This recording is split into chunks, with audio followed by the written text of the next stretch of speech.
Check.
Ladies and gentlemen, as we are about to begin, please be seated.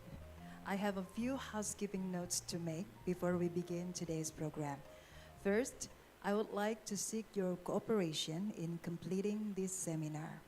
Kindly switch your mobile phones to silent mode to avoid interruption. Thank you for your kind cooperation and attention.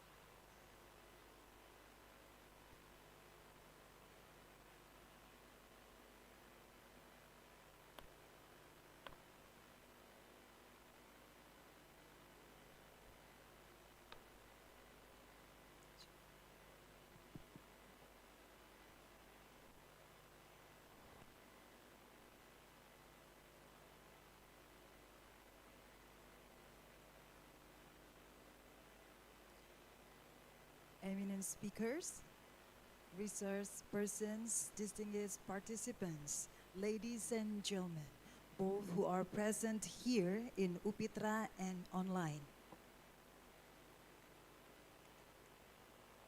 Good morning and welcome to Universitas Pignatelli Triputra for the International Education Seminar, Future Proving Society, Education, Industry, and Technology in a Rapidly Changing World. I am Fitria Yuliani as the MC for today's program. On behalf of committee, we are all very grateful to be blessed with health and the opportunity that we can gather here to discuss various important issues in the global trends in education, industry, and technology. We hope you will learn a lot today. We have lined up for you to be fruitful and engaging. Ladies and gentlemen, we would like to start this program with an official protocol of UPITRA, which includes prayer, followed by the pledge of Triputra Group and national song Tanah Airku. Honorable participants, distinguished speakers, ladies and gentlemen, please all rise.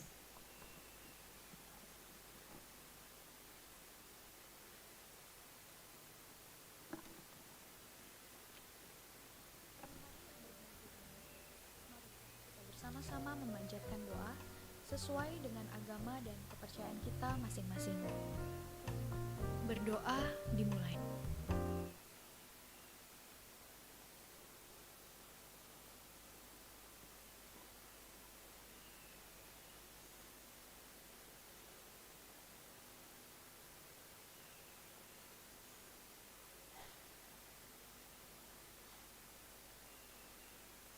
Di hari yang berbahagia ini, marilah kita bersama-sama memanjatkan doa sesuai dengan agama dan kepercayaan kita masing-masing.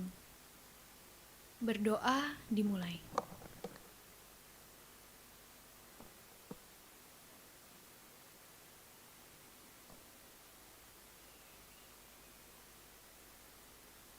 Berdoa selesai.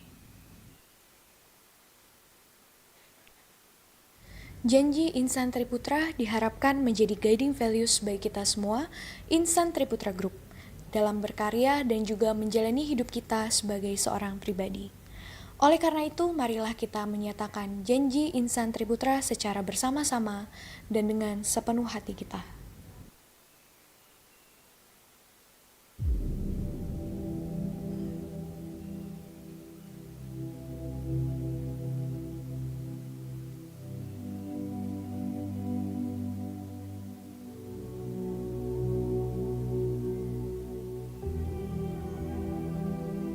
Bersama keluarga besar Triputra Group, saya berjanji untuk menjalani hidup dengan transparan dan jujur, untuk menghasilkan karya yang lebih dari yang diharapkan dalam situasi apapun, untuk menempatkan kemanusiaan dan tujuan yang lebih mulia di atas kepentingan pribadi, untuk menjadi pribadi yang rendah hati, membuka diri, dan terus memperbaiki diri. Janji ini saya nyatakan dengan tulus dan sepenuh hati kepada diri sendiri, keluarga, perusahaan, Indonesia tercinta, dan Tuhan yang Maha Kuasa.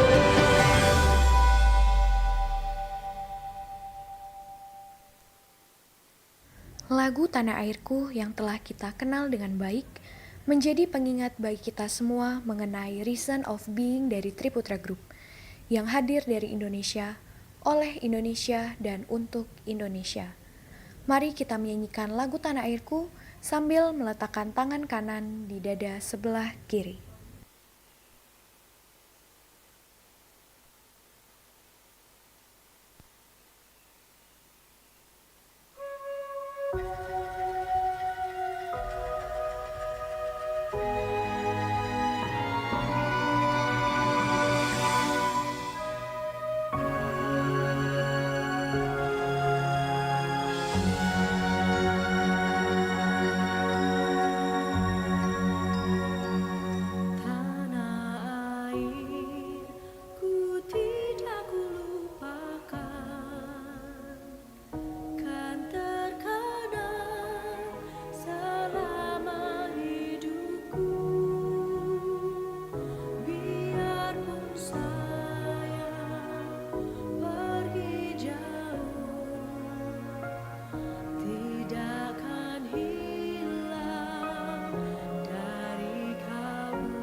Please be seated.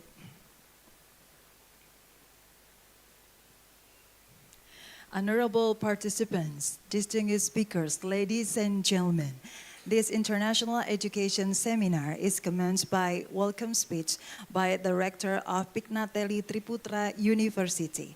Please welcome Ms. Francisca Nini Yudianti.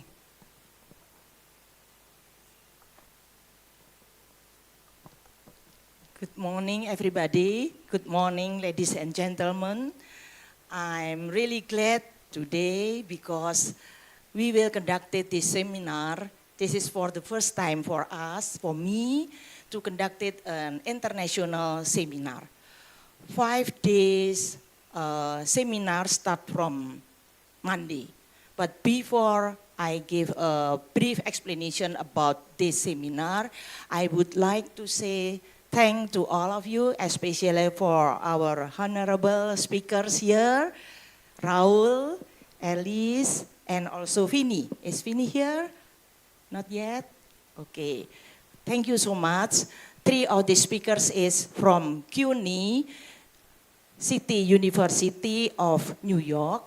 They already here since several days ago. Okay. The second one, I would like to thank also to Raymondus Reyes, come to here. Thank you so much. He is the country head of Bima Indonesian Education. Okay. And also Pak Davi Kurnia, terima kasih kehadirannya Pak.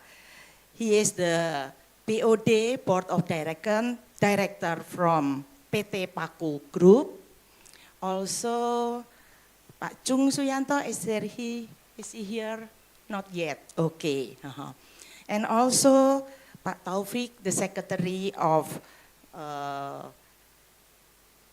Association of Private University in Surakarta, and also all of the participants from STIMIC 𝗖𝗢𝗡𝗧𝗏, thank you for coming, and also our partner from other university here, and also from several high school, maybe high school head at the Surakarta and surrounding. Thank you so much. All of the students, alumni, and also my colleagues in UPITRA. Okay, actually at this time we have so many gap generations and also gap in several environment that face us together, especially in the higher education.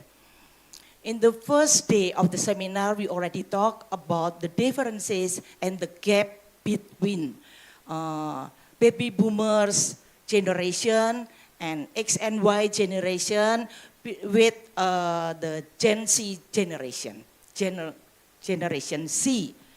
Our students, most of our students is in the Gen Z that maybe have the different character, they have also different motivation. So as a lecturers, as the policymaker in a university or in education, we have to face this gap generation. So for the first day seminar in Monday this week,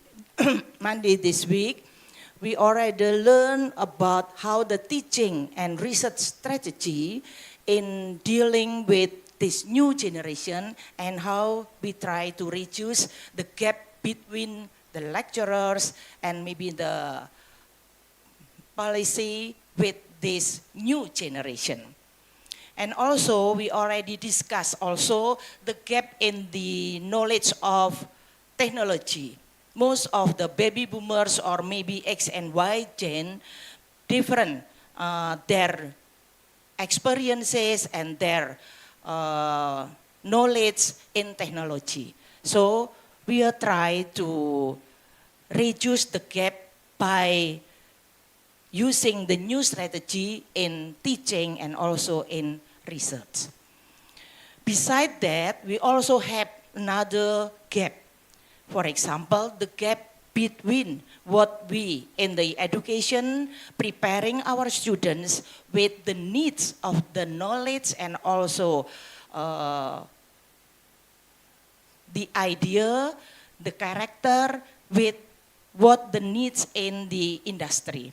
So today we will have some academician from Philippines, from US, as well as the practitioner from Triputra Group.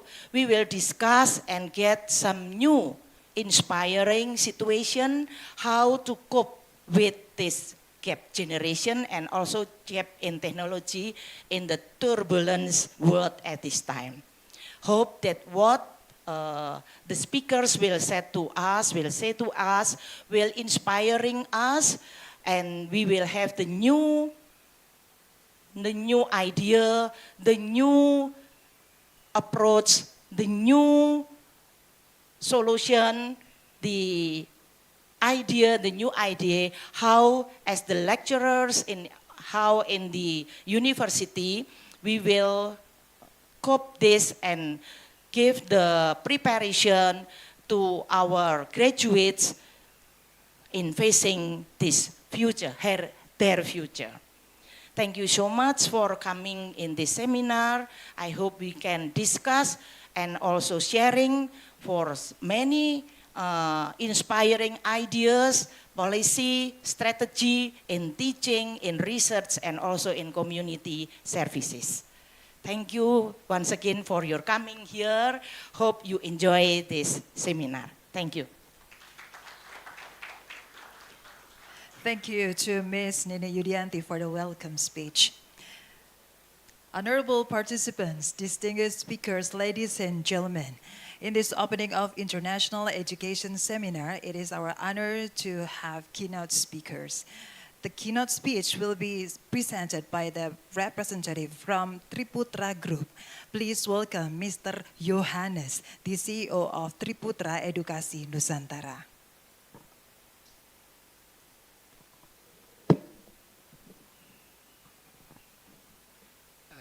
Selamat pagi. Boleh nggak yang di depan belakang maju dulu dong, diisi depannya? Boleh nggak? Adik-adik yang di belakang boleh maju ke depan.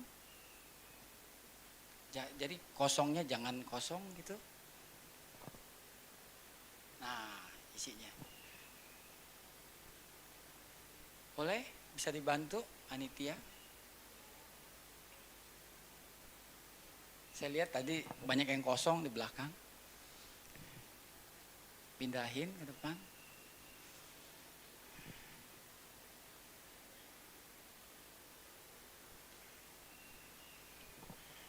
Oke, makasih ya, thank you. Oke, good morning everyone.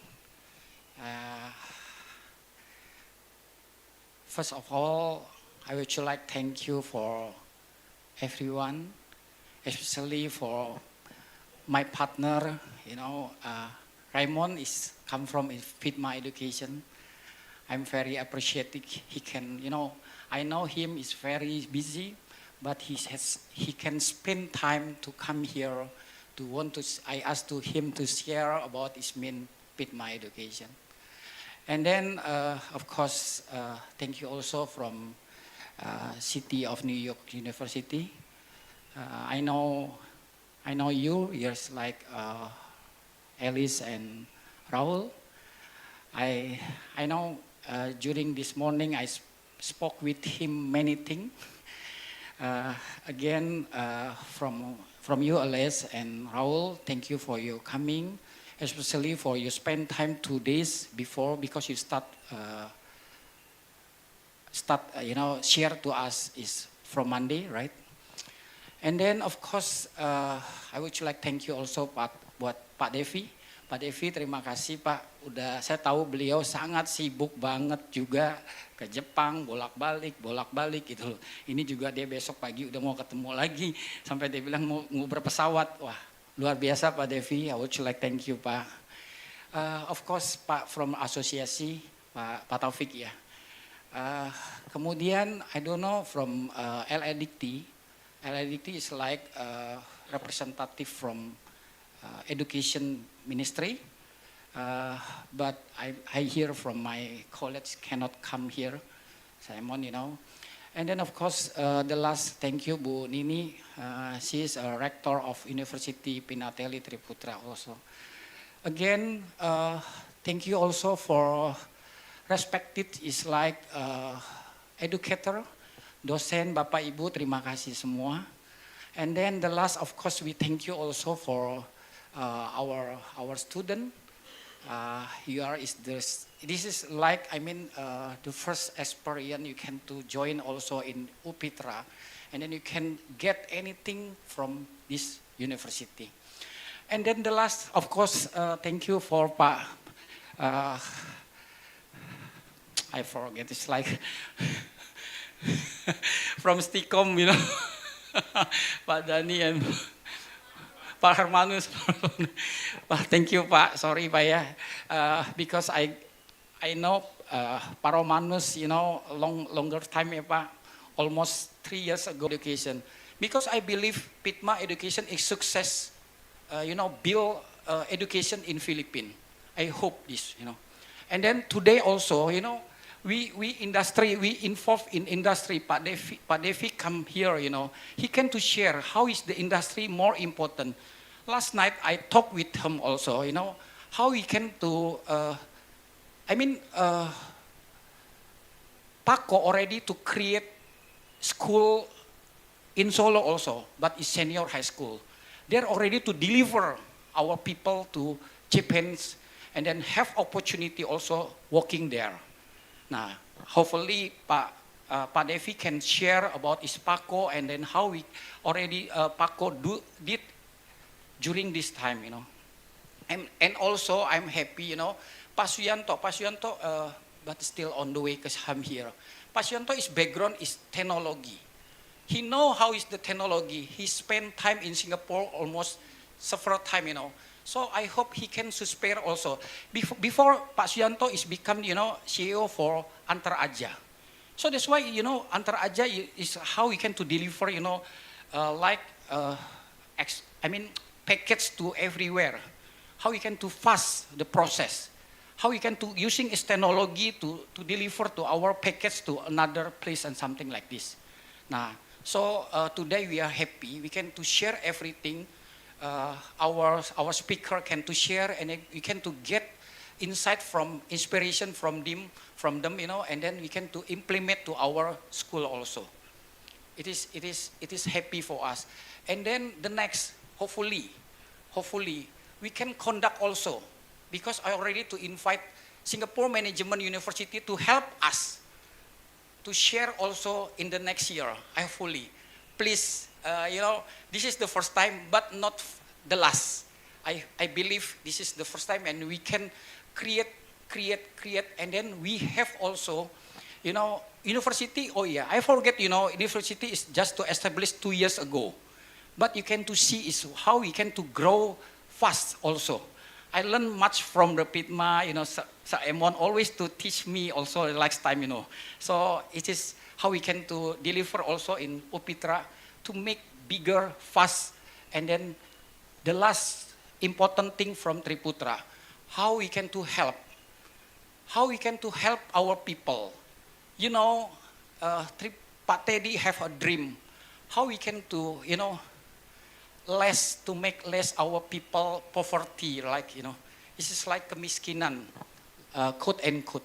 Now I hope this school can create Indonesian global, and then we can to reduce our people poverty, and then through education. It is my insight to how we can to create this school, to create our education, the best education with the affordable price for our student also. Oke, jadi terima kasih untuk Bapak Ibu semua. Adik-adik, terima kasih. Kalau pada kesempatan pagi ini kalian bisa belajar juga di tempat sini, bukan hanya belajar edukasi, tapi bagaimana belajar mengimplementasikan ilmu kita di dalam pada saat Bapak adik-adik itu nanti tamat. Ini yang pertama, tapi bukan yang terakhir. saya bilang saya akan ajarin teman-teman mulai kalian sekolah di sini sampai kalian tamat. Ada kepastian yang kalian ingin capai. Itu harapan dari kami semua. Jadi gunakan waktu ini dengan baik. Semoga Bapak, teman-teman, adik-adik mahasiswa bisa mengambil insight dari yang disampaikan oleh pembicara pada pagi hari ini. Sekali lagi terima kasih untuk semuanya. Untuk mempersingkat waktu, the time is very tight. Saemon, Raul, and Liz, of course Pak Davi. Nah, saya hanya bisa bilang only 10 minutes. Panitia kasih saya waktu. Sekali lagi terima kasih untuk semuanya dan belajar untuk ini semua. Terima kasih. Thank you, Mr. Yohanes, for the speech. Honorable participants, distinguished speakers, ladies and gentlemen, I hope you're all as excited as I am for today's seminar on future-proofing society, education, industry, and technology in a rapidly changing world. We have an incredible lineup of speakers and a wealth of knowledge to share with you. The education topics discussed will be viewed from the four perspectives, as mentioned by the perspective in general, education, industry, and technology. In the upcoming session, there will be two topics discussed.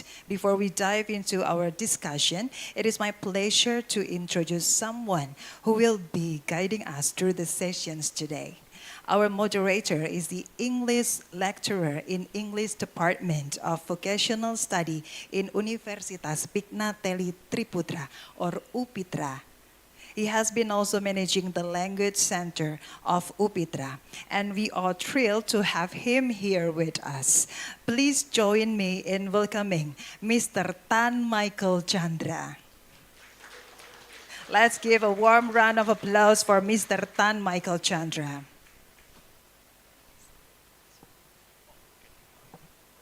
Okay, thank you, Miss Master of Ceremony. So welcome, Pak Yo, Pulusi, Madam Rector, Vice Rector, all the deans. Welcome to this international event. I would like to be the moderator of the second session. First session is from general perspective with the title of Envisioning a Resilient and Innovative Society, the Impact of Education and Industry and Technology Synergy on Future Communities. That will be led by our speaker from CUNY. And then after that, we will have a question and answer session. And then we continue to our second education perspective, which is entitled Empowering Future Generation, the Critical Role of Education in Improving Community Welfare as a Contribution to National Building, which will be spoken by Mr. Raimundo Reyes, which is the country head Indonesia of PIGMA Education. So without further ado, allow me to introduce our first session speaker.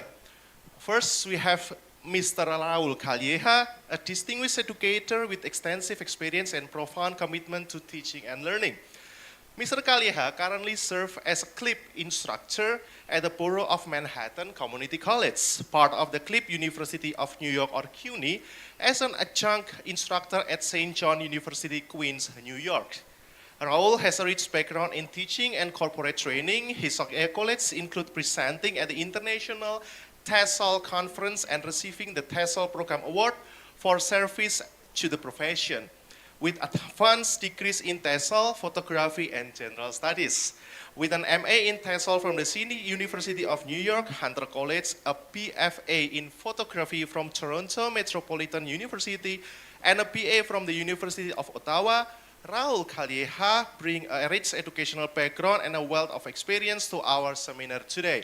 Ladies and gentlemen, please welcome Mr. Raul 𝗚𝗪𝗧𝗥.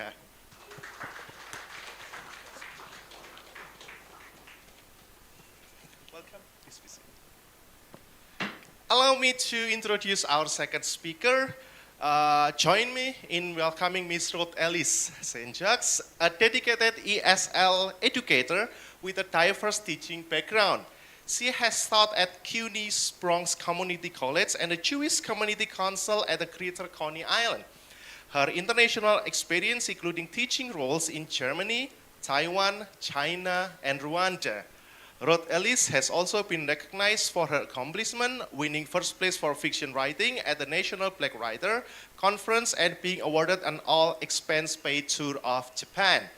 She holds a master's degree in language and literature from the City College of New York and specialist certificates in teaching ESOL to adults. Ladies and gentlemen, please welcome Ms. 𝗨𝗪𝗧𝗏.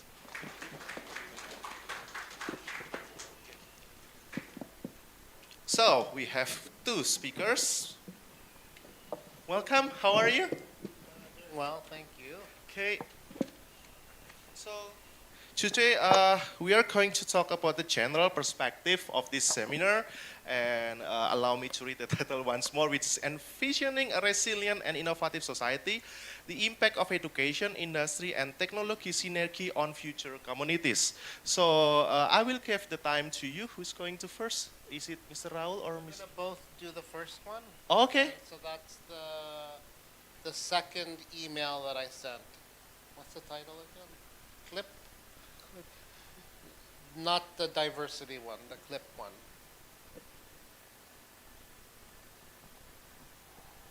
Okay, so the time is yours. Okay.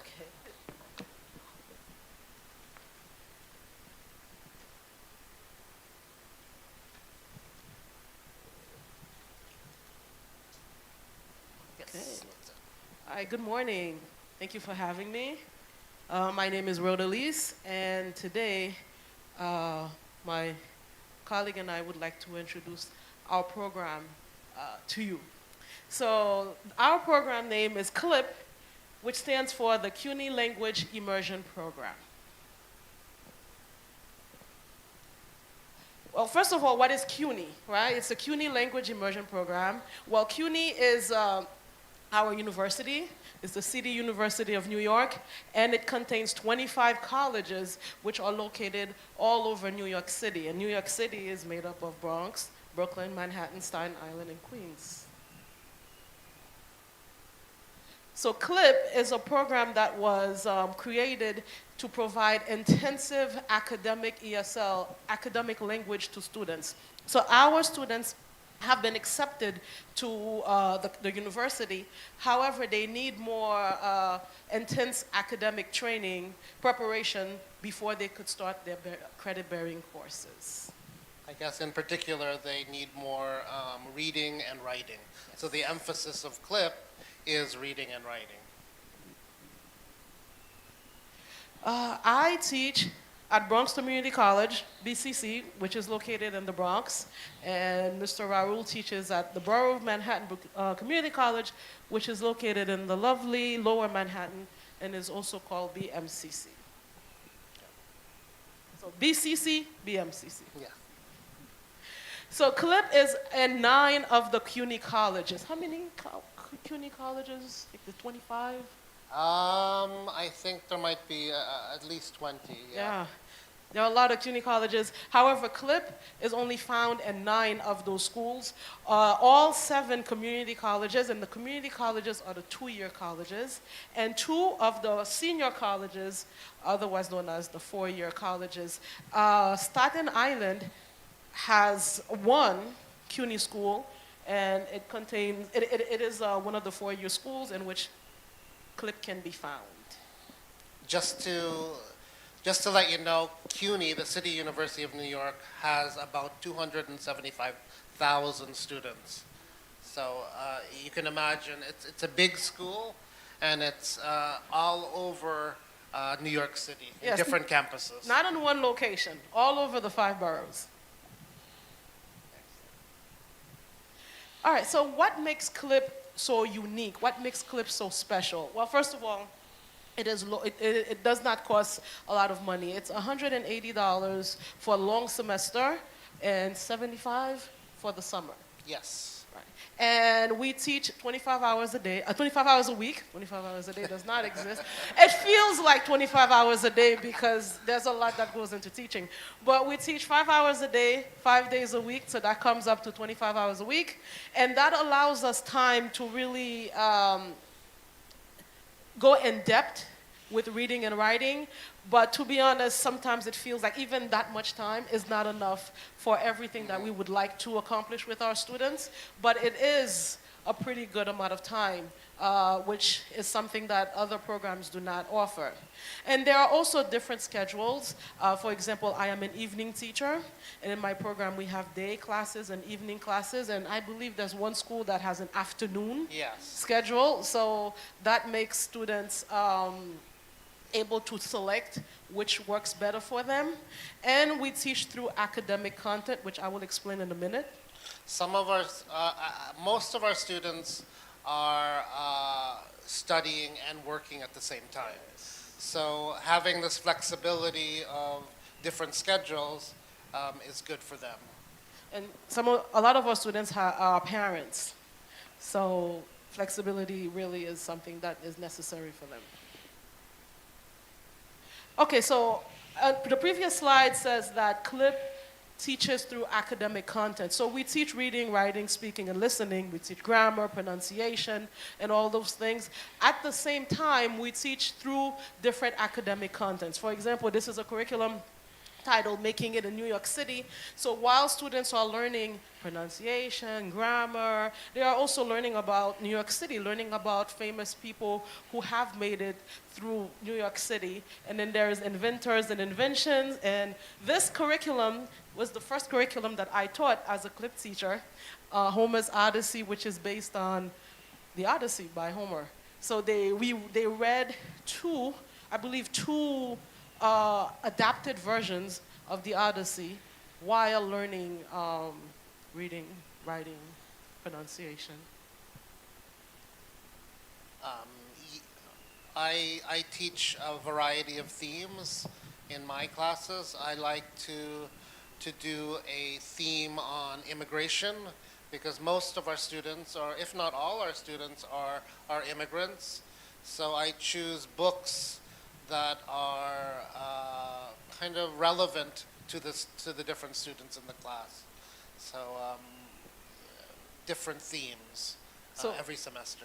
You heard him say he teaches different themes, which is something that I love about CLIP. CLIP really encourages instructors to create their own curricula. For example, I have created a few, but this is my favorite curriculum, which I created. So I love that CLIP allows us, not just allows us, but encourages us to create our own curricula. And this is my favorite, and I will be teaching this when I get back to New York, and it is African American Studies. And I actually have 4 units, but I never get to teach 4 units. It's always the 3, but every semester I'm optimistic. This is the semester I'm going to teach 4 units. But there's just so much material, and the students are so engaged that you run out of time. You have to pick and choose what you have to do in the end. I know, right? So. I don't like that. But and what makes it difficult is because, for example, this unit, we read 2 books. In this unit, we also read 2 books, and in this unit, we read a novel. So yes. That's a lot. That's a lot, I know. I always tell students, no matter what I'm teaching, where I'm teaching, if I'm your teacher, you are going to read a lot. You are going to read a lot, so yeah. Picking and choosing. So I never get to teach the 4th unit. Reading is very important, as we said yesterday, right? Reading is the foundation of everything. All right, so what else makes CLIP successful? Like I said before, 25 hours of weekly instruction and college resources. So since we are on the campus, our students get to have access to the library, to the writing center, because a lot of our students have not gone to school in the United States, or even if some have gone to high school, they are very unfamiliar what to do with higher education. For example, in all of our campuses, students have parking, but some of my students who drive don't even know that they are allowed to park on campus. So having the resources available to them makes it easier for them once they start their credit-bearing courses. They know what they have access to. We teach them about college, things that a lot of people take for granted, but because they don't know it, they know it. And I also like to say CLIP has some phenomenal instructors. I believe that is another key to our success because we really love what we do. So, and that translates into pretty good instruction for our students. And I also wrote New York City Exposure and Beyond. That is because we take our students on trips around New York City, which is important. For example, I work in the Bronx. And I have had students who have never left the Bronx. So I had a student who never took public transportation. So with me, that semester, we went on 4 trips so that she can get to know the city in which she lives. And there are a few instructors who have taken students even outside of New York City. Yeah, actually, a couple of times I've taken my students to Philadelphia, which is about 2 hours away from New York City. And it's a great opportunity for them to travel because since they work so much and study so much, they really don't get out much. And it sometimes surprises me that some people have never even been to Central Park, which is right in the middle of the city. So it's a good opportunity to see New York and what New York has to offer. And another thing about the instruction, the good thing about 25 hours is the teachers really get to know the students. They really get to know about them personally and about what their strengths and what their weaknesses are. So we can develop materials for them that's appropriate.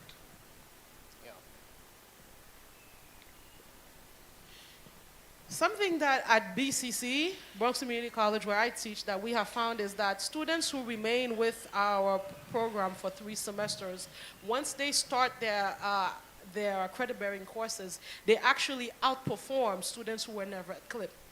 So CLIP students can stay for 3 semesters. 3 semesters means 2 long semesters plus the summer semester, which is a short semester. Some students, they come for 1 semester and then they come for 2. But those who remain for the entire 3 semesters, they do phenomenally well once they start college. And they also tend to graduate sooner because, as Mr. Raul said, our students, they work. They have jobs. They have children. So those things often make it more difficult for them to graduate in 2 years, because even though a community college is a 2-year college, in reality students take longer to graduate. But our students who remain for the full year, they tend to graduate sooner. Because they develop a lot of good skills, study skills and time management skills and things like that that we teach them. And we encourage during their stay with us for 1 year. All right, so here I have a few students who have gone through CLIP and have done phenomenal things. We have this young man, Gomez Navarro, who was a student at BMCC, where Mr. Raul works, then went on to Cornell University and is now in medical school. I knew him, yeah. He was one of my students. He was very quiet, but very, very good. He did his homework. He reviewed everything that was given to him. He did all the readings. He submitted everything on. He was the perfect student. So it doesn't surprise me that he has gone on to medical school. And then we have 2 salutatorians. This young man was a student at Kingsborough Community College CLIP, which is in Brooklyn. And Leah was actually my student. She was my student during COVID, so she was my student on Zoom. Not only did she just graduate at the last graduation, she also works at our program. So when students come in and they want to inquire about CLIP or they call, Leah meets with them. And she is furthering her education at City College to become a teacher. So she is also pretty phenomenal. When we were working on CLIP, on Zoom, as you can imagine, that was a challenge, but she did really well and continues to do well. Now, this last student was also my student, Mr. Sadat. He hails from Togo, and yesterday, or 2 days ago, we did the assignment, Welcome to My House, the last writing assignment that I shared with you, and he wrote that assignment, and I thought it was so well done that I submitted it to the Literacy Review, which is a collection of students writing from New York City, and I submitted his poem, and he was selected last year for the 22nd volume of the Literacy Review. Right now, as you can see, he has joined the service. He is serving in South Korea, so he has done really well for himself. He was a very quiet student, but did all his work, asked a lot of questions. Even though he was quiet, he would come to me and ask for clarification, and we are very proud of all his success. So that is 𝗨𝗡𝗧𝗥𝗔. That is our program. It's a great program. I always encourage people to apply to 𝗨𝗡𝗧𝗥𝗔 because it is the best English as a second language program in New York City and maybe in the country, because so many hours, you're totally immersed into a program, and it really shows improvement overall. So. Yeah, and I only showed these 3 students or these 4 students, but there is a student who was at BCC, and she completed medical school.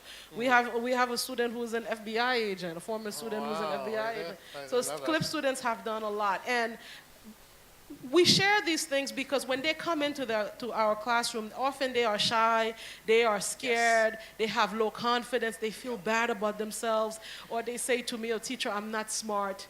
And I always tell them, yes, you are smart. Yes, you are having trouble with this language, but that does not mean you are not smart. And then we use these examples for our students, not just to show to you today, but to encourage them. He was sitting in the same seat as you, and now look at him. That means you can accomplish these things as well.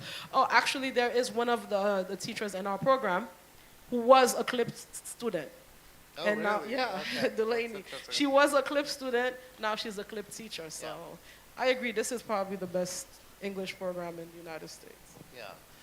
Sometimes students come and they do have low self-esteem, they think they're not smart, like you said, but sometimes it's not about intellect, it's about experience, about study skills, knowing how to study, right? People sometimes aren't taught how to study. So at 𝗨𝗡𝗧𝗥𝗔, we do that as well. We teach them study skills. How do you become a good student? And if you combine study skills and intellect, it's equals to success, I think. So. Thank you for listening. Thank you. This was 𝗨𝗡𝗧𝗥𝗔.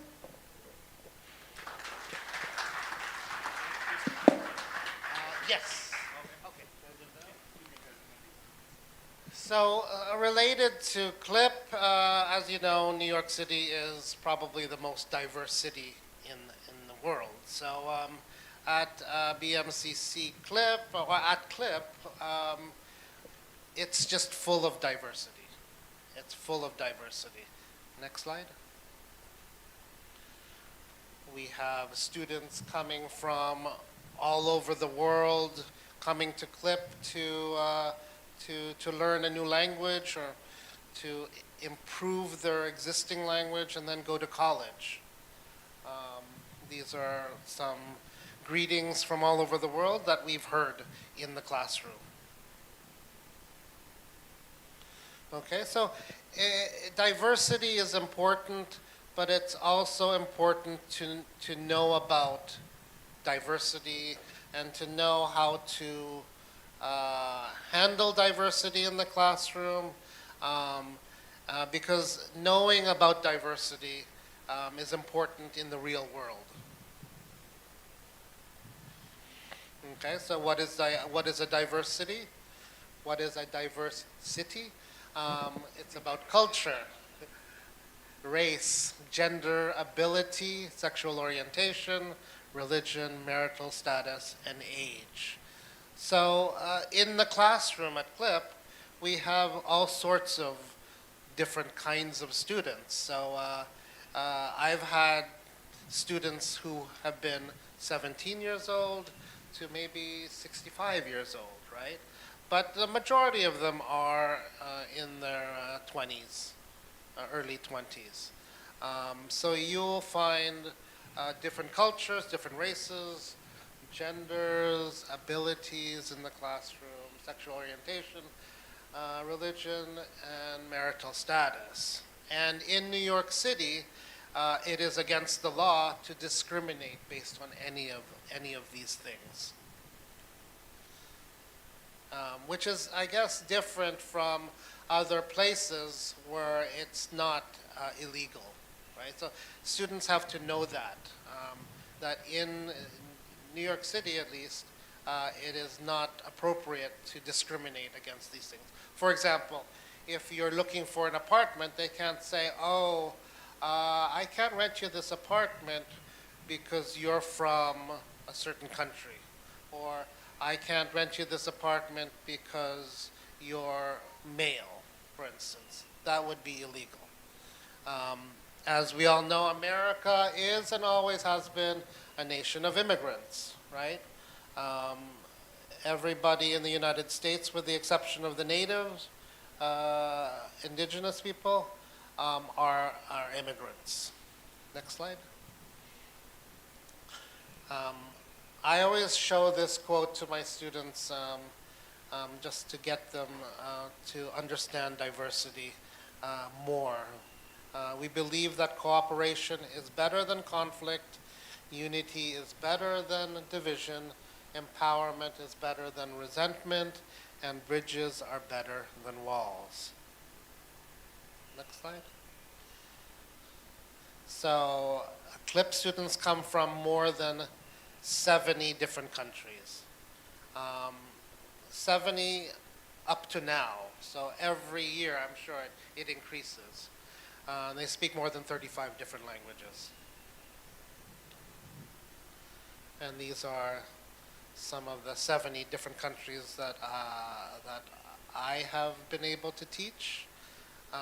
But all over CLIP, across New York City, you will have students from these countries. And these are 40 different languages. Yeah, 40, not 35, yes. Okay, gender breakdown, this was about 10 years ago. But at BMCC, I thought it was interesting that the female population was a little bit larger than the male population. And diversity breakdown. Okay, the red is Asia Pacific Islander. The beige is white. Yellow is black. Hispanic, and then other. Okay, so the majority of students from BMCC are, in fact, not white. It's very diverse. So at BMCC, not CLIP, the whole BMCC is composed of people that come from more than 110 countries, and they speak more than 125 languages. So one thing that's important about diversity is understanding diversity, understanding that we are all different and that we should not have miscommunication when it comes to something.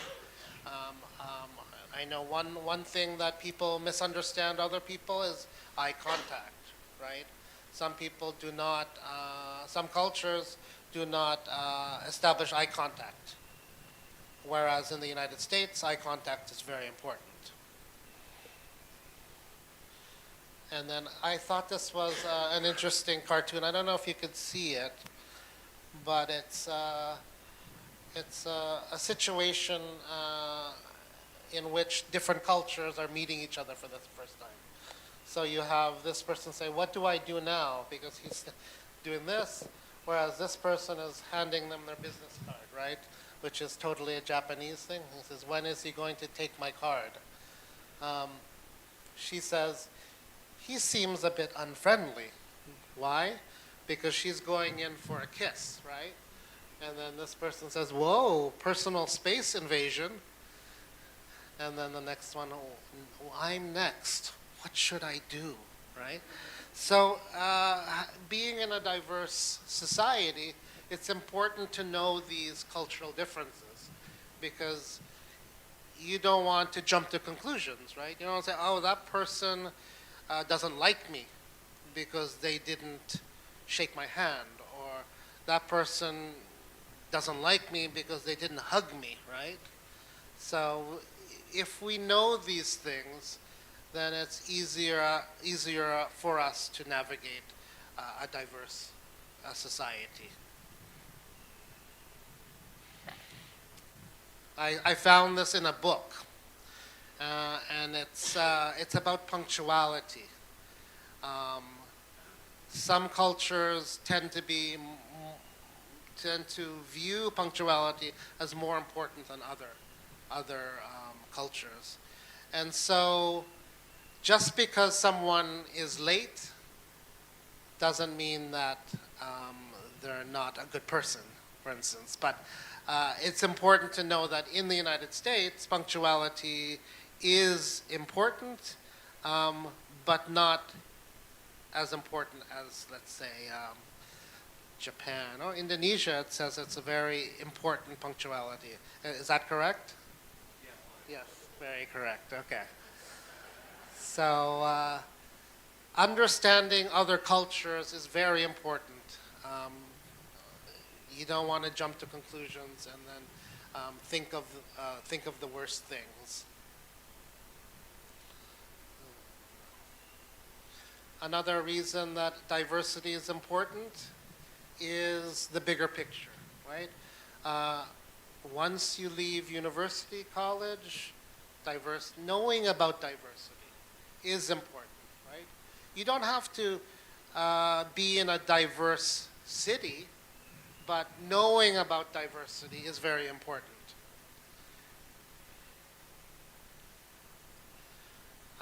One of the top skills that employers look for is being able to cooperate, right?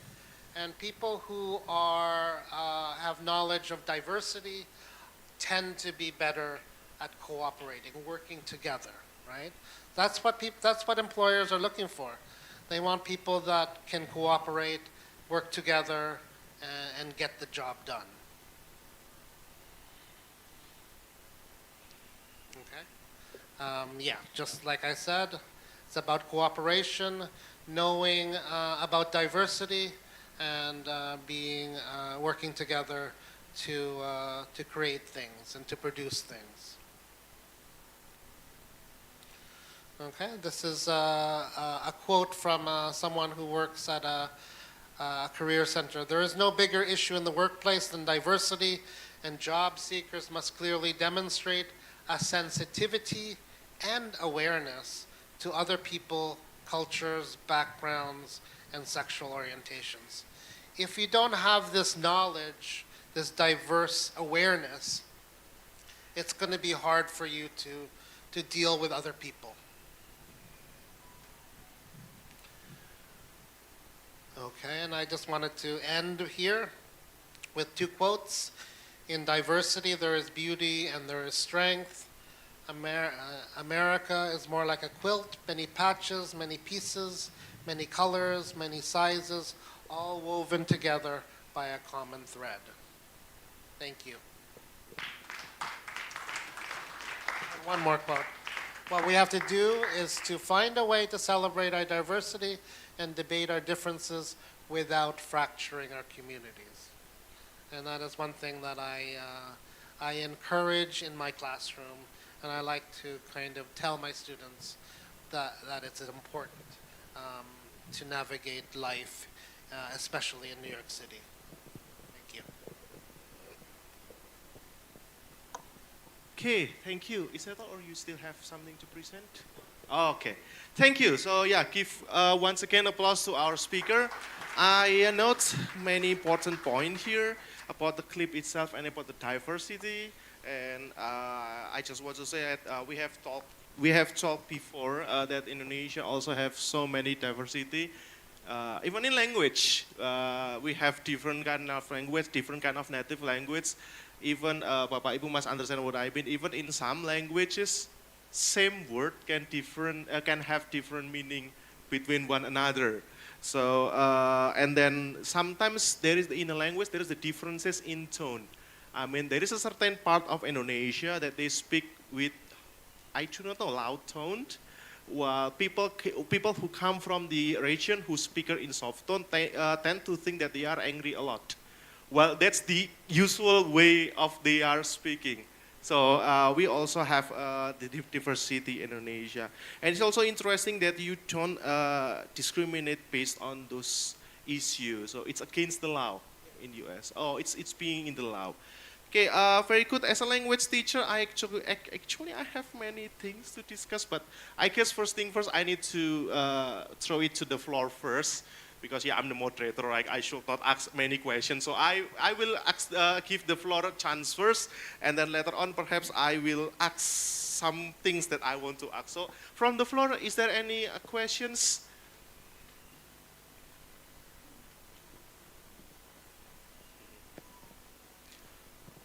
Bu Lulut, is that? Oh yeah, okay.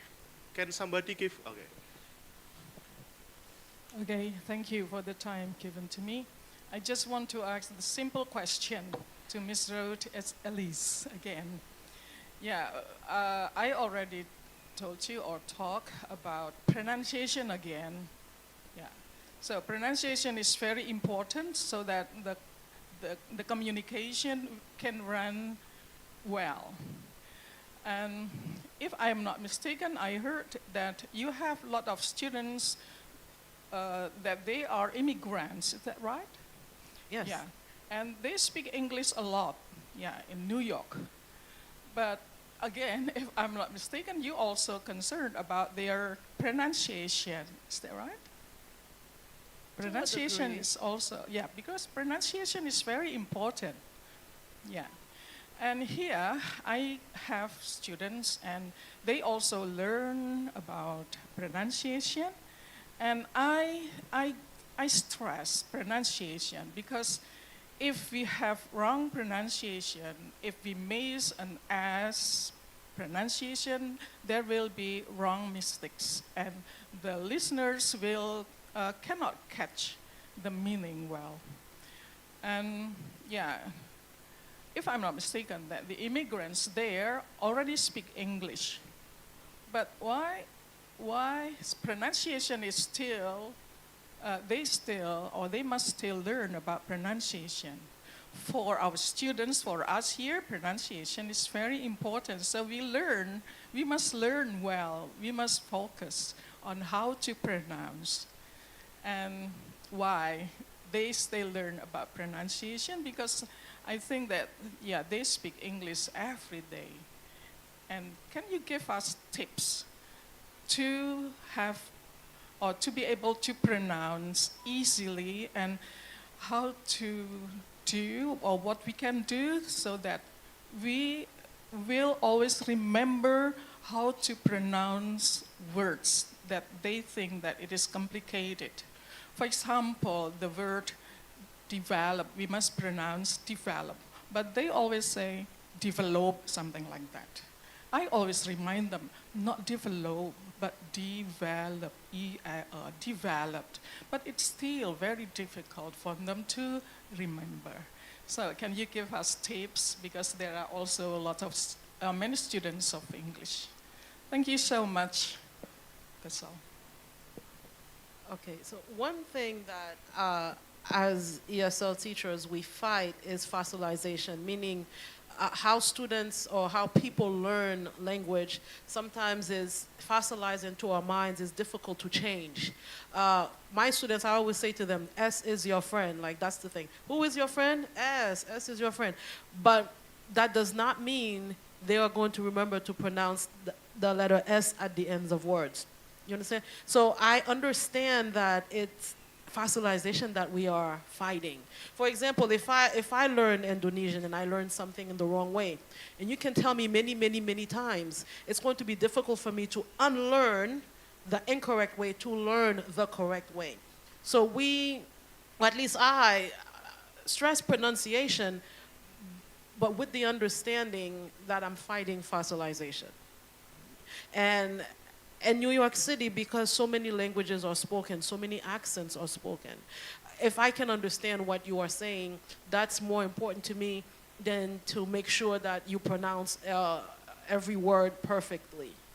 But in terms of learning pronunciation, because we must teach that, you know, we learn the sounds of letters. Some teachers have taught phonetics. Have you?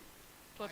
I teach pronunciation, yes. No, with phonetics. Oh, phonetics. I used to teach phonetics when I taught younger children, but sometimes with certain students who have very problematic pronunciation, I might show them the phonetic way of each letter, right? The sound of each letter. Because I think if you get them to, you show them and get them to notice, maybe there will be a change, right? It's about noticing that you made a mistake, right?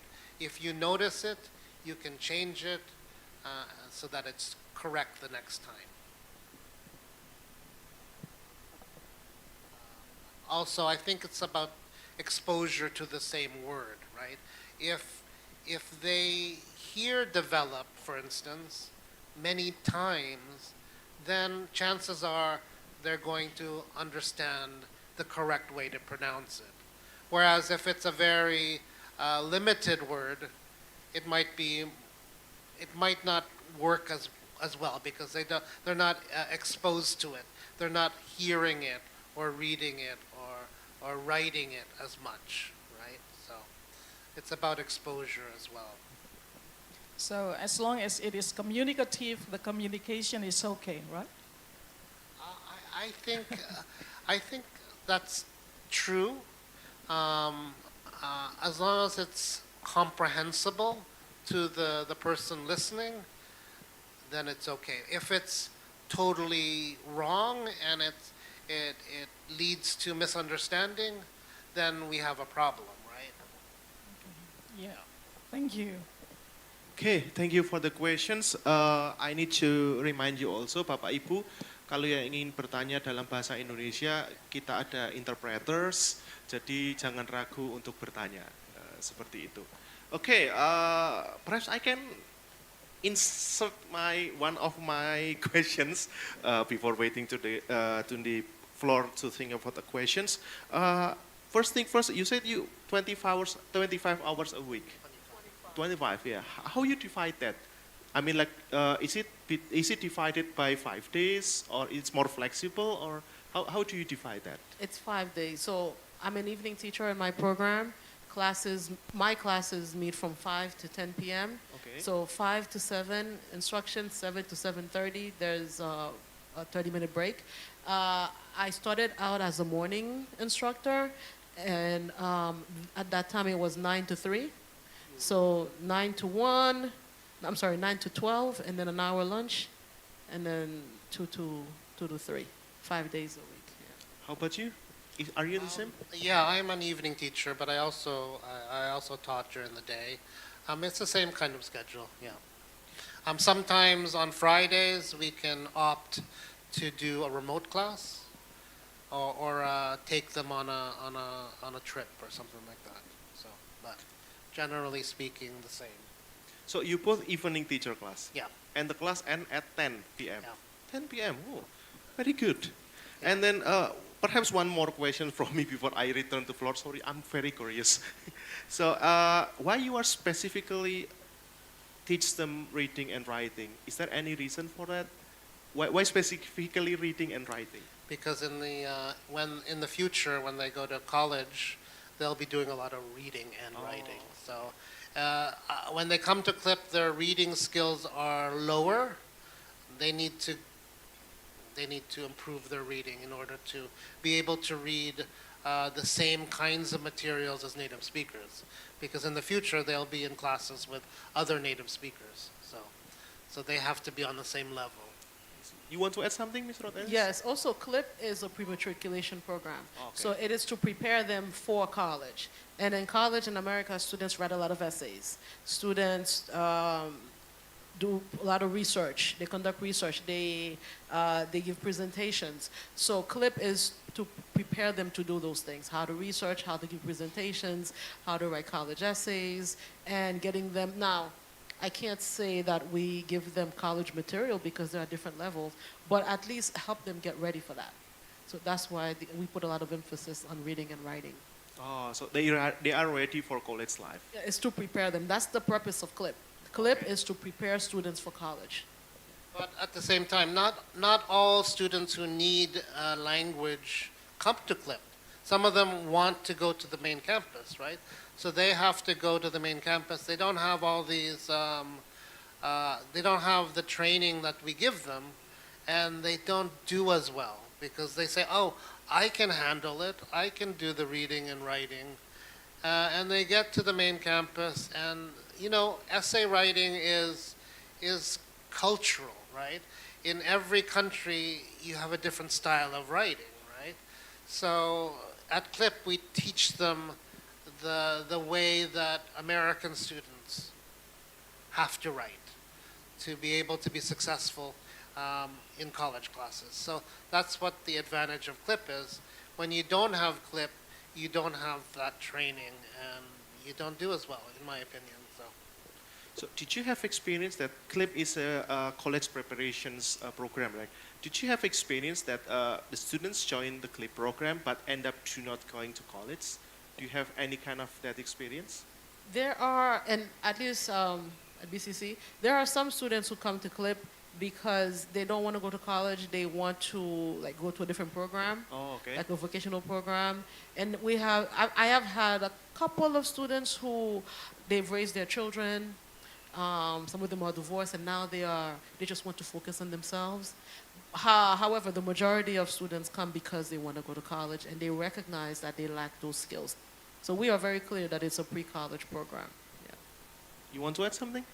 You know, some people join CLIP because they know it's a good program. They might not want to go to college, but they actually have to apply to the college to get into CLIP. So some people, they just join CLIP to improve their English, but I would say 90% go on to regular college classes. Okay, thank you. Let's return to the floor. Any questions from the floor? Okay, please. Iya, boleh saya minta bantuan interpreter? Oh, okay. The interpreter.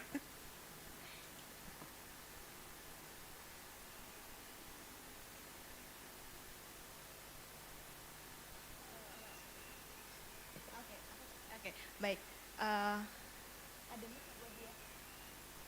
Langsung baik. Saya tertarik dengan diskriminasi dan keberagaman yang ada di Amerika.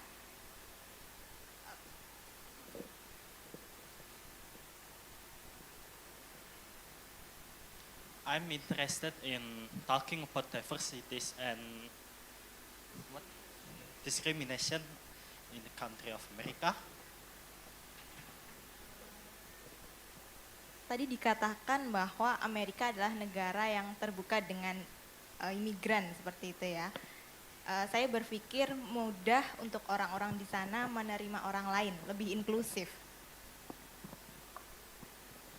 It was said before that America is open country that also it was said that America is an open country to all the immigrants across the world. Ya, jadi membuat lebih inklusif gitu ya. So it is kind of a bit inclusive. Tapi bagaimana dengan di sini di Indonesia, terutama Jawa dengan budaya komunalnya? But how about here in this country, especially in Java, with the communal culture? Ada beberapa hal yang sulit diterapkan untuk lebih inklusif, seperti agama, gender, dan sexual orientation. There are some kind of difficult issues to implement this, such as speak about religion and gender and sexual orientation. Jika menunggu lebih banyak orang yang berbeda seperti di negara Amerika, saya pikir itu akan membutuhkan waktu yang lama. If we need to wait for this country to have so many kind of diversity, I think it will take a long time. Adakah hal lain yang dilakukan oleh CUNY gitu ya untuk membuat dosen-dosennya atau pengajarnya memiliki value yang lebih terbuka terhadap perbedaan ini, atau itu dilakukan secara alamiah?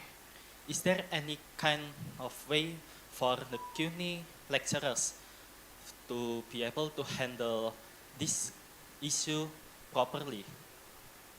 Seperti program internalisasi value mungkin atau yang lainnya. Terima kasih. So like some kind of value, internal value, something like that. Thank you. The teacher are being trained to accept diversity, or it just come naturally? That's what he asked. Do they teach you to accept that, or it come naturally? I was not taught, I was not trained to deal with diversity. I grew up in New York. New York is diverse. It's not, for us it's very normal, at least for me, let me speak for myself. For me it's very normal to go to a school, live in a neighborhood where people look different from me. It's just the way of New York. Now, the United States is not New York, all right? The other, outside of New York, I'm not saying that there's no discrimination in New York. There is discrimination in New York. And sometimes I find that in my class, the larger group, like if I have one student from a country and that's the one student, there have been instances where the larger group kind of looks at that person as, oh, you know, who are you? Why, you know, you speak differently. However, in New York, it's just, for me, it's just normal. Diversity is just normal. It's not something that I have had training in. I don't know about teachers who teach in other parts of the country that are not as diverse, what training that they've been given, but it's just part of life for me. That's been my experience. I agree with you. New York is the most diverse place, so you have different cultures, you have different ways of life, so you have lived with it all your life or for a number of years, so you know how to approach it. Also, I think it's about experience too, right? When we don't know something, we might be afraid, right? So, but as we learn about it, as we gain more experience and time, you realize that really there's not much difference between people. As far as training goes, I've had training on how to teach diversity, and it's just about showing how people are not so different, seeing the similarities of people rather than looking at the differences, and then learning from each other, right? Oh, this is how I do it, this is how you do it. Oh, that's interesting. You could have a difference of opinion as long as it's like a cordial understanding between two people, right? I could have a different religion, but I still accept other religions, right? So, things like that. But, you know, our CLIP students come from different countries and different cultures and different rules and things like that. So at the beginning of the semester, I have to remind them that we do live in a diverse society and that we need to learn how to work with each other. And actually, the PowerPoint I showed you is an adapted PowerPoint that I show my students on the first day of class so that they understand what's expected of them, right? So that they don't make a mistake, right? Yeah. Do that satisfy you? Yes, Okay. thank you. Mr. Next questions, Bobby.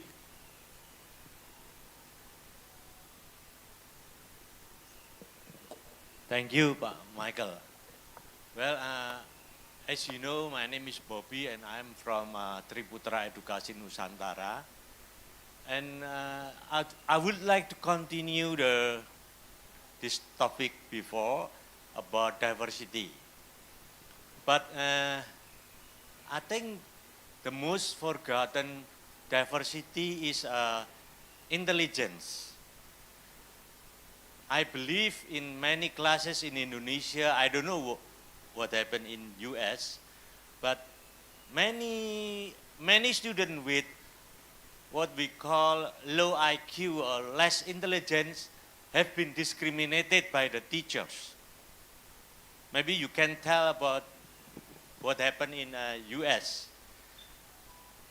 And we as Triputra, we have one of our core mission, core purpose that everybody should grow. We should not discriminate the students with low IQ and we call them, judge them that you are stupid or something like that. And we believe that the best university is helping all students to transform. But that's not the most of the time that will not happen in Indonesia because we are celebrating ranking too much. So this not, I would like to emphasize that will not be our mission in UPITRA. So as you raise the topic that in the CUNY you give study skills, that's very interesting for me because many students do not have the study skills. If they have that study skills, even if they have low IQ, they will also succeed. So please tell me more about that study skills. Thank you. Yeah, in my class, I have people of different abilities. I don't know if it's an IQ thing or I don't know if it's just educational history, right? Sometimes people come from places where the public education is not so high, right? So they don't know as much about something as other students in the class. Like I find if I have a student who studied in Europe, for instance, might have a different educational experience to someone who went to school in Mexico, for instance. So it's about developing their own skills in studying, right? How do you study properly, right?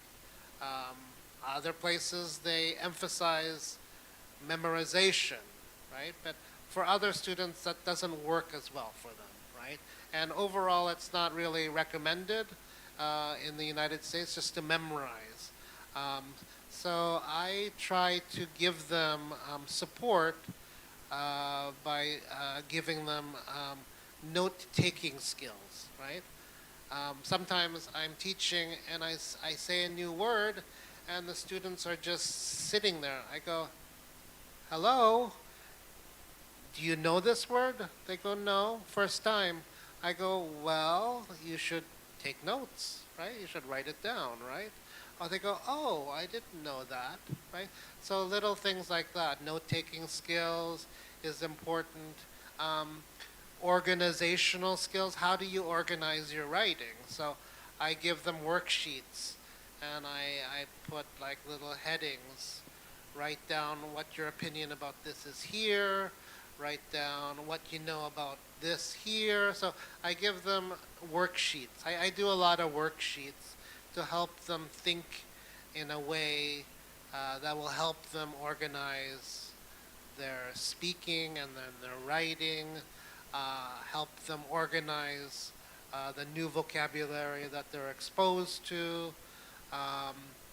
Also, there's time management skills, right? I didn't have time to read this, teacher, they would say. I go, oh, why not? Let's take a look at what you did yesterday. And they would write down, I don't do this every day, but they write down the time and what they did. I go, oh, you spent 3 hours on TikTok?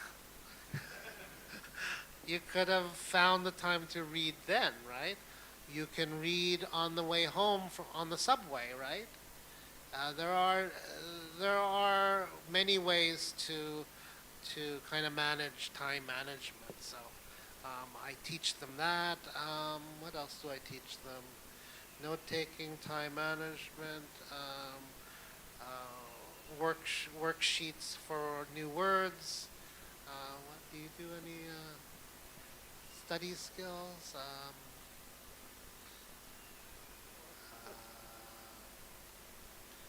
Yeah, that's. One thing that I do is that I learn is the importance of differentiated instruction. So when we have students who learn differently, it's incumbent upon us to teach differently. And one of the things that occur, I mean, we try very hard to make sure that students are in the correct classes, but sometimes our levels are mixed. And as you saw earlier, my students read a lot. They read a lot. But it's not just books, they also read articles. And there is a platform called 𝗬𝗟𝗢𝗕𝗓. You use 𝗬𝗟𝗢𝗕𝗓? Oh, yeah.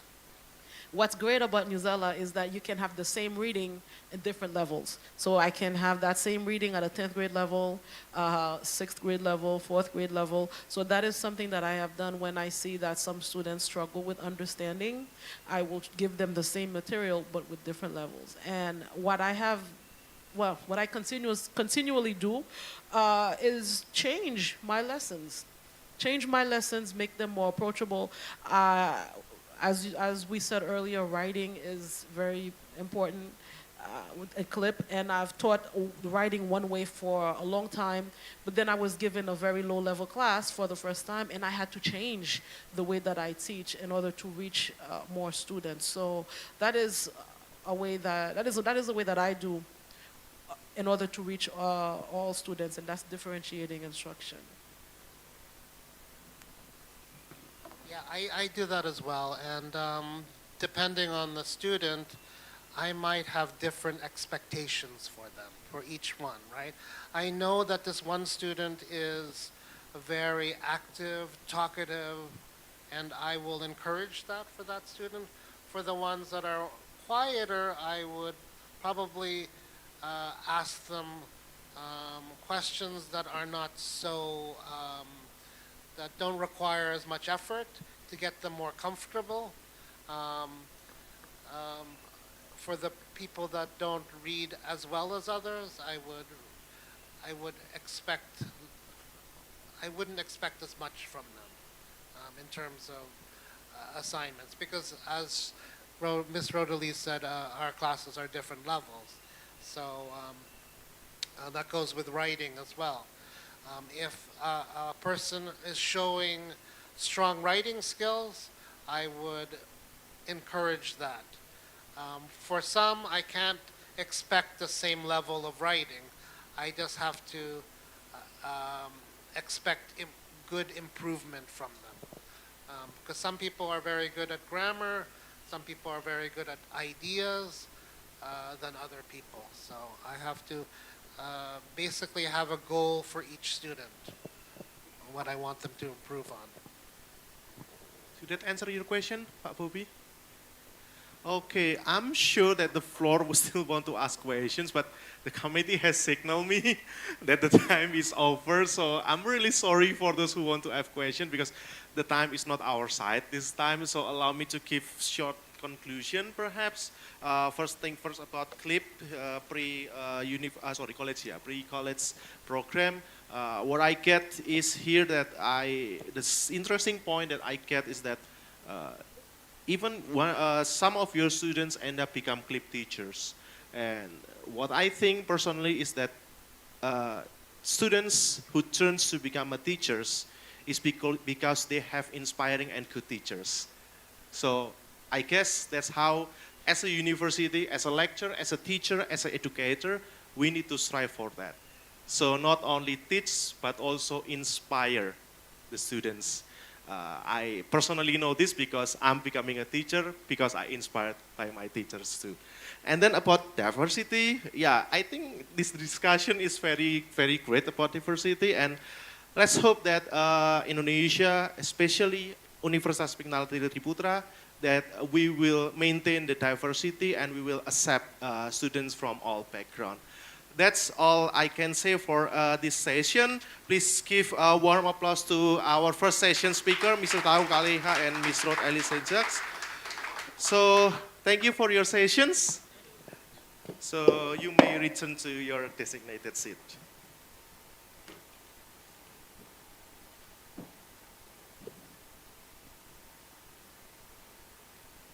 Okay, let us continue to our second session, which is Perspective from Education, entitled Empowering Future Generation, the Critical Role of Education in Improving Community Welfare as a Contribution to Nation Building. And allow me to read the biography of the speakers. Please join me in welcoming Dr. Raimundo Reyes, or Emon, is here. Sorry, I read this only. Is an educational leader and has risen to the positions of country head of PINMA Education through his expertise in management. So allow me to read Mr. Raimundo Reyes' short profile. So he's an engineering graduate of the University of Philippines and later completed his master in business management from the Asian Institute of Management. He was first exposed to management at Pignatelli, where he was put in charge for strategic planning and storefront operation of the telecommunication company. He started his career in education as the head of corporate planning and then VP for operation of a network schools under the 𝗖𝗎𝗓 education system. In 2007, he transferred to PINMA Education as the COO of Cagayan de Oro College, where he led its transformation to be one of the leading schools in the city. It was in PINMA Education where he began to appreciate the value of education in helping children from low-income families to have a better life. He deepened his understanding of education by completing his doctorate in executive education at the Rocher School of Education of the University of Southern California in 2018. In 2015, he was asked to handle other schools within the PINMA Education Network as its COO and later on become its country head. In 2022, he was asked to lead the effort to expand PINMA Education reach in Indonesia by being the country head of PINMA Education Indonesia, which he still occupies at present. Ladies and gentlemen, please welcome Mr. Raimundo Reyes to the stage.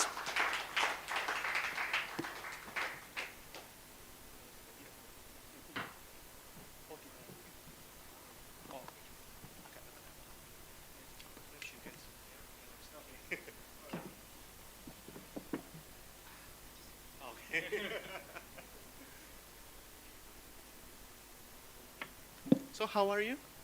I'm good. Oh, okay. Good. Glad to listen to that. Perhaps you can drink first. Yes. Okay. So yeah, Okay. without further Good ado, morning, the time is yours. Okay. Salamat pagi. Sometimes I get confused whether it's siang or pagi, but it's still pagi, right? So, salamat pagi semuanya. I'm very pleased to be here.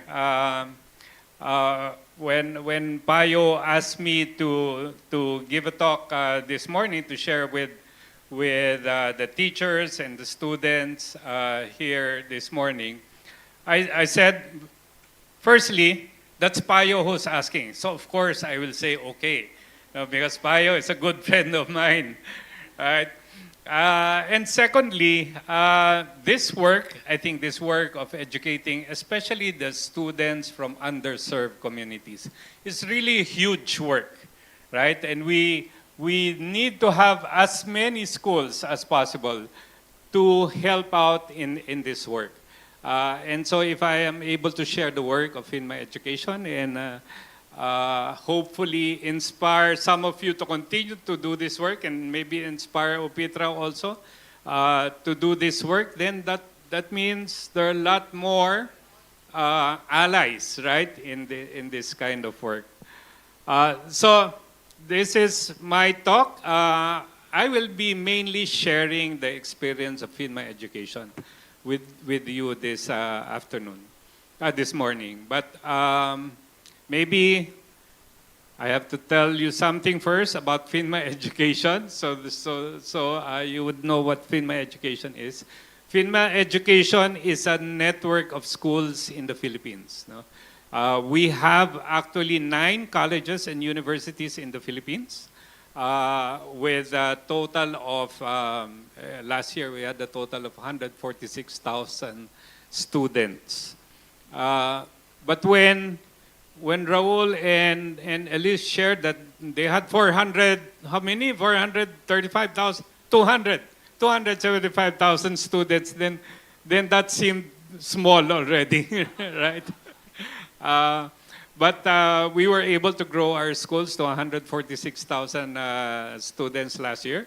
We started this in 2004 with only 1 school and only with 4,000 students, right? And then we, the process of growing for us is by acquiring, of course, organically growing the existing schools, and also by acquiring additional schools. So over time, we were able to acquire 9 schools in the Philippines, right? And now here in Indonesia, we are working together with 𝗨𝗏𝗧𝗥𝗏 and Triputra, and we are managing 1 school here in Indonesia, in Karawang. So that makes it 10 schools for 𝗙𝗎𝗏 education. Maybe we'll just work, but okay.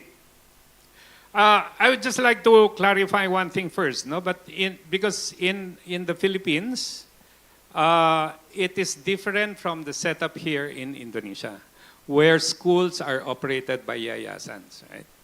In the Philippines, it can be operated by public universities or colleges, or private universities and colleges. The private universities and colleges are for-profit schools, right? And so that's what we are in the Philippines. We are for-profit schools, right? But I will tell you. I'll just set my time first, just to make sure that I don't go over time.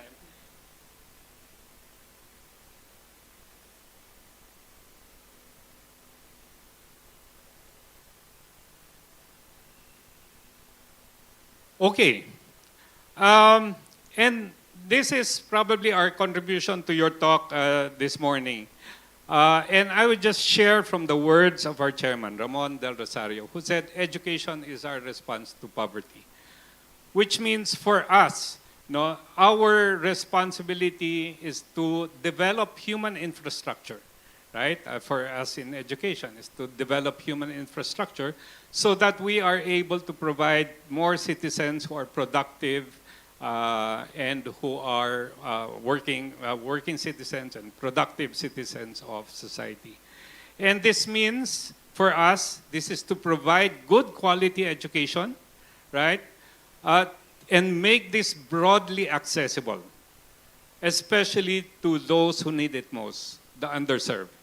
And so this is my theme for my talk, is really providing quality education to the underserved. The underserved meaning for us in the Philippines, these are students, the high school graduates of low-income families. Right? So that's the market that we serve. And this is our response to poverty.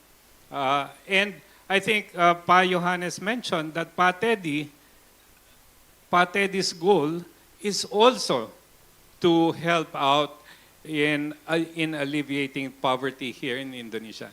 And I think that's why they had the meeting of minds, right? Our chairman, Ramon del Rosario, and 𝗨𝗏𝗧𝗥𝗏, because both of them really want to help out in alleviating poverty in our own countries. Okay, next slide. And just to give you a, next slide. Just to give you a preview of the problem of poverty, no? Although I am not an expert in this, okay, but just to give you a preview of this so that we put into better perspective this work that we do. According to the World Bank, extreme poverty globally is 8.5%. So that means about 660 million people globally are living at or below poverty levels. No? That's how huge the problem is. No? It's 8.5% of the population, but it's really a big population. Now looking at it in the Philippine context, next slide. In the Philippines, so we have 113 million in our population. No? It's about half the population of Indonesia, right? But 16.7% of our population are living at or below poverty levels, right? So you can imagine, no, how big the problem of poverty is in the Philippines. And as you can see here, this is, I think, among Southeast Asian countries, we are the third. We have the third highest poverty rate at 30%, right? So next slide. Now looking at it on the higher education side, no? The higher education participation rate in the Philippines is 36%. As you can see here, it's the same as Indonesia. Now what does participation rate mean? It means that for every, let's say, 100 population, a college-age population or student, college-age youth, only about 36% of them are actually in college. Right? So about 64% are outside college. They are some of them are productive already and maybe working already in the industries. But I think most of them are really out of school and out of jobs. And so that's the problem that we are trying to serve, to address, right? Again, in the Philippines, our experience is that for every 10 students who come into grade 1, only 4 are able to complete elementary education and go into high school. And out of these 4 who go into high school, only 2 are able to go on to college. And then out of these 2, only 1 is able to graduate. So out of every 10 students who start out in grade 1, only 1 finishes college. So that's the magnitude of the problem, but that is also where our opportunity lies, because our opportunity now is in being able to serve all these who are underserved. Next slide. So our mission is simple. It's to make lives better through education, right? And although it might seem very simple enough, right? When you understand the kind of students, again, that we serve, these are students from low-income backgrounds. These are students from the underserved population. They are really way behind in terms of their learning. There's a huge learning gap, right, when they come into college. So these are the kind of students that we serve. And to serve these students, these students have a lot of barriers when they enter college. They have psychological barriers, right? They have, of course, financial barriers. No? They have social barriers that prevent them from going to college. Sometimes our experience is even that the students who come to us don't even think of beyond the first sem. They just enroll in the first sem because now they have money to enroll, right? Without even knowing how they can continue their studies all the way through until they graduate. But their objective is just to be able to enroll and be in college, right? So sometimes they're maybe a product also of their, because of their difficulties, but also maybe because of their limited thinking, no, they don't really think way beyond the short term, way beyond the first sem or the first year of their studies. So to us, our goal is to empower them to dream of a better future, not just for themselves, but for their families and their communities and for the country as a whole. Next slide. So again, this is by intent and design. We serve high school graduates from low-income families who want to go to college and get better jobs. These are our students. Our students are, 76% of them are coming from low-income households. Those households earning $300 US dollars or less. No? So in IDR, that's about 300 is about 4.5 million, right? About 4.5 million. So that's about the income of the household already, no? And imagine if the household in the Philippines, the average household is 5, no? A size of 5 members in the household. So imagine that they're sharing all that $300 for the expenses of the whole family, right? Of 5. Only 3%, we did some tests when they come in, only 3% of the students are actually ready for college, right? The rest of them are still progressing towards standards, towards the being ready for college, or some of them are just not ready at all, no? Next slide. Okay, so this one I mentioned, 68% of them have no college graduate siblings, meaning they are in the first in their families to be able to enter college. So what does that mean? Usually these students don't get the support from their families because none of them have the experience of going to college, right? They don't know what it takes to be in college, right? So they don't get that kind of support from their parents. Next slide. So this, again, in a nutshell, are the students that we serve. They are from low-income households. Again, this is by intent and design. There was some point, of course, before that we were discussing, oh, should we serve the middle-income families or maybe the higher-income families? Because we had problems before with the students. We have problems with retention, right? A lot of students drop out because of their financial difficulties. But no, we said we will stick to this market. We will serve them. By intent and design, we serve the low-income students.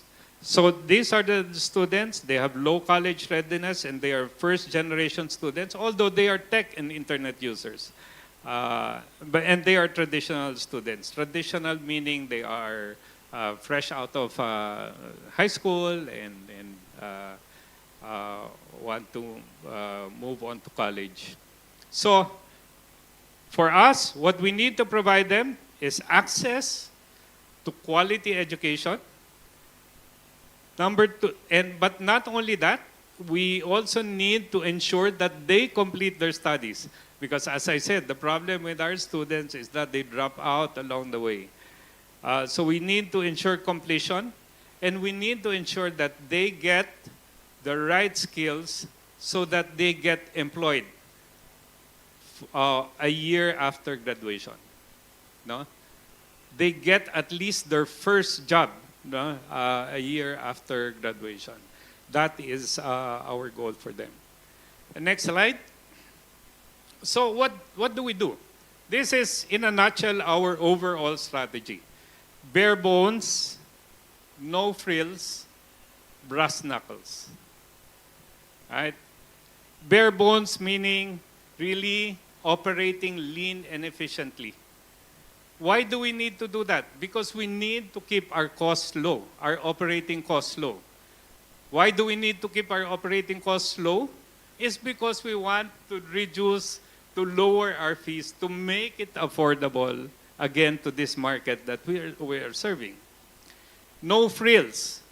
What does this mean?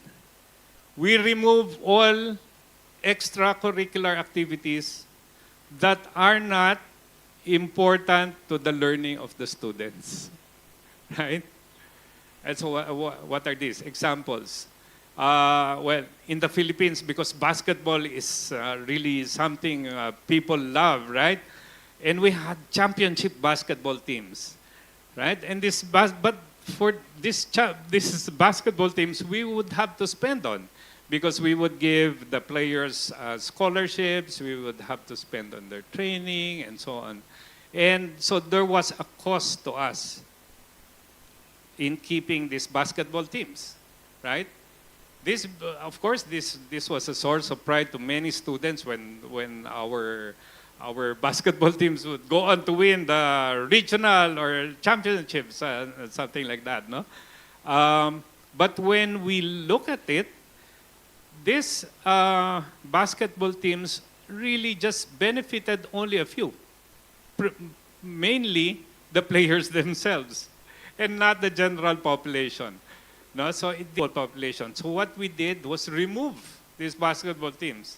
So these are the frills that we had to remove from our education. But so we had to just focus on the things that were necessary to the learning of the students. Brass knuckles, meaning in our learning, brass knuckles is you know, what they put on your fingers. There's brass, so that when you punch, it will really deliver a big impact, right? So that's what this means. Brass knuckles, meaning we look at learning systems that would deliver the biggest impact to the students. Not to knock them out, of course, no? But, but to help them in their learning. Okay. So what else did we have to do? We had to provide financial access, right? Almost 1/2 of our student population are enjoying some form of scholarship from us, from the school. And so what that means is the average tuition fees in our schools in the Philippines is about 10,000 pesos per sem. And that is equivalent to about 3 million IDR per sem. That's about the average fees. When we consider all these scholarships that we are giving the students. And for your sake, for Raul and Elise, so 10,000 Philippine pesos is about 175 US dollars. That's about the price points that we operate on. Now that's the tuition fees that we charge as students. Next slide. So what do? We need to, we need to reduce our operating costs, right? Because we need to keep our costs low so that we can continue to offer our fees at very affordable rates. So we have, and I'm sure the educational administrators would appreciate this, tight watch on loading, which means teacher loading, right? Because it all starts from there. When you give teacher loads, I always say that we should not be giving out teacher loads just 1 hour in excess of what is really necessary. Of course, we should give out all the teacher loads, no, in teaching hours that are necessary for the schools and necessary for the students, necessary to operate the classes. But we shouldn't be giving out any hour in excess of what is necessary. So we really have, when we review the teacher loadings, really have a tight watch on this. Our education is employment focused because our goal is to get our students employed, right?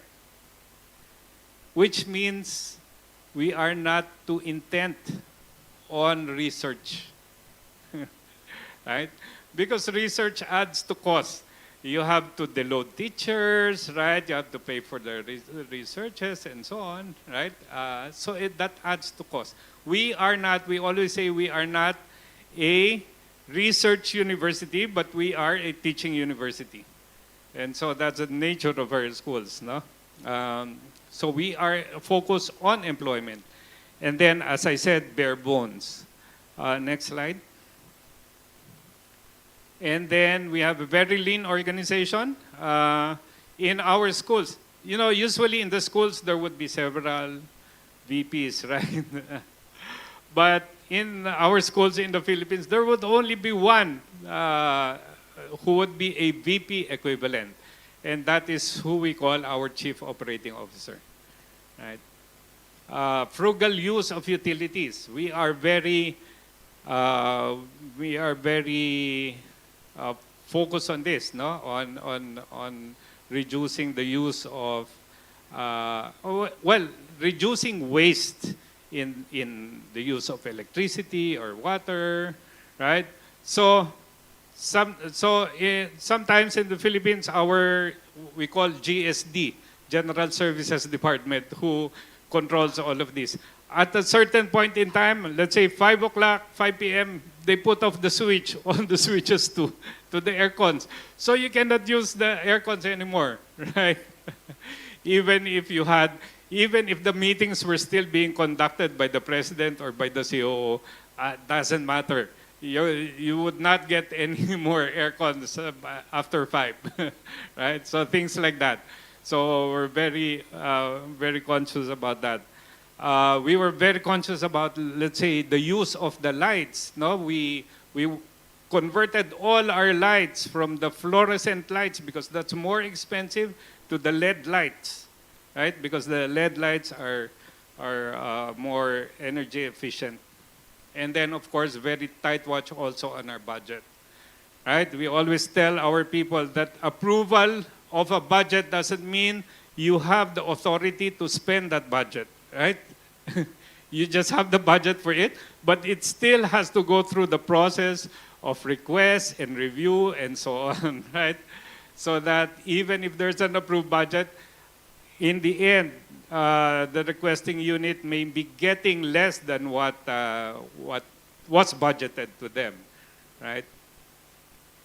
Next slide. Now, so that's on the operating side. That's on the cost efficiency side. On the learning system, we are focused on this, no? We also adapted our learning system to cater to these students, to the students from the underserved students, no? And keeping in mind that when they come in, they were not ready for college. They have a huge learning gaps, right? And so we have to adjust to that.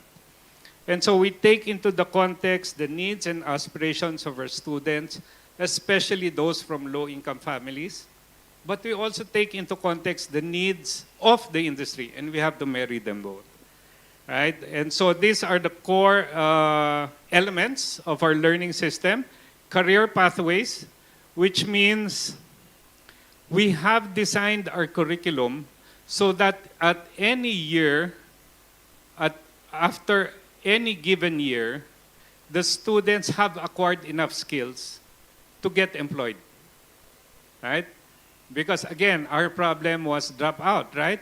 So if a student drops out after the first year, our curriculum was designed so that they have gained enough skills so that they are still able to work in industry in some way, right? In some jobs.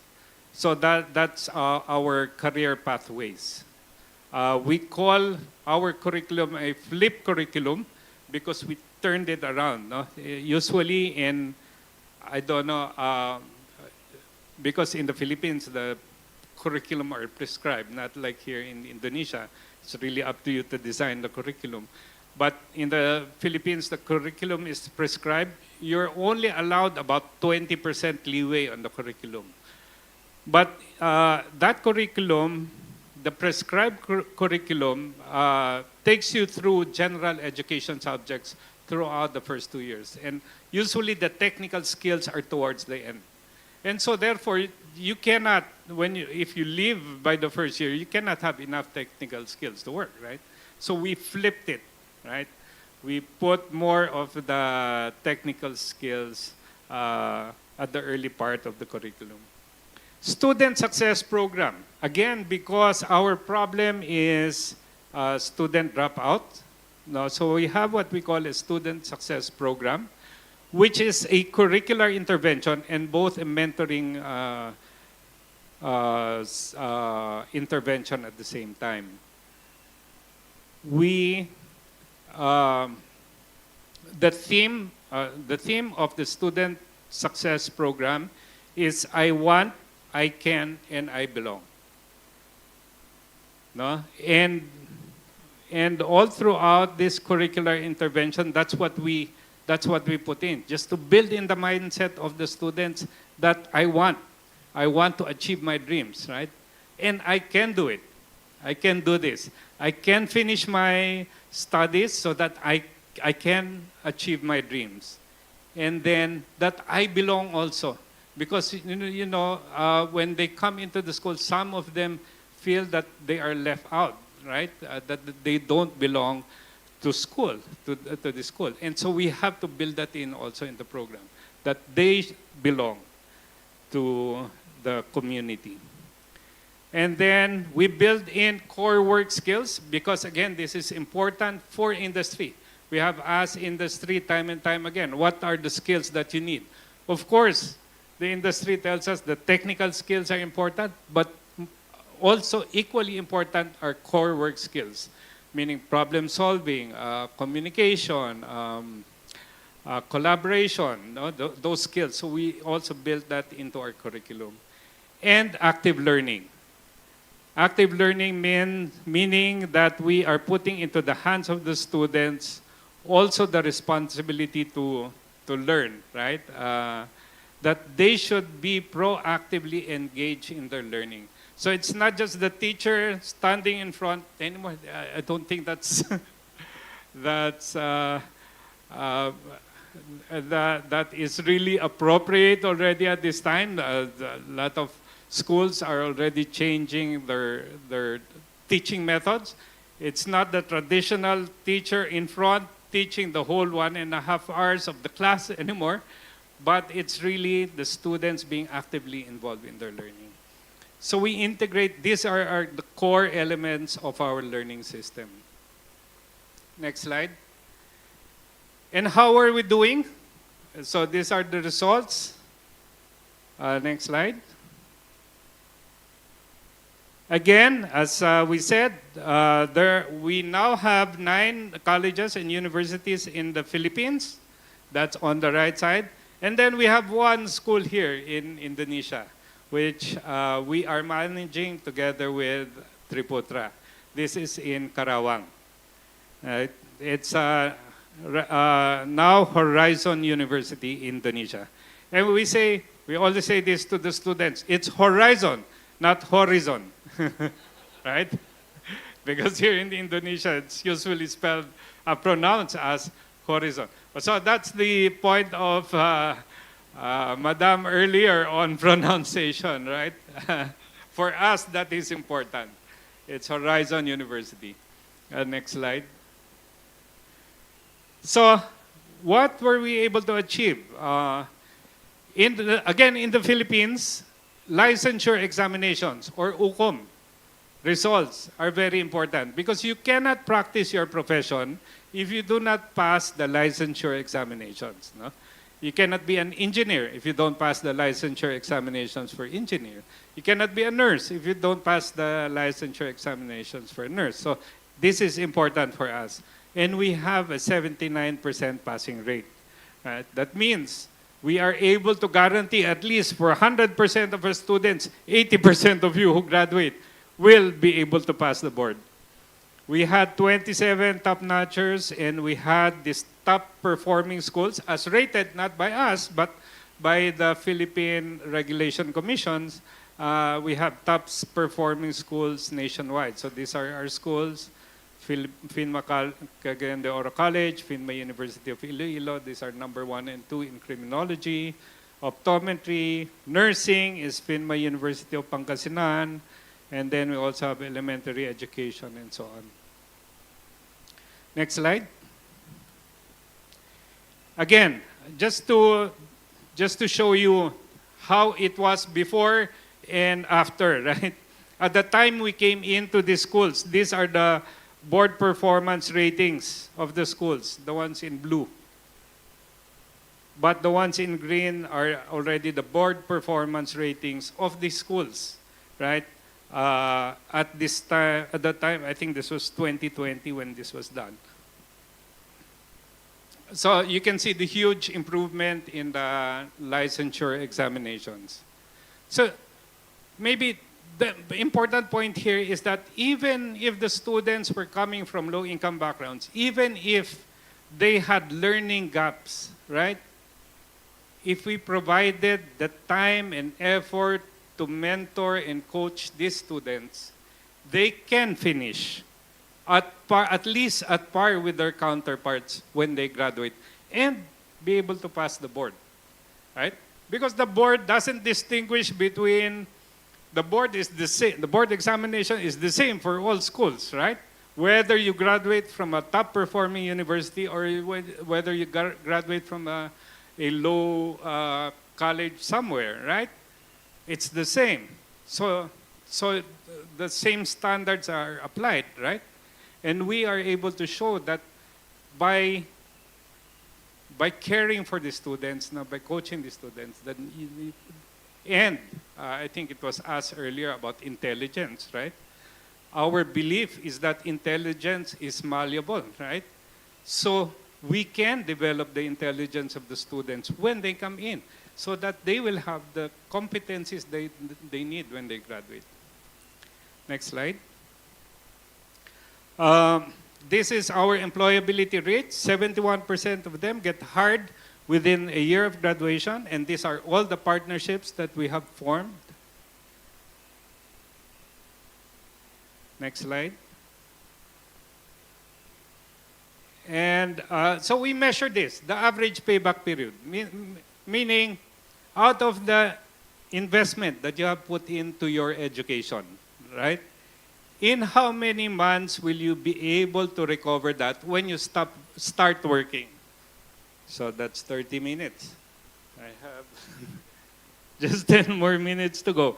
Okay, and we can see here that the number of months here, payback period is between 16 to 33. The gold standard in Southeast Asia is 18 to 36. So we are within that gold standard in all our schools. Meaning, so these are the number of months that they need when they stop working to recover all their investments their investments in their studies. Next slide. So as I mentioned earlier, we have 146,000 students. These are the growth rates over the previous year in what we call FINMA education, the low-income schools, 128,000. Southwestern University is a mid-income school, right? Because they offer medical programs which are more expensive. So they have 16,000 students, and then we're starting off Horizon University Indonesia with Triputra and Payo. We had 1,700 last school year. Freshman students of 49,000 last year. Next slide. So this is how we grew. No? You can see from school year 2004-05, where we started with one school and 5,000 students, we were able to grow that I think on an average 18% over the years until we were able to grow to this. So that is our aspiration with Payo here in Indonesia, right? That we will be able to grow our schools also to this level. Next slide. Just to show you, the yellow line here is the passing rate in the board examinations. And the blue line is the growth in enrollment. The blue bars is the growth in enrollment. So this shows that quality leads enrollment, right? As we improve the quality, then our enrollment also grew. Next slide. These are our employability, historical employability rates. No? Overall employment is employment within 1 year after graduating. Next slide. And just to tell you maybe something more about Horizon University Indonesia. Next slide. So this was formed in partnership with Triputra, 𝗙𝗧𝗥𝗕𝗖𝗧𝗜𝗢 Capital, and FINMA Education. Next slide. And our ambition is to be the best private university here. Again, that empowers the underserved. Again, this is the market that we are also aiming for here in Indonesia. In campuses across the entire Indonesia with 400,000 students. That is our ambition. But this is a long-term ambition. We said in 15 years, hopefully that we will be able to do that. Next slide. And these are the key attributes of that. I'll just skip this. I'll not, because it's mainly the same also features as what I showed earlier for FINMA Education. And next slide. Again, I'll skip this, but maybe I just want to talk about 𝗚𝗓𝗡, which is our English immersive environment. No? Because we want to teach our students the ability to speak English, again, at least at the level that they are able to communicate in the workplace, right? Because we want them to have opportunities, not necessarily to work abroad, but there are a lot of global companies already here in Indonesia. Tokopedia, for example, Triputra are global companies, right? And English is used also in the workplaces here. So we have to teach our students the ability to communicate in English here. Next slide. And so this is the way forward.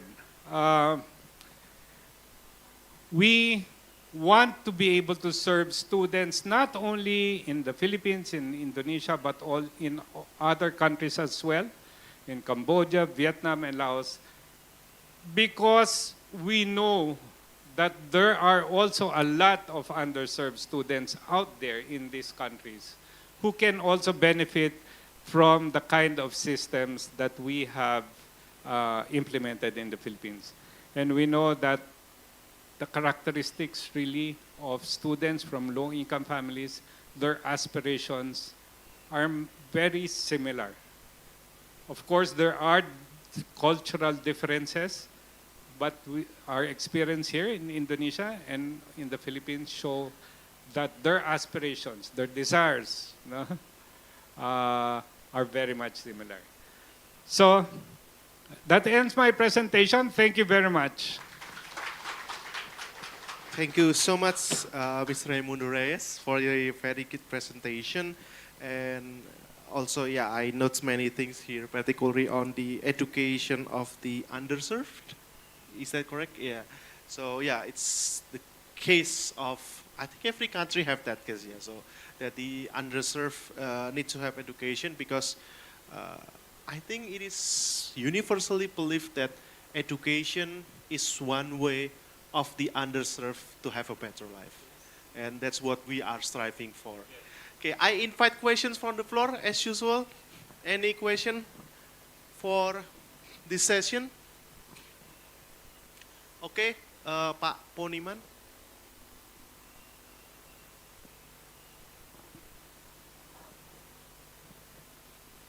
Thank you very much.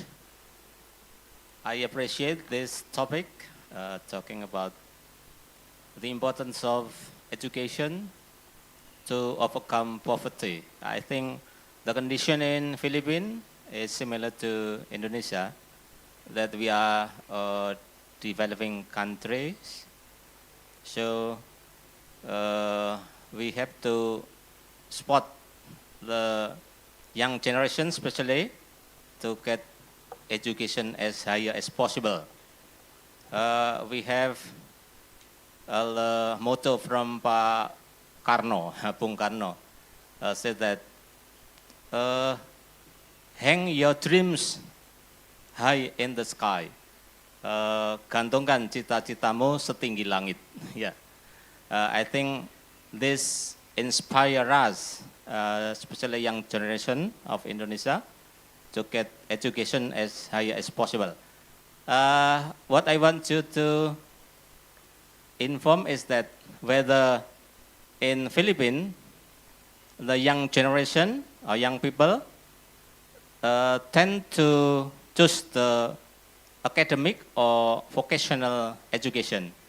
Academic education, what I mean is they still need to continue their education to get the higher and higher again, or vocational education with the enrichment of skills, so they will overcome poverty soon. Yeah. Thank you very much. Thank you very much. So in the Philippines, we have also, similar to the system here in Indonesia, where you have SMA and SMK in senior high school, right? SMA are those students who want to pursue college, right? SMK students are usually those students who take the vocational courses and want to work after, right? So in the Philippines, it's about 80% who enroll in the academic track and only about 20% who enroll in the vocational track. So most of them still aspire to go to college. Yeah, thank you very much. Okay. More questions from the floor?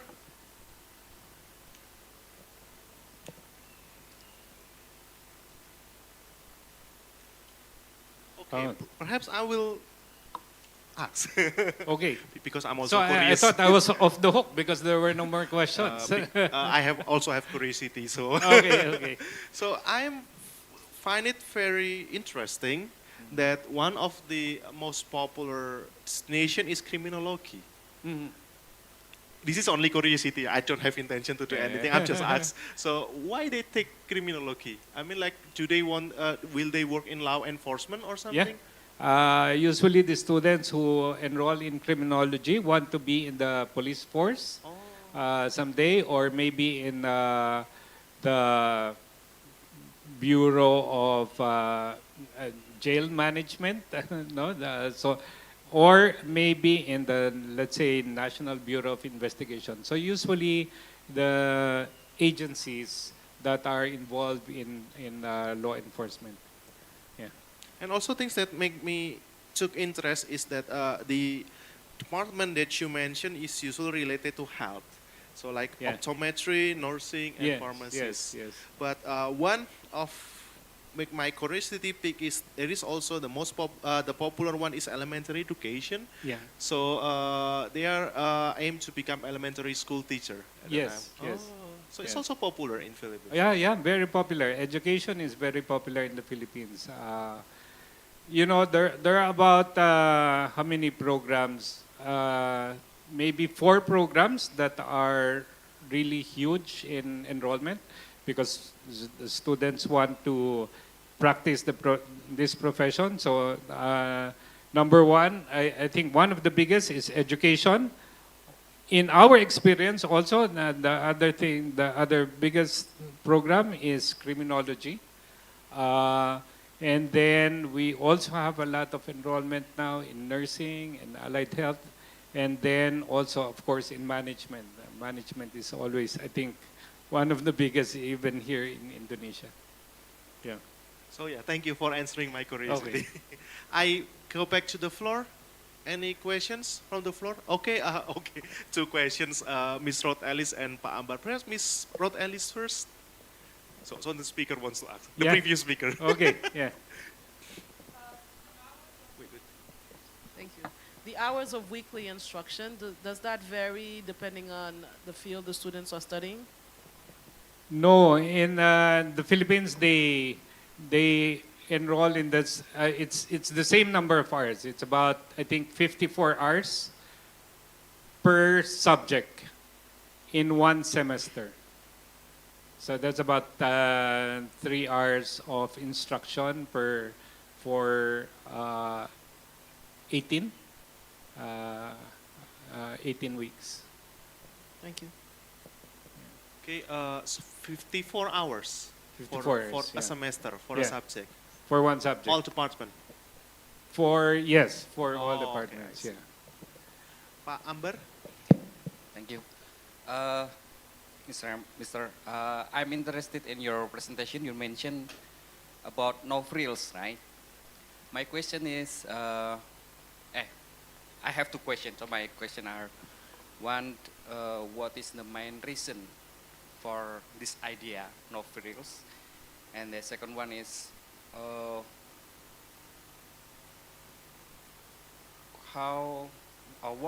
what is your strategy to decide this is go and this is no go for no frills?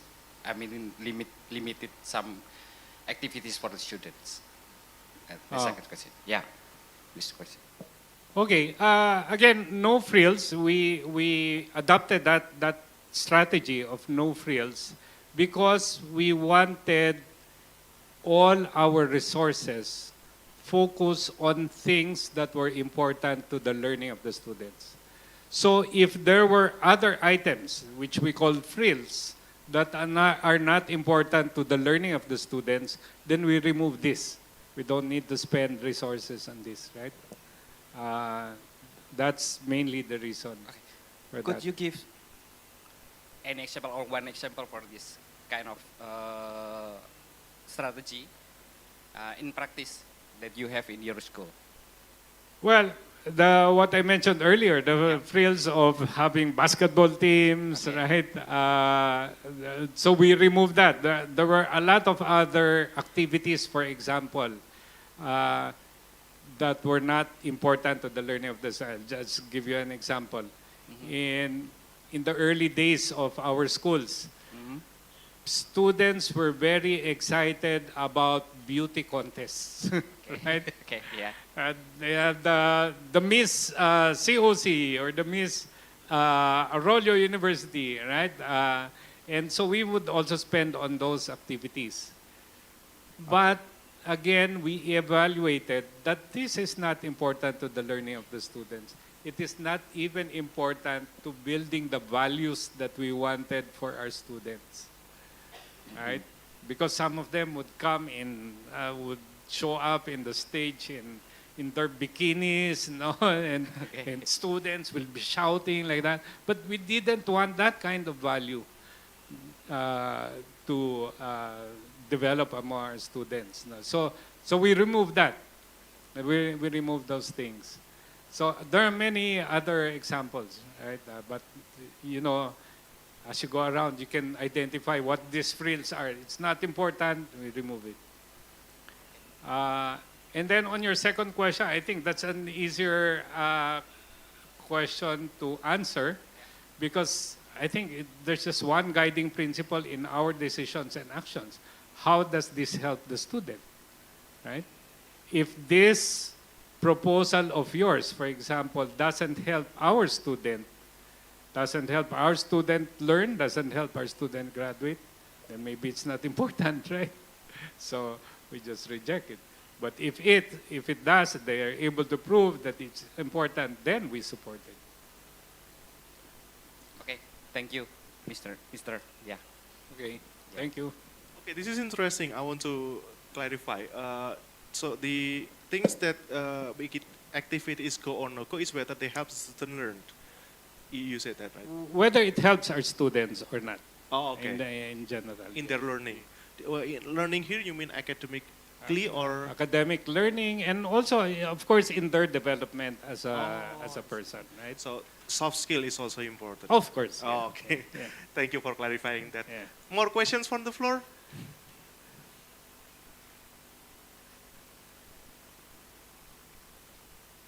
right. Thank you. Thank you very much. Thank you. So yeah, okay. So allow me to give some kind of summary for this talk. So yeah, once again, we need to stress. I think once is not enough. We need to stress that quality education for the underserved, because that's the way underserved people can have a better life through educations. And I believe that the campus already emphasized that, Pak Ayu and Bu Nini, so that we provide underserved people with good quality educations. That's what I get with that. And I guess let's conclude this session. So hopefully in the future, as a university, as a part of a city, as a part of the country, we can always give our support so that the underserved can have a better quality education. Thank you. Give the applause to the speakers. And thank you for having me as the moderator. I do apologize in conducting this session. I made some mistakes. I'll return the time to the mistress of ceremony. Okay, thank you very much, Mr. Michael, for the guiding of the first session. May we give a round of applause for Mr. Michael. Okay, honorable participants, distinguished speakers, ladies and gentlemen, as a token of our appreciation, we will be presenting mementos to the distinguished speaker for his time and valuable contribution. May I request Mr. Johannes to kindly present the memento to Mr. Raimundo Reyes. Please, we invite you.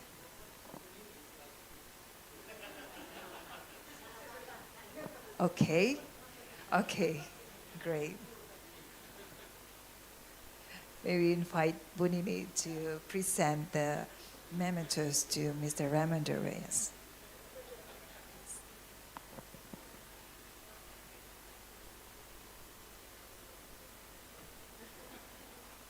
May we have round applause for this presentation.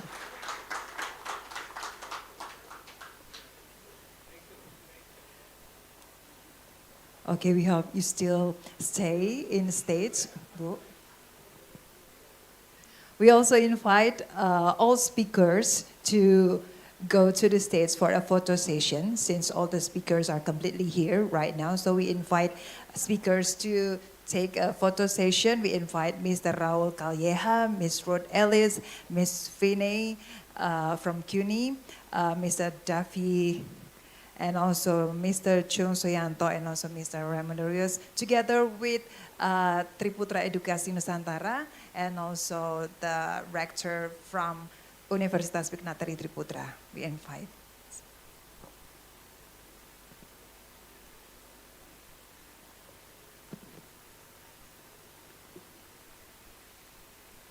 Okay, we also invite Mr. 𝗨𝗪𝗧𝗥𝗔 also to join the stage to have a photo session together. Please, sir.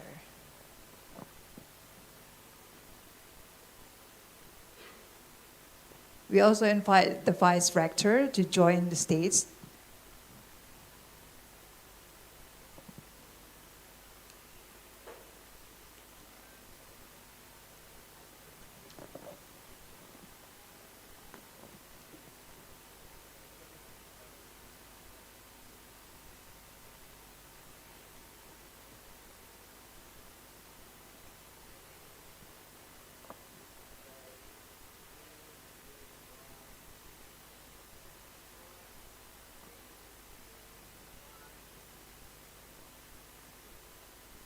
Okay, thank you very much. May go back to the seat.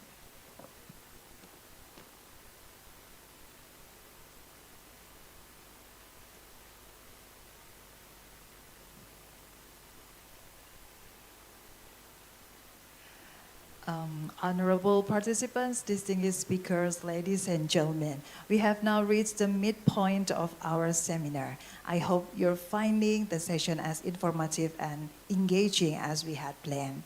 An upcoming session, there will be still 2 topics to discuss.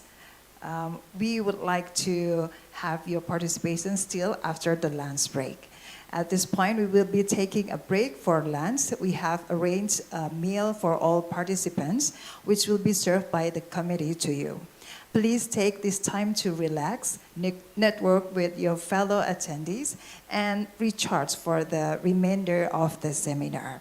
We will reconvene at 1 p.m. to continue with our exciting lineup of speakers and discussions. Once again, lunch is provided for everyone, and we encourage you to make the most of this break. Thank you, and we'll see you back here at 1 p.m. sharp. Please.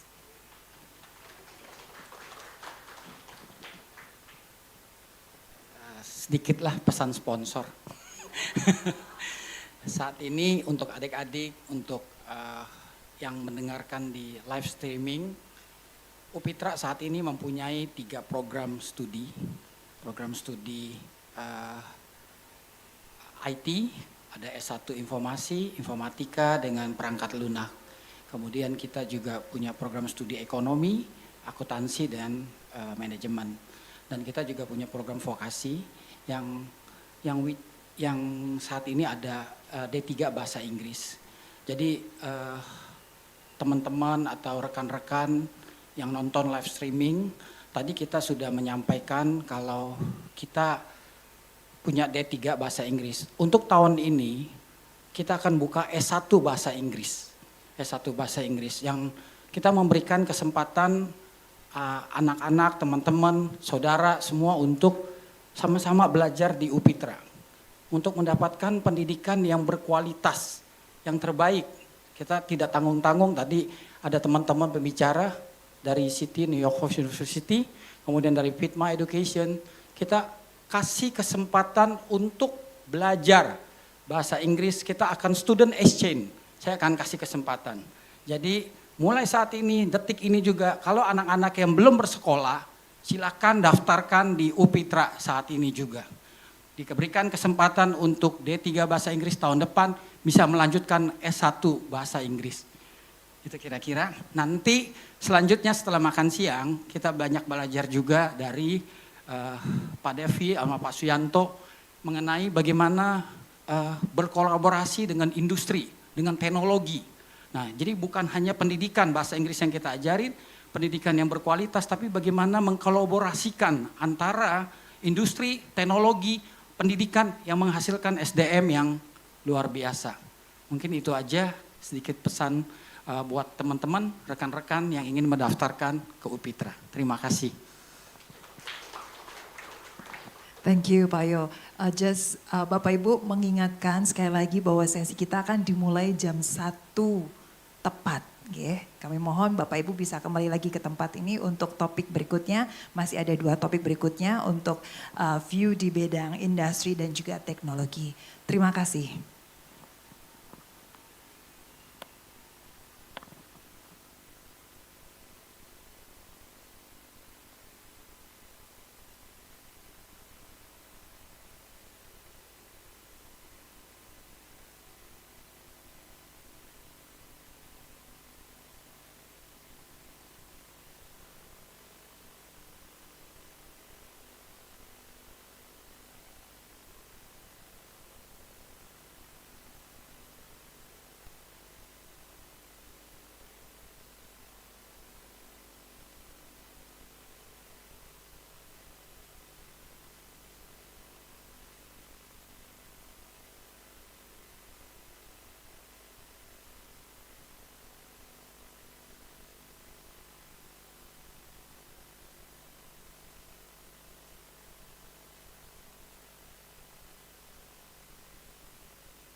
music's pumping.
Honorable participants, distinguished speakers, ladies and gentlemen, welcome back to the International Education Seminar, Future-Proofing Society, Education, Industry, and Technology in a Rapidly Changing World.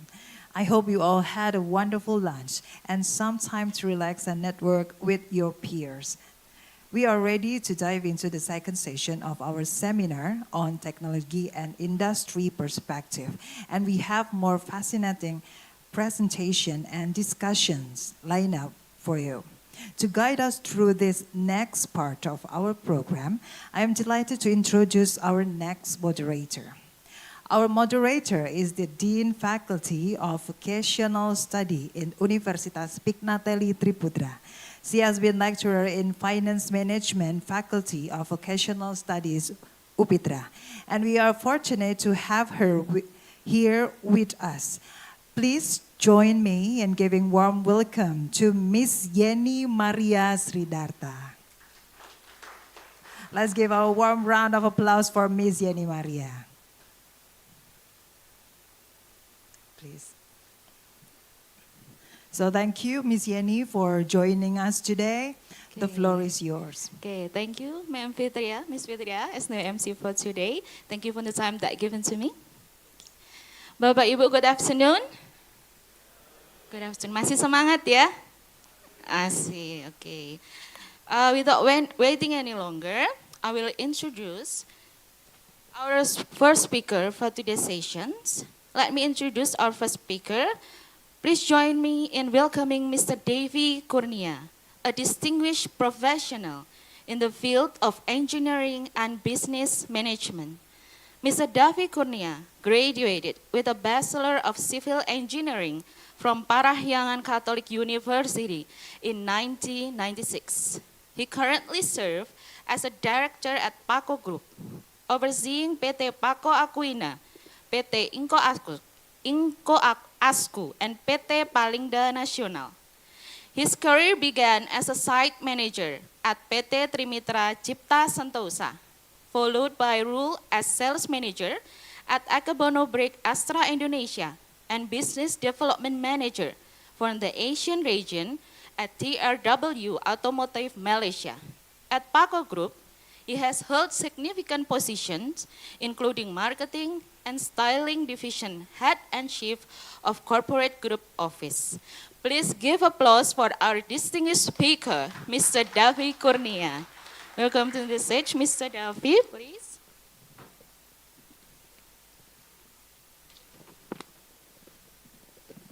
Also, I want to introduce our second speaker for today's sessions.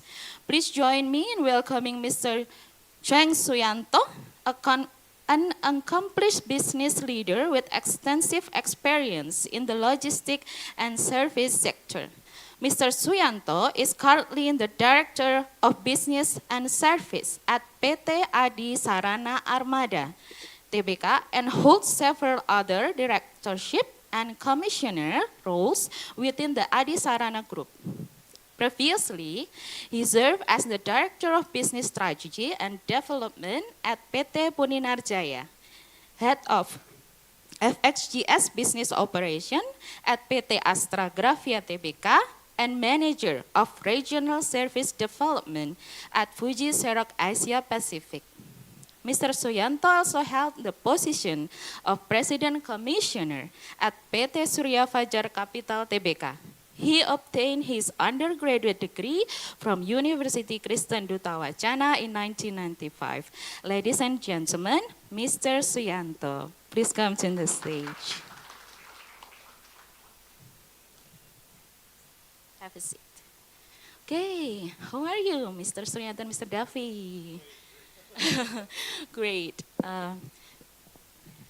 Okay, for today's session, we will discuss about navigating the future, understanding and adapting to disruptive changes in the industrial landscape. Is it right? Okay. And this session, is it your time, Mr. 𝗙𝗂𝗓𝗕? The time is yours, please.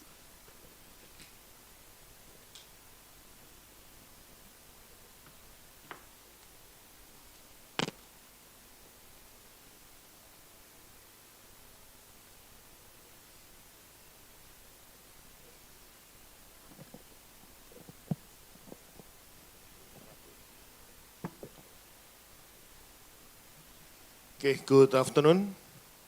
Nah, iso ngomong bahasa Jawa, ngomong bahasa Jawa ya. Aku orang Purwokerto kon ngomong bahasa Inggris.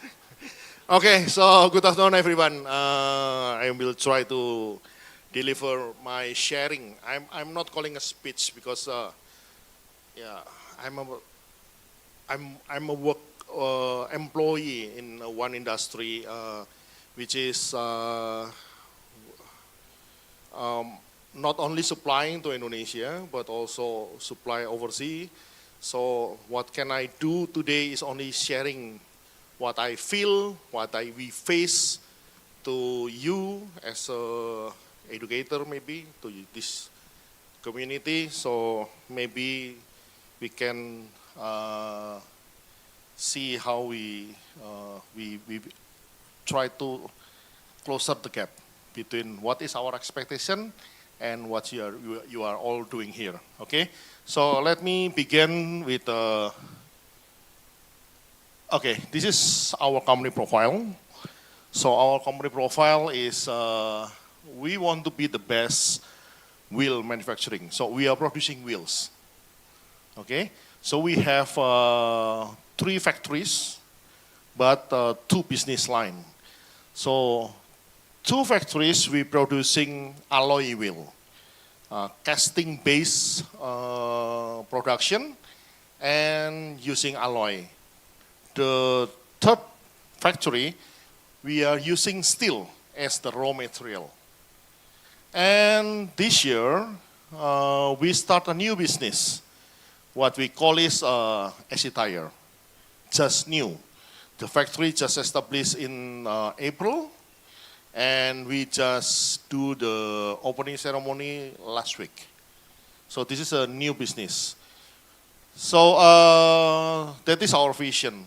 We are working in the wheel industry, manufacturing to supply to car makers, okay? So we have a mission in our company. We want to manufacture the best wheel, and we want to build a conducive environment for everybody to work with us. And we want to be the best place to contribute. And our manpower statistic is like this. We are about 1,400 employees. 87% is shop floor. When I call a shop floor, is someone who do the works in the factory, okay? So usually is a senior high school degree until we call it foreman, okay? And then 13% is management. When we call management is supervisor up to board. Supervisor usually we take from the university degree. This is the age generation. Now 30% is already Gen Z. So we also face how to deal with this gap. Okay, so this is our customer. Our customer is Toyota, Lexus, Japan, Daihatsu, and so on. Including this is Quick is a hand tractor in Jogja, and also Renault.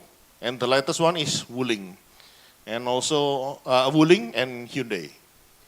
So if you buy Hyundai, start from next year, the wheel will be from us.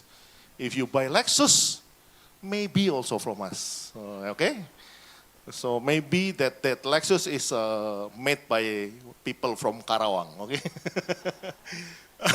So we are here in Indonesia. We only have one factory at we only stay in one area at the moment in Karawang, and we have 3 factories there. But we export to Malaysia, to Thailand, to Japan, to Hungary, and to Italy from us. Okay, so okay, I will divide my presentation into basically 3 phases. The first phase is I will start with this quote: "A problem defined is a problem half solved." So I will try to explain what disruptive changes that we face in our company. During the lunch, I think Pak Yo asked me, how is your business related to the EV? I said, I will explain later. Okay, so this is our revenue. It seems good, but actually in our business we can predict our sales, main numbers in the next 2 years. For example, let's say like this. If you want to know whether the 𝗙𝗧𝗥𝗔 Innova, there will be a new project or not, you can ask the automotive people. Because we know 2 years before. Oh, they will be changed. The wheel will be changed. The design will be changed. We know 2 years before.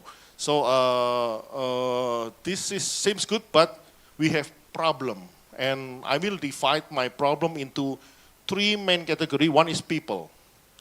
From the people side, this is the one, the highlight is, we need to equip our workers with a necessary skill, because somehow at that moment we cannot get it from the senior high school. And we have a lot of generations, start with Gen Z, so we have also to be, we must able to manage our cross generation, because we have millennial, baby boomers also, Gen Z also, so it's become headache for us. Market-wise, our steel wheel is declining. It's a sunset industry, and the China product is expansion. Also, we face here in Indonesia, and we have also inefficiency in our factory, because everything, if you go about manufacturing, what is the problem is always operation excellence. Okay, and then also we have volatile material and currency exchange rates. So if you see your wheels, 50% or 60% cost is raw materials. And because the raw materials we buy from overseas, so it will be impacted by the US dollar and Indonesian exchange rate. Yes, couple years ago we start buying from Indonesia supplier for aluminium. Maybe you heard about Inalum, yeah, but still the price is in dollar. So Indonesian government, but still in dollar. Okay, so we also facing the technology disruption. First is about flow forming. We don't have flow forming technology. This flow forming technology is one of the technology that add on to make a wheels. And this is necessary for EV, because EV car, when you change a car to a battery, let's say, you know, Toyota 𝗏1, or boxy one, 𝗏, yeah, like I said, 𝗙𝗪𝗧𝗏𝗧𝗏𝗏, maybe you know, right? If we want to change 𝗙𝗪𝗧𝗏𝗏 into EV, the weight will increase about 600 kg, only because of the battery, only because of the battery. So that's why they need to reduce the weight of another parts to reach the proper weight. And then this is lighter wheel, and also we have facing that previously when you buy a car you will get 5 wheels.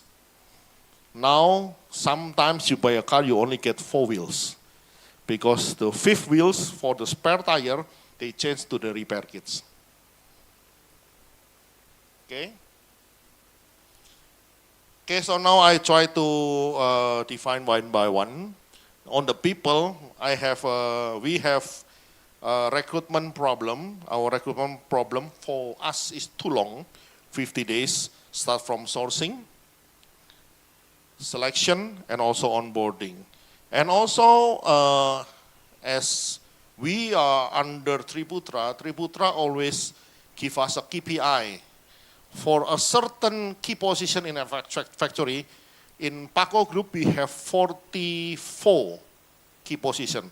Not all managerial position is a key position, but all after we make a map, 44 is we decide that is a key position. Triputra asks us to have, we call it bench strength.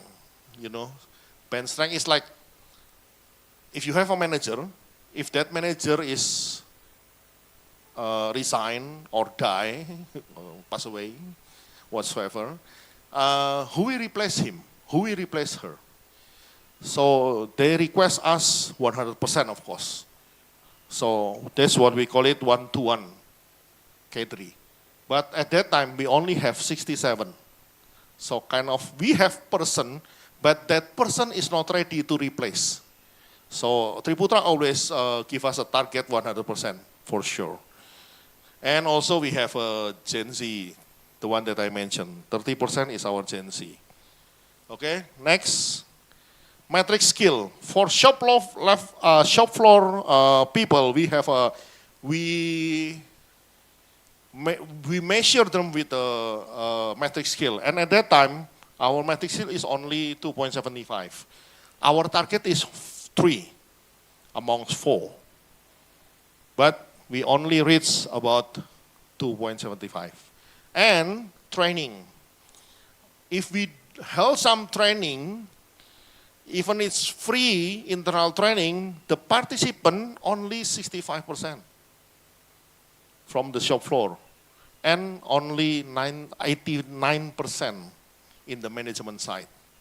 So it's quite low, because when we asked the workers to do some training, to join some training, they said they are busy, we are making the wheels, give you money to deliver to the customer, so our SR cannot argue, so they don't join the meeting. So we cannot train, even though they are inside actually. Okay, that is so for the people. Next is, cannot next. Okay, in the market. Our export is this bar, the violet one and the yellow one. This we export to Malaysia, and this we export to Japan. As you can see, our export to Malaysia is decreasing to become 0, and our export to Japan also decreasing in this year. This one because we are less competitive than China. This one because we don't have enough technology that we supply. Because if you, let's say, of course, if we supply to a car like Lexus and then Land Cruiser and Toyota Prado, of course it's different level of quality than compared to other car, which is much more cheaper. In motorcycle, we also have a problem. Our share is decreasing, and we supply only to one customer, the biggest customer there is in Indonesia, but only one, only single customer. So our bargaining position is very low. And even with that customer, we don't supply all line, only few line. Usually, motorcycle we divide into 3 lines. One is matic line, the small matic, scootic we call it, scooter. The second one is a cup, the old bebek we call it, and the sport, CBR and something. We only supply 2.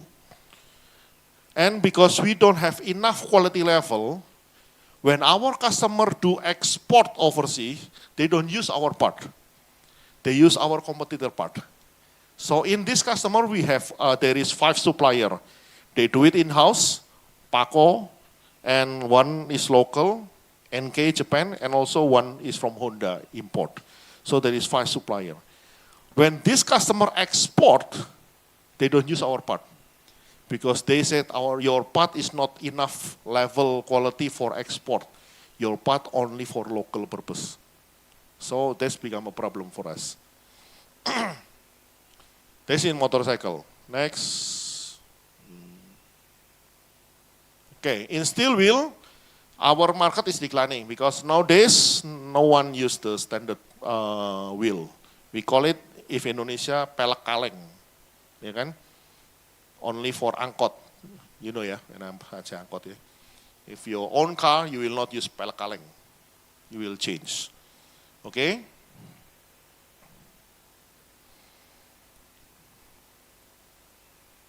Okay, so the second phase of my presentation, I will sharing with you how 𝗨𝗂 react to this, how 𝗨𝗂 adapt to this situation.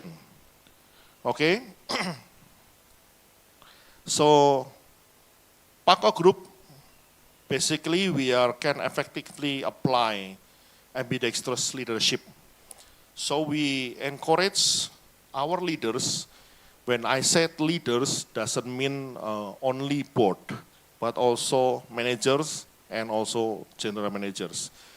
To enabling the company to thrive in the middle of this subject change, while maintaining operation is good, but also we have to see forward, not only now. So you have to maintain current situation, but you have to see also in the future. So this is what we do.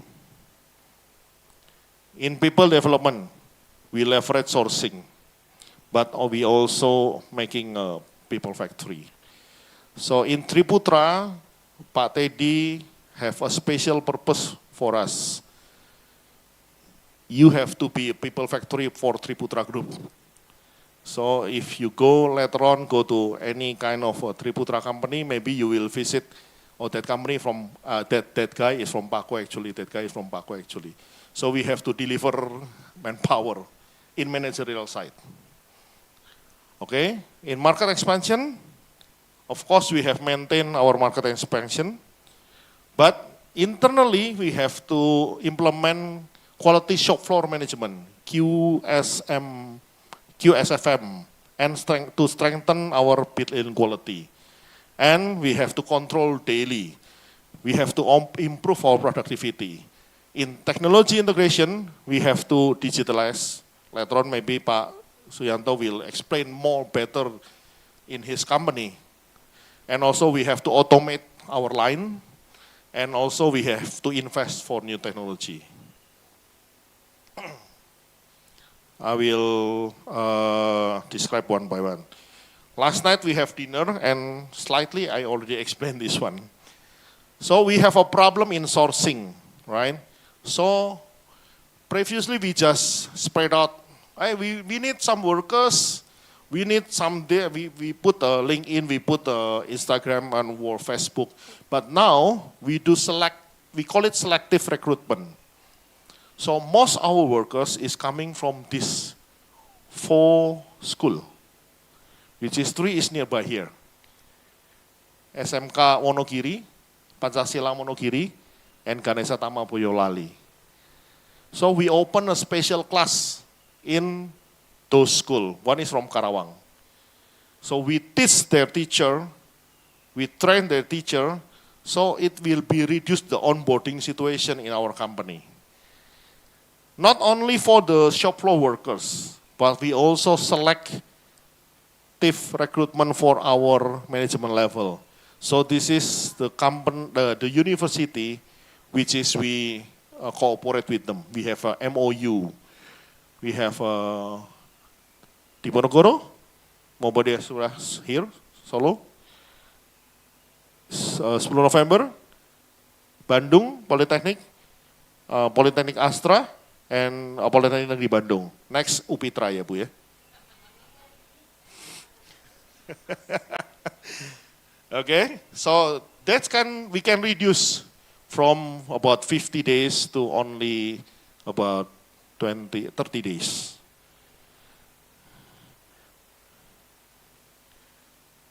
And also we have adapting people development. As I mentioned before, we have to send out some of our management to all Triputra. So this is what we do. We made internal curriculum for our management level. So if you can see this one, Adi bisa digedein nggak Di? Yang ini ya kali ya, yang kanan. So we call it the if you join 𝗨𝗂, we call as a university degree, you will start with section head. We call it 4A. And then for A, for B, C, D, and then department head means manager, and division head means general manager. So we made a specific curriculum for them, which is matched with our need. I don't mention you have to follow this one, but we define this by our company, yang kiri yang kiri, dikecilin, okay. So we start with our business and flow process. From that business and flow process, we create our curriculum, and then we do the implementation and we evaluate. You will get this presentation later on. Okay? So that's how we do the curriculum. And for the training, to minimize, to reduce the participant, we don't like if we who do the training only said 67% join the training. We do what we call it learning management system. What we call is Pako Pintar. So I will explain Pako Pintar in the next slide. Next. Okay. So this is what we call Pako Pintar. If previously we have to prepare our training, and then we have in-class training, then evaluate, we need 1 hour at least, 4 hours in class and 1 hour is evaluation. Now, we do by online. We have only half hour. In class maximum is 1 hour. Evaluate feedback only half hour. So if in total, if you calculate this one all to our numbers of employee, we reduce about 16,800 hours. Only on training. So I will start the video for Ada. So I will show you what is kind of Pako Pintar that we are doing.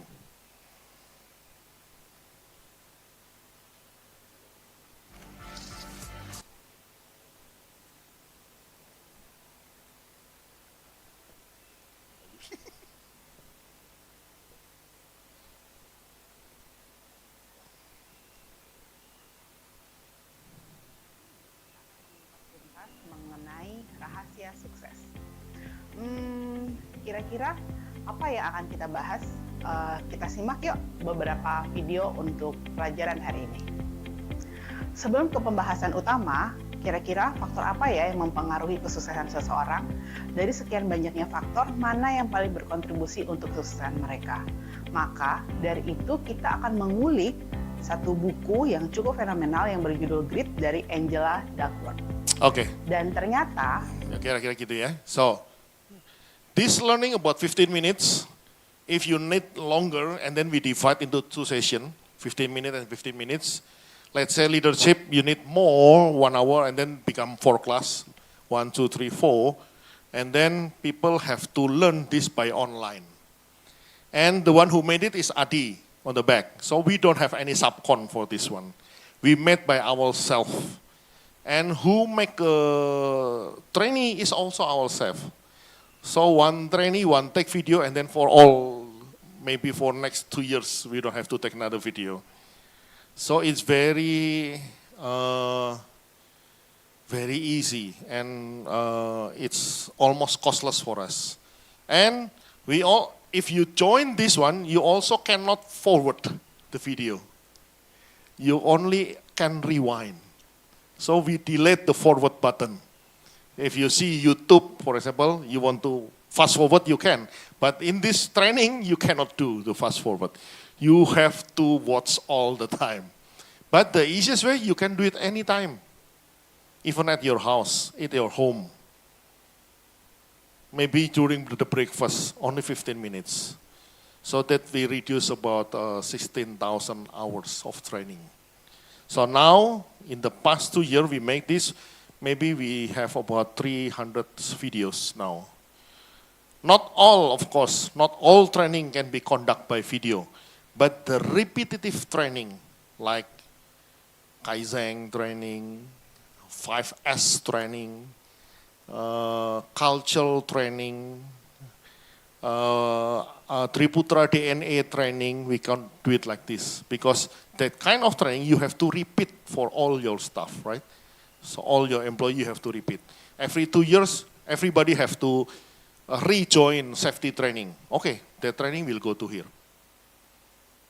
But not all training will conduct. But even though that kind of training, we reduce a lot of training work. Okay, next.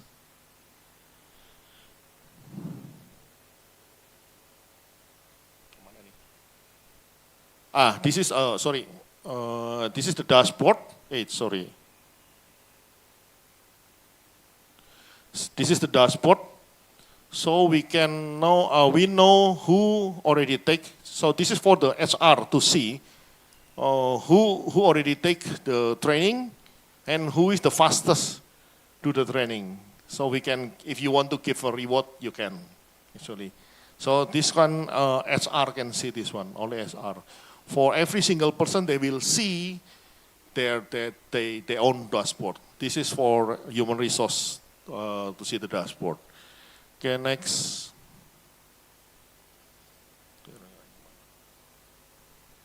Okay, we also make Dikan Dojo. Actually, this one from our customer, because mostly our customer is Japanese customer. So we call our training skill learning center is dojo.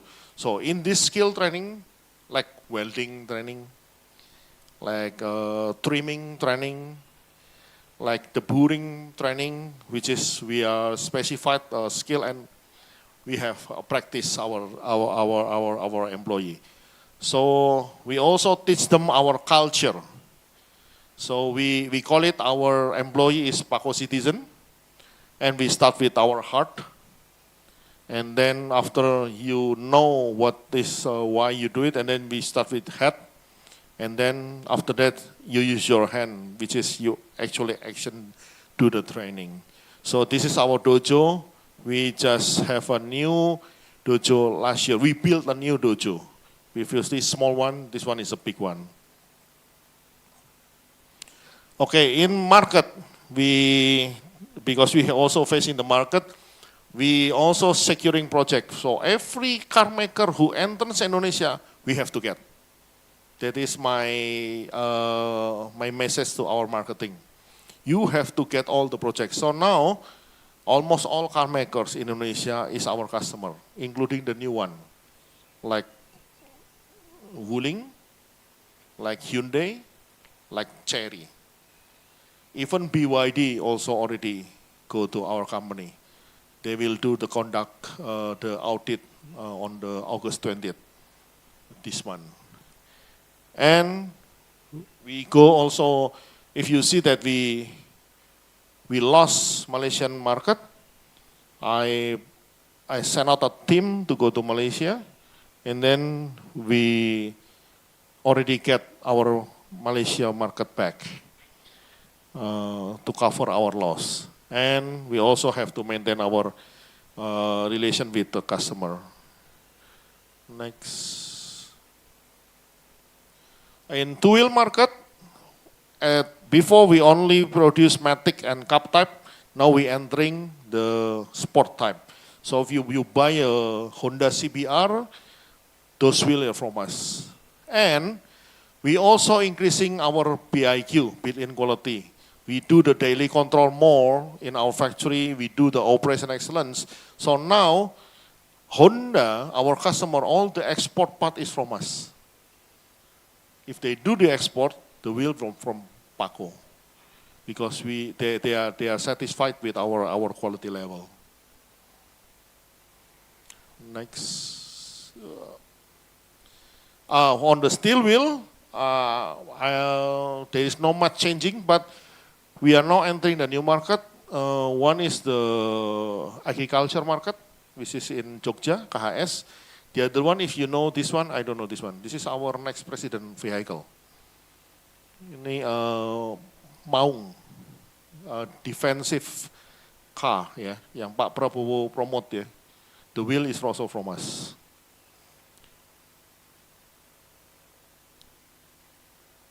Kenapa ini? Next. Okay, we also adapting the technology, digital technology. So now everything we can repeat, everything we can doing daily the same thing, all will be digitalized, including the truck if the truck goes out from our factory as goes in, we also do monitor by digital. But still far, if we compare my factory with what Pak Suyanto will explain later on, is still far because we are more on manufacturing, yeah. So it's kind of different. I think Pak Suyanto can explain much better in your side about digital. So I will skip this one. Next. Okay, so in people development result, after we do all those things, this is the result. The metric skill increase to 3. We reach our target.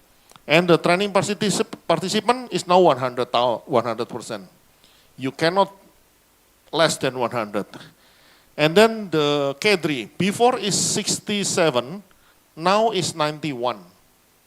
In the key position, we have 1-to-1, 91 bench strength. So amongst 44 area, 91% already have second man. We call it second man. And how we get it is we increase second K3 to the K3-1. So this is the result. So we achieve what, we almost achieve what Triputra sent to us. Okay, next. And this is the result. This is our revenue in PAKO in the last, after COVID. This is the highest revenue that we have ever. And also not only the highest revenue, but we also can maintain the highest net profit ever in PAKO. So the key insight is, I think our team successfully navigate the disruptive change. And we also adapt market demand by optimizing our internal process. And for sure, our strategy aligned with the broader trend. And this strategy result to the very excellent business and better performance for PAKO Group. Next. Okay, future change is, of course, work process development, workforce, manpower competence, we still need to increase. Operational resilience, we still need. New market, penetrate EV ecosystem, continuous improvement, and new technology. Flow forming, hyperpen, and hybrid wheel. There will be a hybrid wheel. But yeah, maybe if I can explain now, it will not be suitable. But for sure, the next process, it will be flow forming, the same wheel, but lighter. And then the hyperpen, the same pen, but brighter. And the hybrid wheel is combination between alloy and plastic. So there will be some plastic part in your wheel next time. Next. Okay, I can skip this one. Oh, sorry. This one. To make it advance our shop floor, we send some of our workers working in Japan. Last year, beginning of this year, we sent 12 people, which is actually from Ganesha-tama, from Monogiri. We select those guys and work in Japan for 3 years.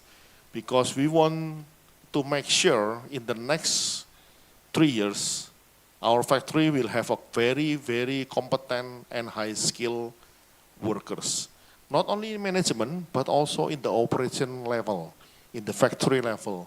So we don't know whether this idea will be success, but even though, like Mr. Raimundo last night we talked, even you get 50% is very, very good. Because those guys, after they go back from Japan, they can introduce the new discipline, the new workmanship to all of his friends. And we hope these 12 people also not become only original workers, but they can become a leader in our factory to lead their friends to a better workmanship in our factory in the future. Okay. And this is a tire business. We also doing this is a special for Indonesia. Our market is stagnant for automotive about 6 years in a row. And our forecast also same. So Indonesian market is about 1 million, no more than 1 million at the moment. Yeah. So how we can expand our business? We grab a new business, we call it AC Tire. So this AC Tire business will cover the most biggest car maker in Indonesia, which is Daihatsu. About 600 to 700 car a year, times 5. This is just our portfolio. So this is almost end of my presentation. Lexus and so on, and car, and also this is for the steel. I think that's all from what I say. Okay, this is the last quote. You can't control your life, but you can always control your effort and ability to adapt to it. Thank you. Okay, thank you Mr. Davi. Oke, Bapak Ibu. Tadi udah banyak sekali ya, Mr. Davi sudah menjelaskan ke kita. Oh, kembali lagi bahasa Indonesia Pak Davi, nggak apa-apa ya, campur-campur. Nah, jadi tadi adanya inovasi itu membantu menciptakan pasar baru, mungkin juga bisa mengganggu gitu ya. Karena ada banyak challenges tadi. Oke. Sudah masuk ke Q&A, mungkin ada pertanyaan. Bisa pakai bahasa Indonesia ya, karena narasumbernya dari Indonesia juga. Purwokerto. Mungkin ada pertanyaan? Enggak, jangan dong. Dari mahasiswa mungkin? Oke, di belakang kita ada mahasiswa-mahasiswanya UPITRA loh Pak. Kalau nggak ada mungkin saya yang bertanya nih Pak Davi. I was interested with the 30% of Gen Z who already become a worker at your place. So how was it? Headache. Okay. I was working for Paco, but like say 15 years from I start join as a general manager. And during the COVID, I was promoted to director level. It's 2020, I think, 2020. My mistake at that time is I don't read my job description very well, okay? So in the past 3 years, I think I do karaoke singing in YouTube. I do flash mob in YouTube. I do dancing in YouTube, director level. Paco director do singing, flash mob and dancing. Only because we have a lot of Gen Z.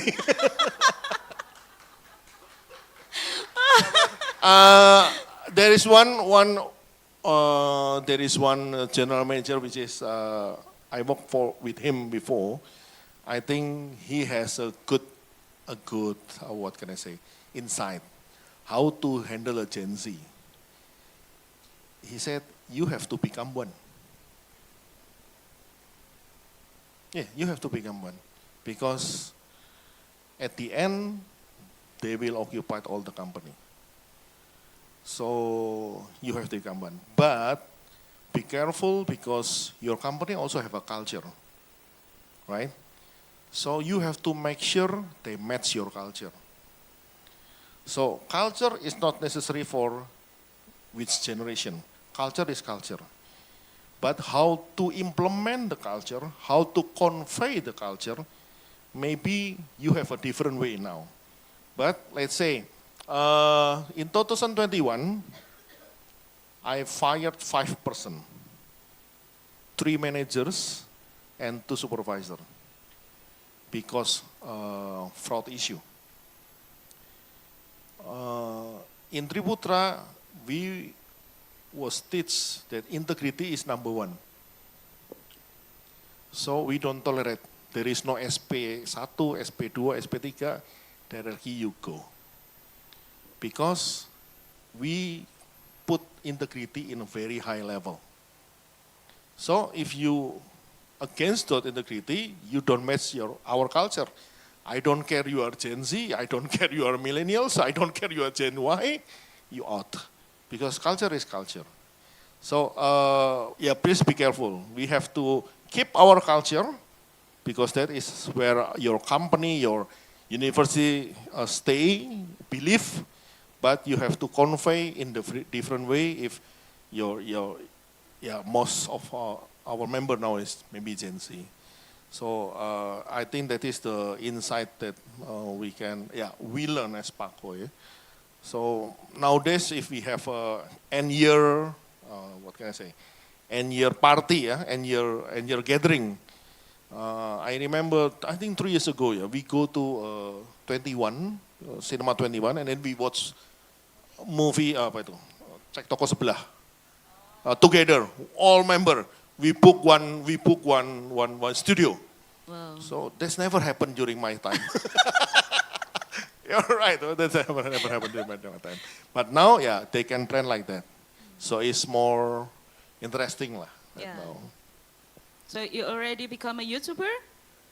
Ah. Yeah. I think after this you will join TikTok trends.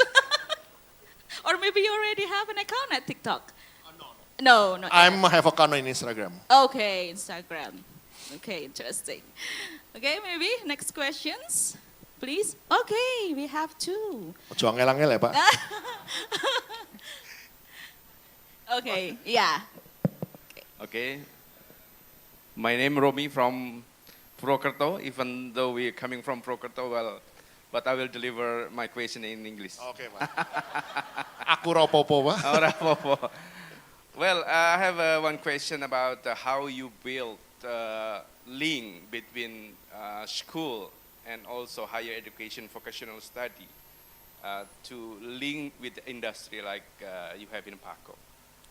Is it, how to say, difficult, or is it possible that in Indonesia it's not really common, we have a good link between vocational study and the industry? How you develop this? Thank you. Okay, thank you, Pak.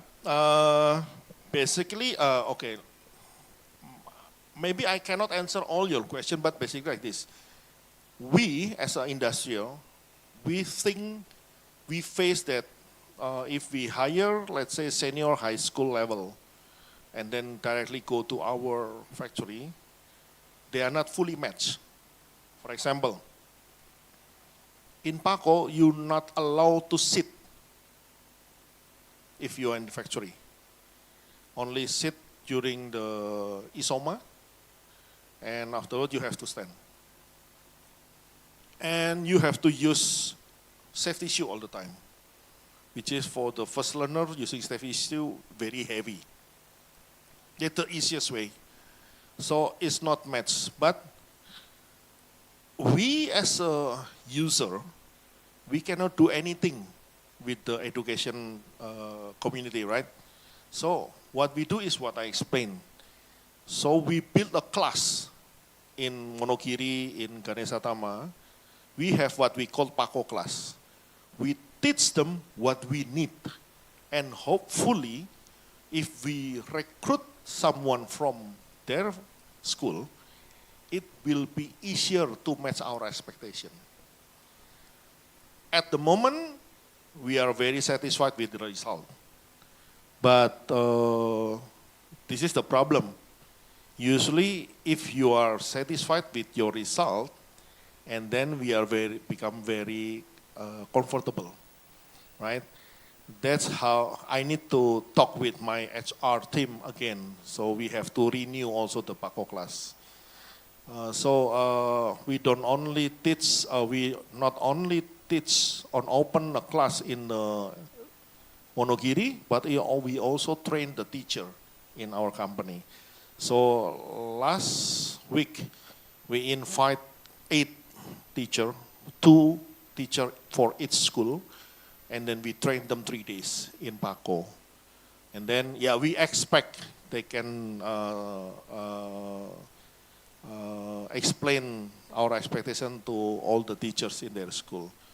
So that's the, I think at the moment that's all that we can go, yeah.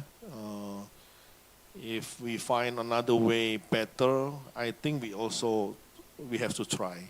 But so far, that's how we reduce the gap between the school result and our expectation as a user in a company, in industry. I think that's. How about the higher education vocational study? Higher education, at the moment we don't do higher education, because if someone enter industry and then the education, we will have to see actual how you work in a factory. We can do training, we have a lot of training, and then you have to jump up with that kind of, we call it leadership training, yeah. So you have to follow that one. So we don't care whether if you join PACO, we don't care again, you are SMA, you are SMK, you are D3, you are supervisor. We will see based on what you follow, the rules in the company, and then we will see the result. Basically like that. Matur suwun, Pak. Oh, sami-sami, Pak.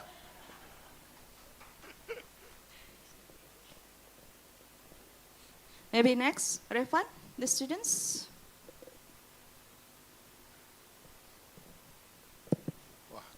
Yeah. Bahasa Indonesia aja ya, Pak? Katanya galak. Iya, ini kayak Pak. Penyanyi, Pak, ini, Pak. Perkenalkan, nama saya Evan Valentino dari Fakultas Sains dan Teknologi, Prodi S1 Sistem Informasi semester 3. Saya mau bertanya, Pak. Mungkin Bapak bisa jelaskan teknologi terbaru apa yang oleh perusahaan yang Bapak kelola saat ini.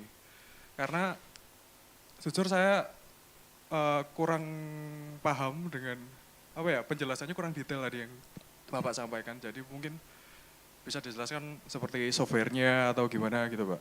Oh, oke. Ini bahasa Indonesia atau bahasa Indonesia? Oke, bahasa Indonesia ya. Sorry.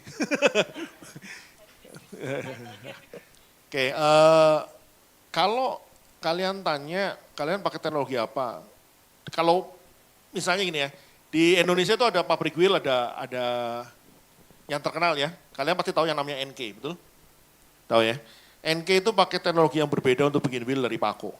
Kita pakai low pressure, dia pakai gravity. Nah, kalau ditanya, teknologi bikin wheel pakai apa? Saya jawab apa gitu ya. Ya saya pakai low pressure, dia pakai gravity casting. Kan berbeda. Softwarenya pakai apa? Mungkin saya pakai FEA analysis, ya kan, pakai Nastran. Saya nggak tahu dia karena saya nggak kerja di sana. Tapi yang saya pengen dari engineering saya di kantor adalah contoh presentasi. Zaman saya pakai PowerPoint. Pasti Bapak depan pakai PowerPoint. Mungkin kalian pakai Canva kan sekarang? Betul? Saya nggak peduli presentasi softwarenya. Saya peduli apa isi presentasinya. Itu yang harus dipegang. Cuma kalau misalnya begini, kantornya PACO mostly pakai Microsoft. Kalau orang tua kalian kaya, lalu kalian bawa Apple, ya nggak apa-apa. Cuma kan susah ngelingnya ya, gitu ya. Mungkin IT saya jadi goblok gitu, nggak tahu pakai iOS gitu ya, gitu ya. Itu aja kira-kira gitu, nyusahin di situ aja gitu loh. Tapi sebenarnya kalau bisa doing good sama Apple, ya no problem. Doing good pakai Canva, no problem. Jadi kita nggak pernah membatasi. Kayak contoh, memang dulu when they build PACO, kita pakai teknologi dari Jerman. Tapi sekarang kalau teman-teman masuk ke PACO, mesin kita nggak dari Jerman. Ada yang dari Jepang, ada yang dari China, ada yang dari Bulgaria. Kenapa? Karena zaman berubah, you have to adapt. Ya kan? Kalau nanti pakai Canva, mungkin semua PowerPoint kita juga nggak ada. Tapi juga nggak bisa maksa kan, yang sekarang pakai PowerPoint harus pakai Canva gitu ya. Karena kebanyakan pakai PowerPoint, ya sebaiknya kalian pakai PowerPoint. Kira-kira begitu. Kalau enggak, kita masih ada 2 orang IT ini. yang tahu satu Canva, atau kita punya 2 license. We have to pay PowerPoint, we have to pay also Canva gitu. Nah itu yang itu. Jadi kalau teknologinya bikin wheel, kalau casting kita selalu bilangnya adalah foundry. Jadi ngecor ya, apa? Ya ngecor lah ya, tahu ya. Kalau steel wheel kita pakainya forming. Nah forming itu part of press part sebenarnya. Jadi kalau kalian belajar press part juga sama. Teknologinya macam-macam. Mau yang progresif, mau yang satuan gitu ya, juga ada. Casting juga ada, low pressure, gravity, hyper casting, counter pressure juga ada. Tapi so far kita pakai 2, gravity casting untuk yang motorcycle dan low pressure casting untuk yang wheel. Yang tadi saya bilang flow forming itu proses sesudah casting. Jadi additional teknologi yang membuat wheel setelah kita casting jadi lebih ringan. Kita baru akan install Oktober tahun depan. Januari ini pabriknya mungkin akan beroperasi lah. Jadi mungkin itu ya Mas ya, nggak bisa tepat-tepat banget karena tiap company beda gitu ya. Terima kasih Pak. Terima kasih. Mungkin tadi ya, yes, we still. Do you want to ask something? Jangan yang susah-susah. Okay, baik, terima kasih. So, Mr. Davis, I would like to ask you about this one, your insight about the curriculum here in higher education. Ya, jadi saat ini kita di UPITRA kan sedang mempersiapkan teman-teman UPITRA ini mahasiswa itu untuk masuk ke dunia industri seperti itu. Masuk ke dunia industri. Tadi sempat dibahas sedikit mengenai Gen Z gitu. Saya tadi sebenarnya pengen lanjut ke situ gitu ya. Tapi kepotong dulu tentang Gen Z gitu. Gimana tadi sudah disampaikan bahwa di Pako sendiri itu kayak gimana match dengan Gen Z itu biar bisa jalan lancar itu seperti apa. Nah sekarang kami ada nggak suggestion gitu, you must have one actually, suggestion untuk kami di higher education itu, karena yang kami hadapin sekarang ini adalah Gen Z juga seperti itu Pak Davis. Jadi yang kami hadapin adalah Gen Z, kita prepare para Gen Z itu untuk masuk ke dunia industri. So please give us any suggestion, your general insights about what should we do here in higher education. I mean like kita itu harus menyesuaikan kurikulum dengan industri. So hal-hal apa sih yang sebenarnya harus kita persiapkan? The main things that we have to prepare for students so student can enter the industry field smoothly and can do well in their job, something like that. Thank you very much. Oke, I hope nggak tersinggung nih ya. Soalnya saya ngomong di depan guru nih ya, di depan dosen. Gen Z for us ya, mostly suka bantah. Betul nggak?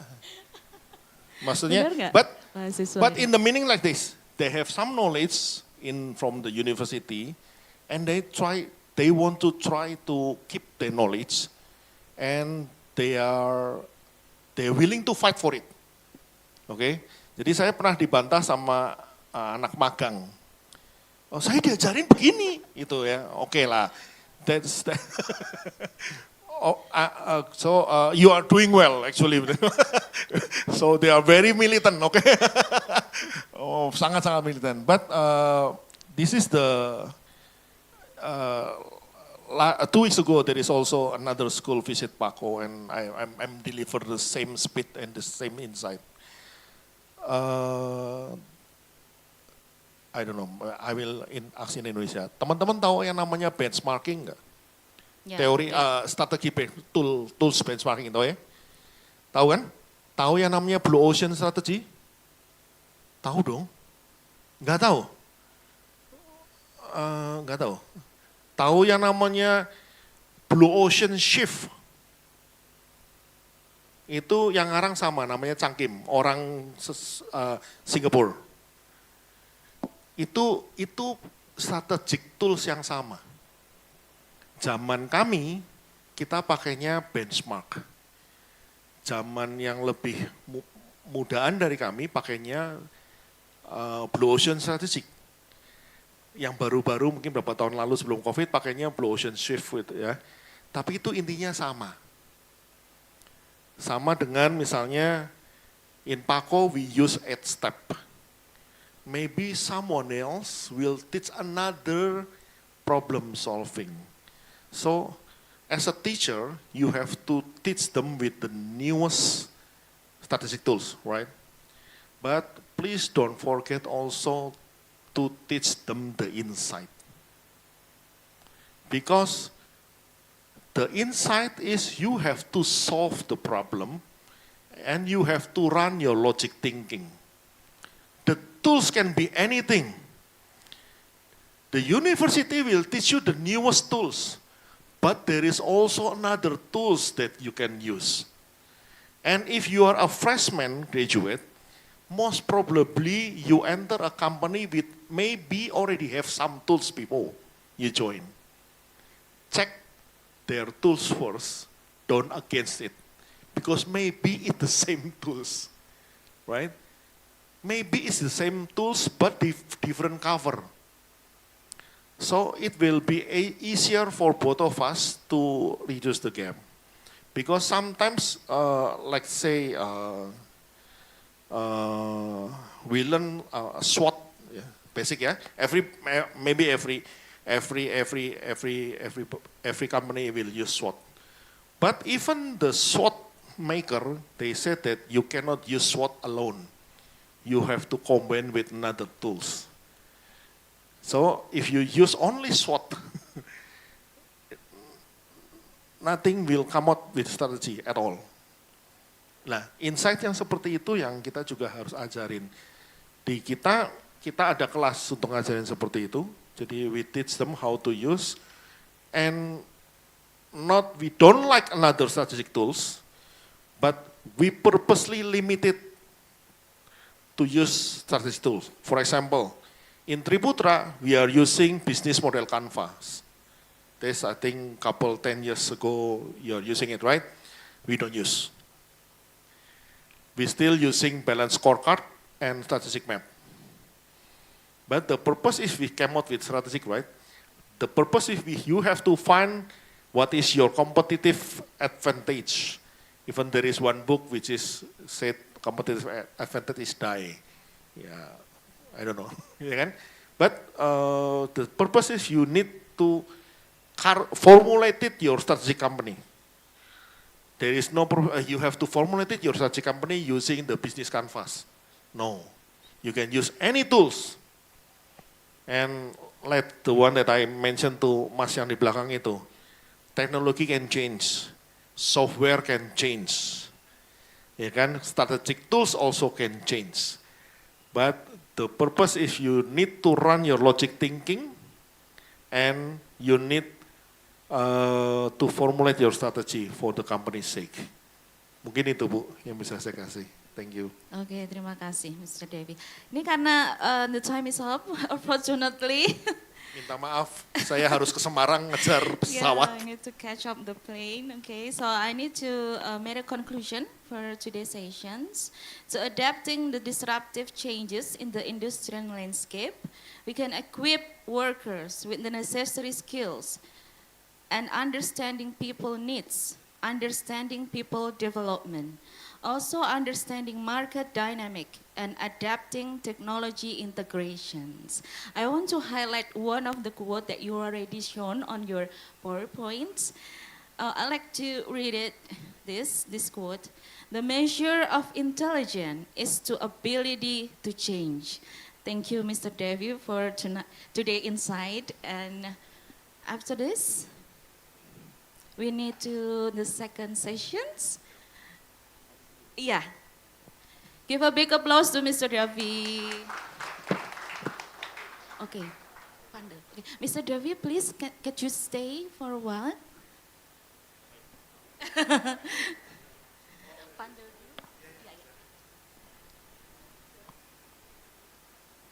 Yeah. Mr. Davis, would you please stay for a while? Yes, because we're going to present mementos as the token of our appreciation to Mr. Chavez. Would like to invite Ibu Nini to present the mementos.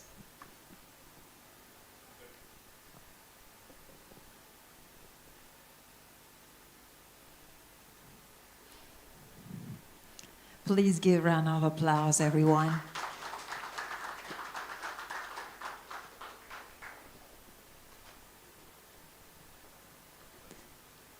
Yeah.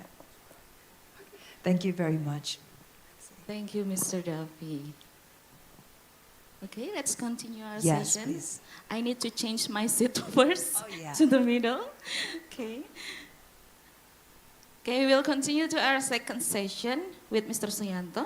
The topic is harnessing cutting-edge technologies to enhance educational outcomes and drive industry growth for future-ready society. So let's give a big applause for Mr. Suyanto, and the time is yours, sir. Thank you everyone. So I'm actually local grown here. I study in this area as well. So my bahasa Indonesia is fluent in comparison to English. I can speak a bit of Java, but anyway, so consider that this as an industrial point of view of the education. So I will not share about the organization that I work with, but I am going to share about our view, how actually the education institution actually can help in supporting industry and being more relevant to the industry. So this is a topic being given to me about cutting edge technology for education and industry growth. Well, I just give you a precautious here. This slide, 80% is created by ChatGPT. I don't really start from zero. What I'm trying to say is that nowadays, a lot of technology actually can help to simplify your work, but it doesn't replacing you. Because once this presentation is generated, you need to try to make sense and using your knowledge to make sense the information. ChatGPT help you, but it's only just give you an overview of the ideas, whether it's relevant to your organization or whether it's relevant to your environment, and then you can add more view. But it's actually necessary and good because it's make it quicker. I just spent maybe less than 2 hours to create the slides. And including all the illustration of the picture is actually generated by ChatGPT. All right, so next. When I was given opportunity to speak with in this, thank you for UPITRA for this opportunity. So it bring me back to the nostalgic experience that I had in the school. So I want to give you a short video, maybe you can play the video. It actually gives the historical of technology in the institution of education.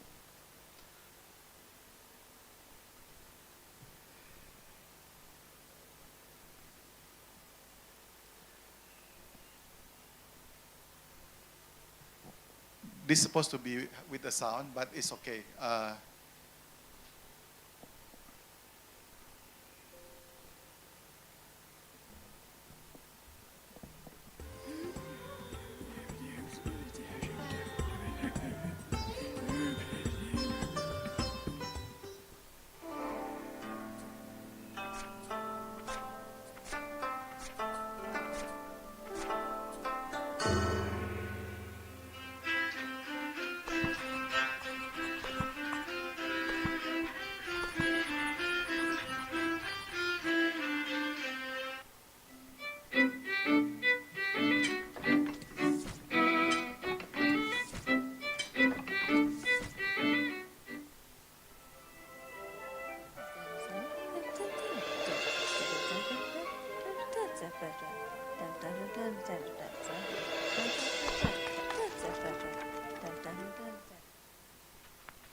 How are you going to shape the classroom of tomorrow? Okay, thank you. So this video is actually illustrating that how technology changed the way we live in our real life, in our daily life, as well as in the education. So if we see from long time ago, when people trying to convey their knowledge, the cavemen using whatever tools they have, through all the iteration to make it happen, the message is how to convey the knowledge, the experience, the learning, the mistakes to the other parties. So we can see that different generation, different time has using different tools. Who actually now today, we see this is the current classroom or the current way of conveying the message and education system is. But along the way, we also see the change of the role of peoples. In the past, I think, if we see about caveman time, maybe your only teacher and your only source of information is your parents. Whatever learning they have, whatever understanding they have, that is become the knowledge for you. But along the way, as today, the teacher's role actually changing. They are not become the source of information anymore. They might becoming a facilitator. They may be only ahead in terms of their experience. They make more mistakes. So I think the way of learning is changing because of the technology, and the scope of the knowledge also changing. In the past, we are actually limited by 4 walls, but today, instantly we can actually share the information. The source of information now is not only the teachers.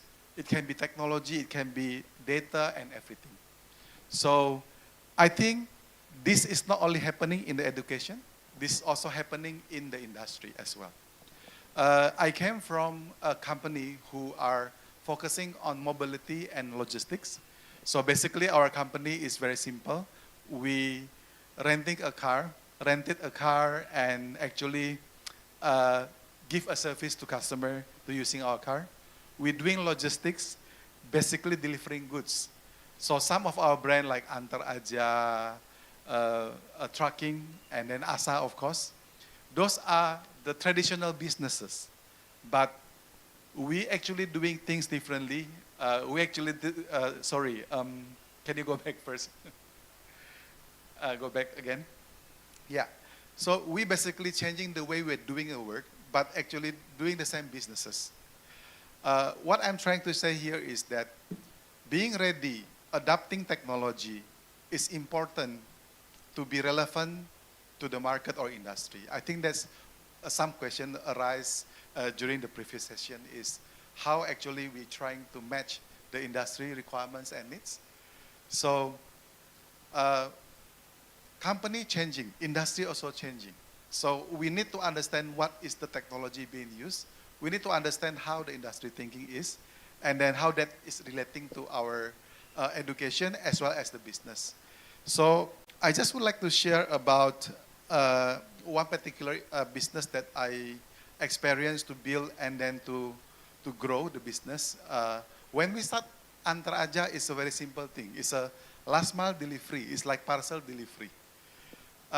No-brainer, people just delivering a parcel to you, you give it, you sort, and then you deliver to the right destination. That's as simple as that. But actually, there's a lot of complexity and opportunity to grow the business using the technology.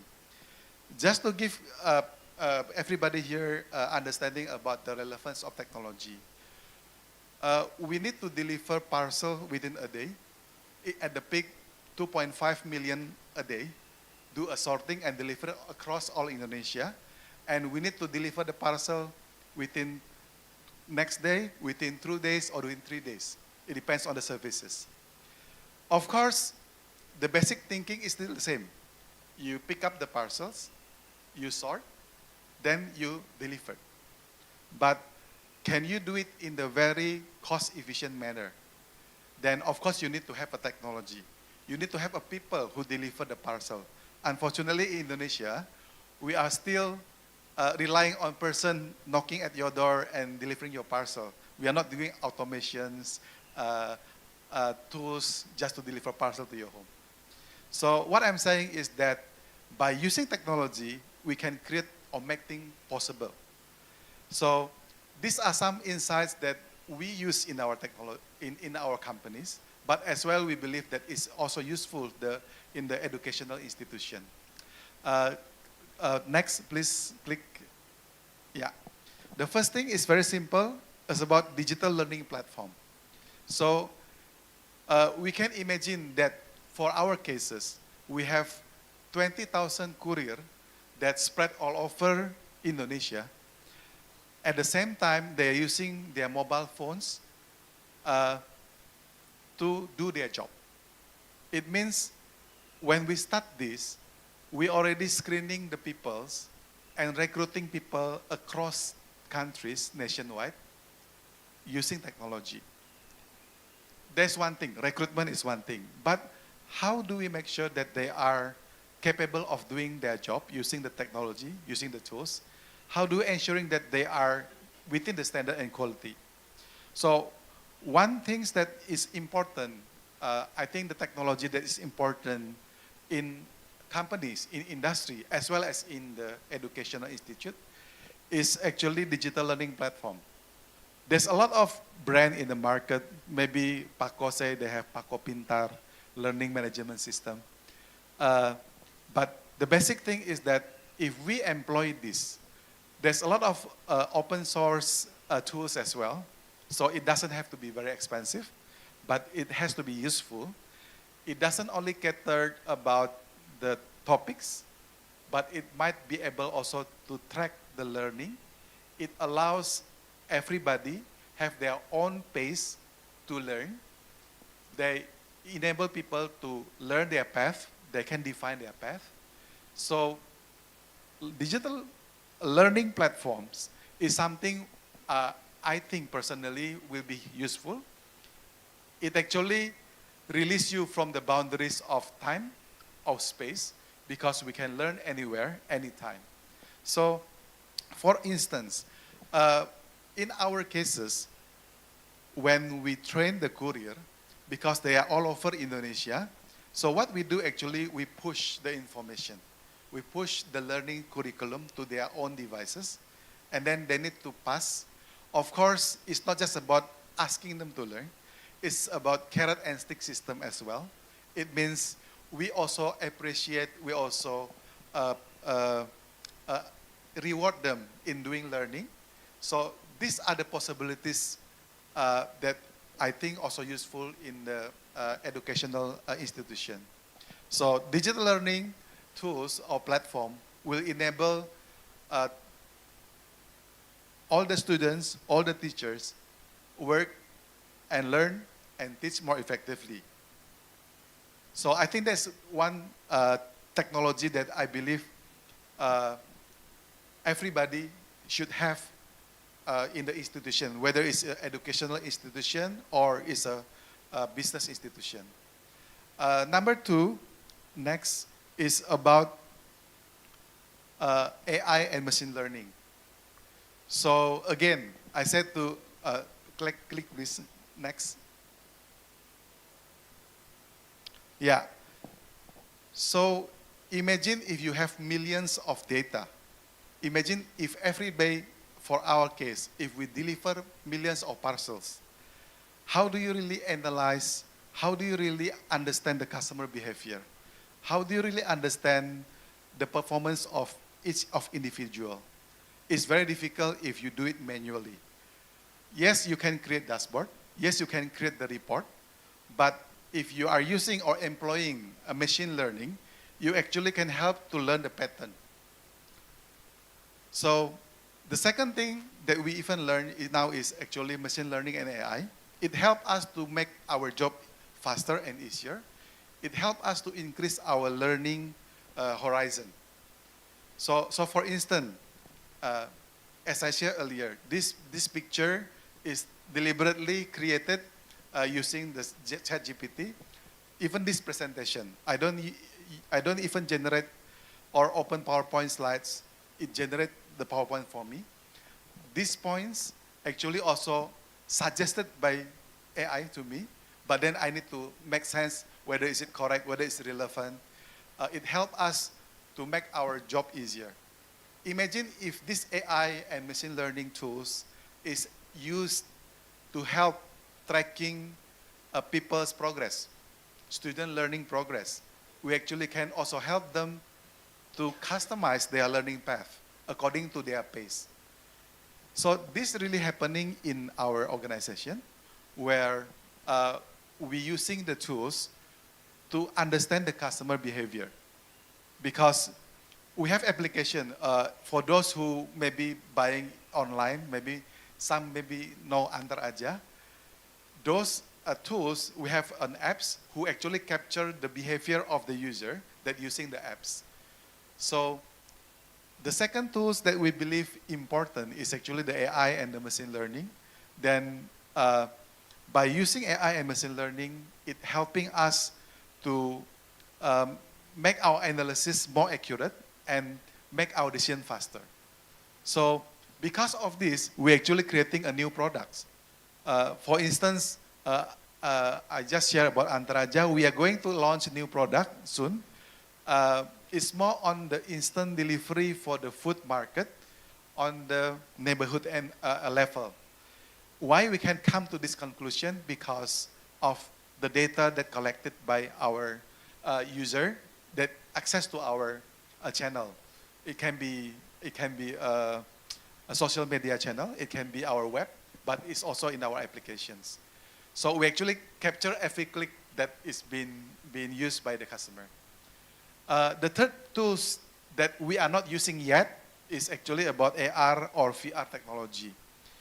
As an illustration, it's very hard for us to describe on doing some, let's say I want to repair a car, or specific I want to repair that certain particular part of the machines. It's very hard for us to try to imagine if you just read a text. Normally people will either look at the video and see how people are doing it, or in our cases, when we instruct people or courier to do their job, it's actually click a video. That is the current common situation that we also currently have been using it. But it will be very nice, or it will be increase the learning experience if we can immerse into that experience, how to doing things. So this is something very new. We haven't really started to doing that, but I do my own research on, I'm trying to create a 3D content, 360 content. So basically you can access the content using the VR headset, and it actually help you to see a nice experience. during COVID time, for instance, I enjoy a lot of viewing of the VR just to look at different cities and different location, understand the culture of the different area. Those are the possibilities if we are using this technology, but that also can help and apply to our learning. So instead of you just listening or hearing the description, it is possible for us to create the content and understand or immerse to the learning environment. So I think these are the three key edge technology that would or that will actually changing the way of our learning and also as the way we work in the industry. So these are the three basic technologies. So I would like to go to the next slides. But those three things is just a tools. It depends on the people behind. It depends on how we are applying those tools into a positive benefit. So I think there's three things that need to be enhanced in the educational content as well. Number one, click please, yes. This is the basic. So I believe the STEM is the basic of strengthening our people capabilities in terms of doing innovation, using technology, creating new solution. The science, technology, engineering, mathematics is a basics. It just gives you a foundation. It just gives you or strengthening your foundation to be able to innovate, to be able to create new processes or even new tools. But that is only the basic thing. The second one, the second point, next is interdisciplinary approach. So sometimes in the culture, in the company culture, people are very silos. I'm accounting, all I don't need to know is just about accounting. I'm finance, just finance. I'm IT, I just know about the languages that guy asking. I'm using Scrum, I'm using a Flutter, those things, very technical things. But in real life, it doesn't work that way.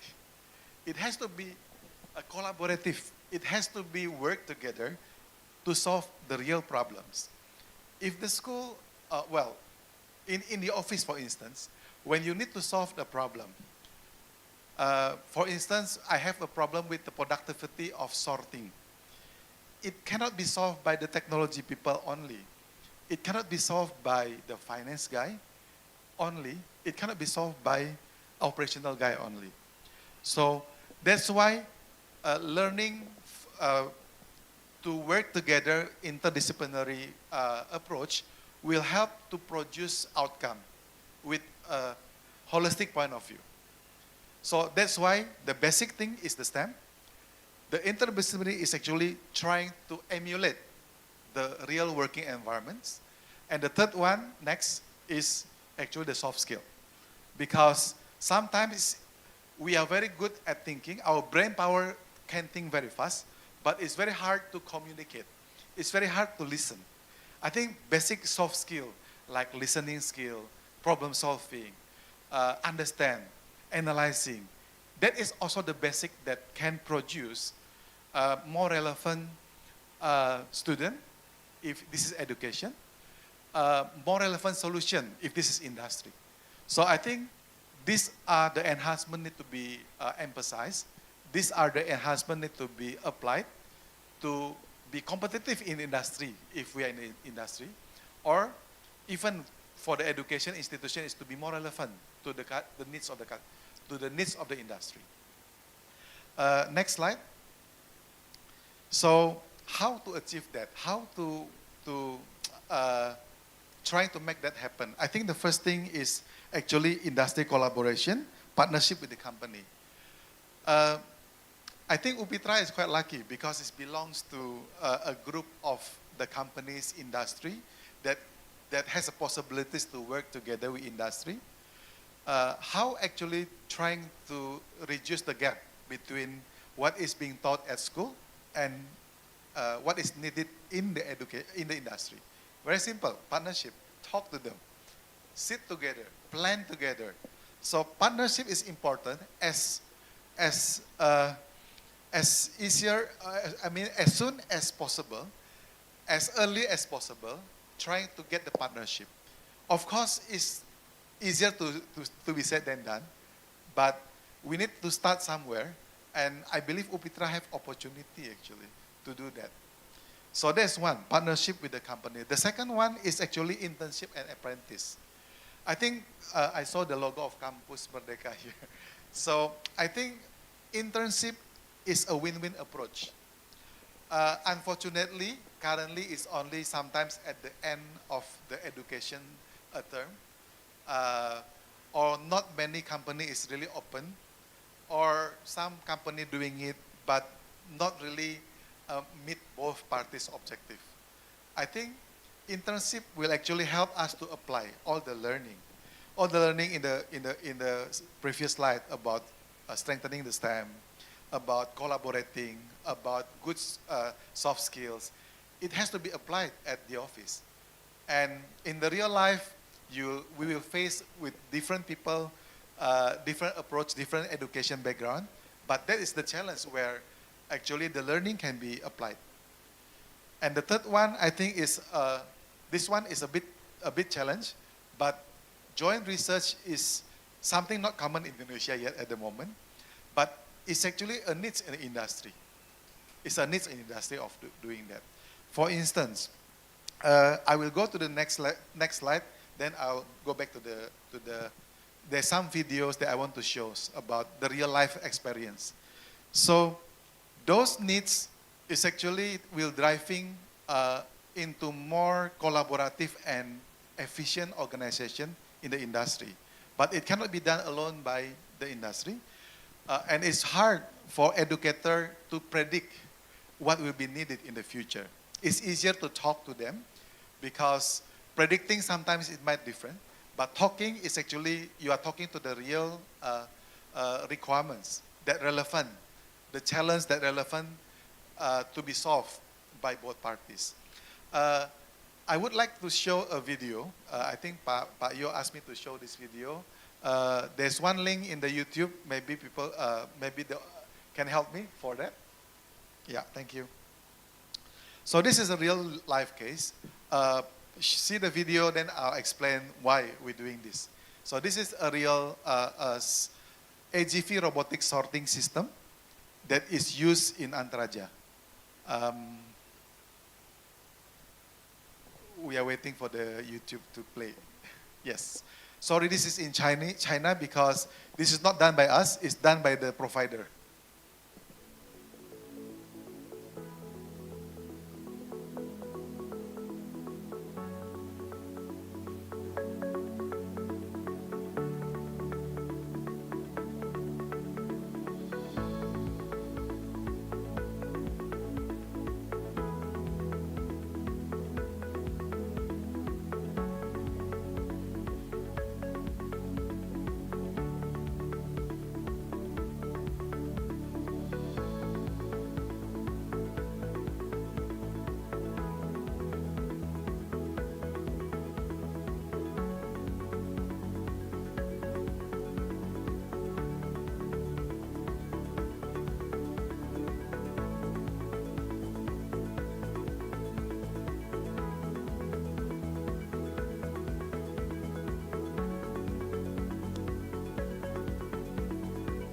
Okay, maybe we just stop. Maybe it's too long. Just stop there. So basically, this is a sorting. What we're trying to solve is the problem that we are facing in the industry. So the problem is that our demand of sorting. By the way, sorting means when I collect the parcels from all over the seller in the e-commerce, for instance, I need to sorting. Oh, this is the destination A. This is city B. And everything. So we divided Indonesia into smaller cells. If people do it manually, operator, they need to grab the parcel, read the addresses, and if just based on the addresses, you need expert to doing it, because then you need to find where is the location. The time to do that sorting is the cost, because the productivity. It means if within 1 hour I only can sort 5 parcels, it's very costly in comparison to within 1 hour I can sort 50 parcels, for instance. So what if the destination is I grab one parcel, then I need to distinct between maybe hundreds of locations. It's very difficult to do it manually. In the past, we're actually doing a different system, not using robotic. The cost is expensive, not consistent. Not consistent means sometimes because you cannot control hundreds of people working and make sure that they're doing the right thing. You only know they make mistake after the mistake already happened. And the cost of mistakes is expensive. For instance, if I send parcel from Jakarta to Solo, then it actually goes to Sorong. Then the cost of delivery, the complaint of customer, is more expensive than if you make it right at the first place. So that is the challenge. So what happened is that we understand we need to learn on the technology. This is AGV-based technology. If you see the carpet is using RFID locations. So we actually can set the robotic to run into which area. So that's basically how it works. That is one example that, click please. This example that in the industry, there's a force of doing automation and robotics. It doesn't mean that it will reduce a number of people working. It will actually change the role of person, the role of human. In the past, what the logistic company needs is the people who understand the addresses and can doing sorting. But nowadays, we need to have people that understand about data analytics and doing route optimization using the tools. So the work is still there, but the requirement is changed. So that's basically a big thing that's happening, not just in our logistic company. I believe in other industry, the automation is also now is increasing. So to be relevant with the industry, we need to prepare ourselves, our education institution, our curriculum, to adapt to that future trends. I say that's actually not future, it's now, it's today. That's number one. Number two is adapting the sustainable practice. I think more and more, especially in the multinational company, the push of being more greener is actually become big topics in the industry, especially in Europe, in US, is a very big thing. So it's still quite new in Indonesia. The last session we talked about automotive, there's a question about EV and everything. EV is just one tool of trying to reduce the carbon emissions. So what we do in our logistics, we have another logistic company called Cargo Share. So we are experimenting with our global customer to design the delivery processes using EV and power saving. I think like the previous session. So what we do is actually we employ the EV and then we design the routes and the warehouses, of course, also using a low energy consumption things. But in the future, we will see the more and more requirement on the green or the sustainability. It doesn't necessarily only about the technology, but also about the processes, but also about the design of the business process as well. And I think the third thing, the last one, is actually continuous improvement. I think this one is the key of the change itself.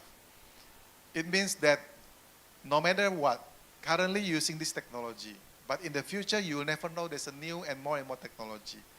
But think about technology is helping and solving your problem.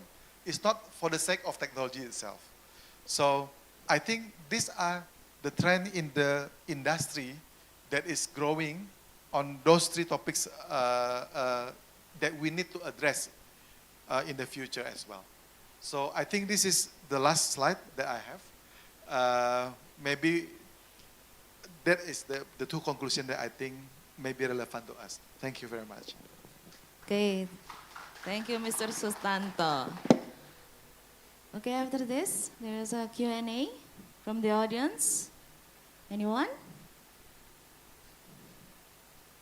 From the students, maybe? Okay, one questions?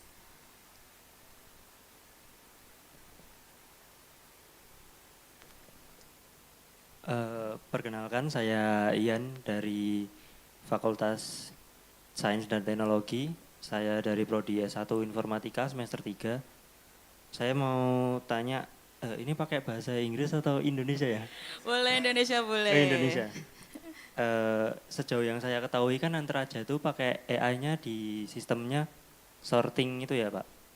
Apakah itu nanti bakal merambah ke sistem kurirnya? Jadi nanti kalau kurirnya diganti AI atau mungkin drones, robot, apa bakal diterapkan Pak untuk kedepannya? Terima kasih Pak. Ya, terima kasih. Saya jawab bahasa Indonesia, bahasa Inggris. Bahasa Indonesia boleh Bahasa Pak. Indonesia ya, oke ya. Oke. Basically, ketika kita menerapkan teknologi, itu kan kita ada banyak pertimbangan. Pertimbangan pertama, pasti sebagai institusi bisnis, itu secara cost, itu mana yang lebih efisien. Ada cost, ada quality, itu mana yang lebih efisien, gitu ya. Nah, kalau ditanya apakah merambah ke yang lain, itu mungkin. Kenapa? By the way, Antaraja itu kita tuh joint venture dengan Chinese company, mereka punya drones. Mereka nggak cuma punya drones, mereka punya UAV. Jadi drones-nya itu mungkin bisa terbang 8 jam dengan payload-nya sekitar 30 kilogram.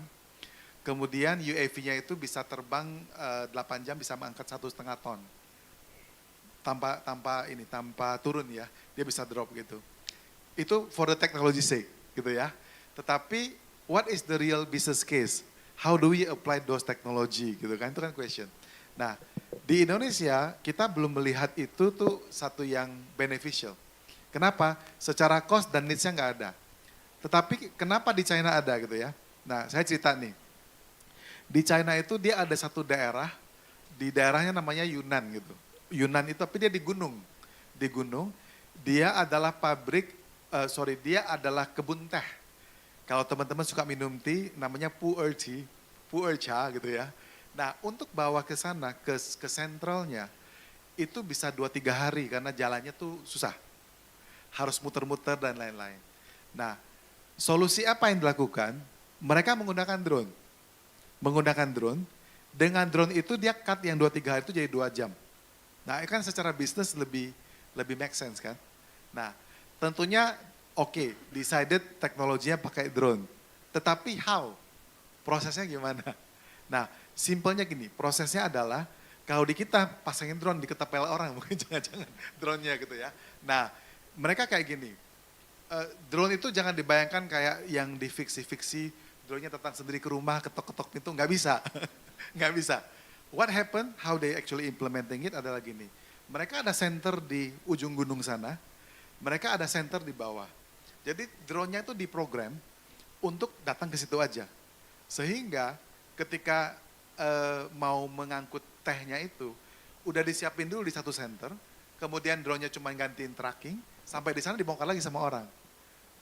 Itu namanya teknologi tepat guna ya, jadi nggak harus selalu canggih gitu. Mudah-mudahan menjawab. Udah Pak. Terima kasih Mr. Suyatno. Udah terjawab tadi? Sudah. Oh sudah. Next. Kalau kurang saya tambahin dikit Oh ya. iya silakan. Contoh ya, kita supir, truck driver. Nobody really want to be, I want to be truck driver. Biasanya nggak mau. Nah, yang kita lakukan adalah, yang kita kontrol adalah on time delivery, adalah safety, dan juga quality. Jadi yang kita lakukan, truck driver itu harus install apps. Ada apps-nya, ada job tracking-nya, Jadi begitu dia start, ketika dia nyampe ke satu titik, kita akan baca geofencing-nya, akan baca geolocation-nya, dan akan mengatakan bahwa you udah di sini statusnya. Kemudian ketika dia jalan keluar, sampai ke titik yang lain, kita akan menghitung dari titik ini ke titik satunya itu berapa lama, berapa kilometer, pakai BBM-nya berapa banyak, terus bagaimana keadaan nyampainya. Nah, this all are innovation yang sangat simple, tetapi kita gunakan teknologi untuk efisiensi. Kira-kira gitu ya. Mungkin nanti saya cerita kepanjangan. Iya, terima kasih, Mr. Soyanto. Next questions maybe? Oh, banyak. Mungkin yang depan dulu ya Pak Aziz. Nanti habis itu Fadli. Oke, ini maaf saya pertanyaan menggunakan bahasa Indonesia. Ada beberapa pertanyaan dengan materi yang disampaikan Bapak tentang mengintegrasikan teknologi dalam pendidikan. Jadi pertanyaan pertama, bagaimana teknologi dapat meningkatkan kualitas pembelajaran karena menyangkut dengan pendidikan. 2, apa saja tantangan dalam mengintegrasikan teknologi di dunia pendidikan? Itu yang kedua. Ketiga, bagaimana teknologi dapat menjembatani kesenjangan digital? Mungkin itu saja Pak, terima kasih. Saya merasa dapat ujian ya, pertanyaan ujian. Ini banyak banget loh pertanyaannya, diborong. Iya, nomor 1 tadi, sorry saya lupa kan makanya, satu-satu ya. Iya, satu-satu aja. Yang nomor 1, bagaimana teknologi dapat meningkatkan kualitas pembelajaran? Oke, quality ya. Okay, so I think to be more fair for you guys, I'll try to speak in English. So he's asking about how do we ensure the quality, technology can help to increase the quality of education. So basically, if you have single source of information, your understanding will be limited on that particular source, right? So using technology, you have a lot of possibilities to learn from different sources. You can actually incorporate a lot of sources and to learn. Now, the student, the learner, has to be active in comparison to the traditional classic one lecturer session. Now you actually learning. Jadi that is how actually it actually broaden the view. You get more detailed information. So during the session, break session, I shared that during my stress time, I'm learning Chinese. So I'm using application, really, I'm just using application. So the technology will help, and also, tapi yang paling penting adalah kita sendiri. Karena if we willingness to learn, then we learn. Banyak tantangannya, misalnya gini, kedua tantangannya tadi ya, kalau salah ya. Tantangannya adalah gini, sometimes we are already like, okay, saya bisa create PowerPoint-nya pakai ChatGPT, I don't need to do anything else. Tapi in reality, there's a software also to check whether this is a fake or is a real, original gitu. Jadi itu yang jadi tantangan, the person. Makanya technology can help, but the value of people is very important. Itu yang harus diajarin. Itu yang paling penting menurut saya. Itu yang kedua. Yang ketiga tadi, bagaimana teknologi dapat menjembatani kesenjangan digital? Okay, how technology can basically lower the gap between the one who have access dan yang enggak gitu ya. Saya mau nanya nih, teman-teman percaya gini, apakah pernah di training menggunakan YouTube? Pernah. Enggak pernah kan? Apakah ada yang mentraining belajar bagaimana pakai TikTok? Enggak ada kan? Because we all digital native. Jadi we just install and we can do. Artinya aksesnya itu sebenarnya sudah oke. Of course, the cost of accessing the information itu ada challenge mengenai data, gitu kan? Nah, that is the part where actually the government also need to help mengenai akses terhadap data. Nah, tugas institusi sebenarnya adalah we provide the trustworthy content. Karena konten itu bisa banyak sekali. Kesenjangan terjadi karena kontennya itu nggak pernah kita bantu mengarahkan. Nah, tadi yang kita bilang, teachers itu become a facilitator because they have been that part. They have made a lot of mistakes so that they have the learning. Saya ngebayangkan zaman dulu kalau caveman, zamannya Flintstone gitu ya. Dia ngajarin anaknya juga sama gitu. Mungkin nggak ada tulisan dia ngomong gitu. Tetapi kan dia menciptakan, jangan ke situ ya, karena saya udah kelewat nih, saya udah kecemplung di situ gitu. Itu kan the learning sebenarnya. Nah, para facilitator memang harus being more relevant supaya bisa juga jadi memberikan inspirasi buat para learner. Menurut saya begitu. Oke, makasih Pak. Sudah ya 3 pertanyaan ya, jangan nambah lagi dulu. Iya. Oke, next Pak Aziz mungkin bisa. Fadli, bagian belakang. Fadli mau berapa pertanyaan? 10? Oh, 1 aja. In English ya Fadli? Because you're English students, right? Saya nyiapinnya pakai bahasa Indonesia. Inggris aja. Saya Fadli Pak dari D3 Manajemen, D3 Bahasa Inggris, D3 Bahasa Inggris. Ya. Di sini sebenarnya saya sih Pak ingin menyampaikan keresahan saya saja mungkin atau curhatan saja tentang teknologi dan AI dan segala macam ini Pak. Kan tadi sebenarnya Bapak sudah menjelaskan bahwa kedepannya ini kita manusia dan teknologi dan AI gitu bisa saling bekerja sama, bersandingan gitu. Tapi mungkin kalau sekarang itu bisa terjadi Pak. Tapi kalau mungkin ke depannya, masa depan kalau misal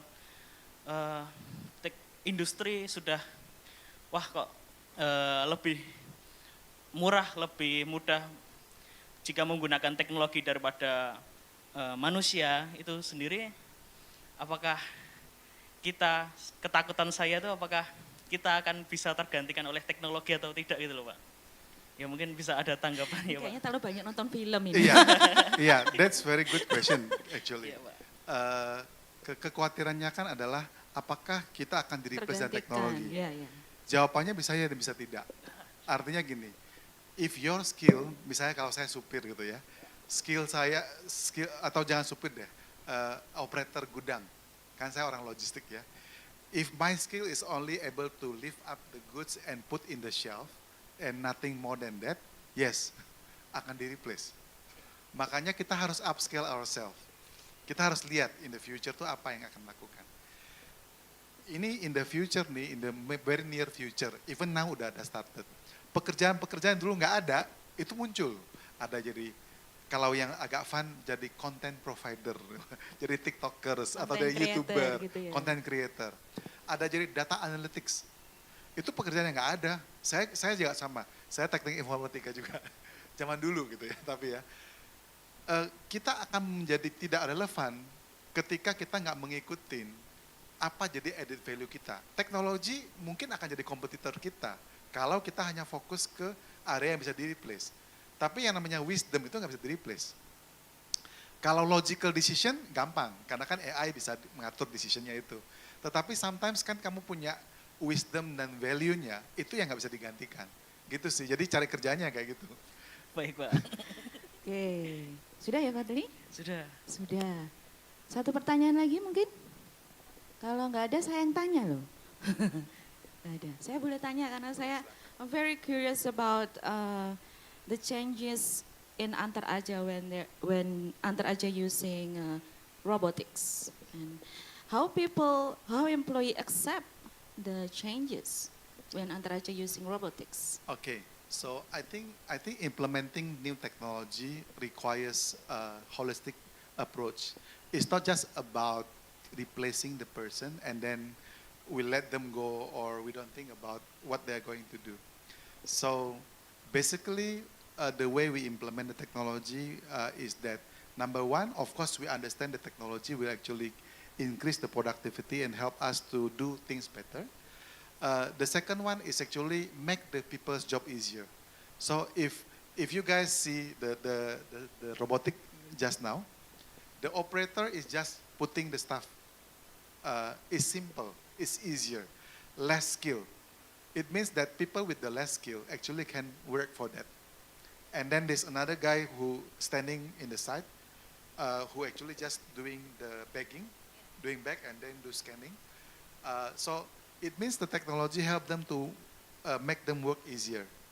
Of course, certain job need to be adjusted. They need to be channeled to different roles. But of course, communication to them, giving more value in terms of like make their job easier, helping the company become more sustainable. Therefore, we are able to keep access and give more job to people is also important. Jadi holistik sebenarnya. Holistik, oke terima kasih. Karena tahun lalu kami ke Antar aja Bapak Ibu dosen. Mungkin Bu Nini, Pak Yo, tahun depan mahasiswanya ya ke Antar aja company visit biar lihat roboticsnya gitu ya Bu ya, boleh ya? Boleh loh, siapa yang mau daftar? Gitu, ada pertanyaan lagi, satu lagi? Nggak ada? Oke, kalau nggak ada, time is up. Unfortunately, and I need to make a conclusion. So, short conclusion actually, technology can help us and important, but value of people still important too. Thank you, Mr. Suyanto, for today's insight. Thank you for already coming to UPITRA, and I'm back to MC. Please. Okay. Yeah, thank you, Ms. Yenny, for guiding this session. Okay, as we bring the second session of our seminar to a close, I would like to extend our heartfelt gratitude to all our speakers and moderators for their invaluable contributions. Let's give them another round of applause for their insightful presentations and discussions. Before we conclude, we have a special moment to share. We will be presenting mementos as a token of our appreciation to our distinguished speakers. I would like to invite Bu Nini again and Pak Johannes maybe together to present the mementos to Mr. Suyanto.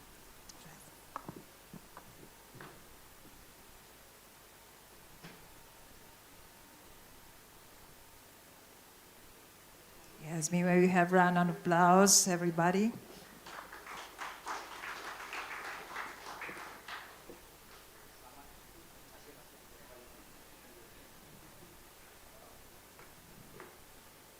Okay. Yes.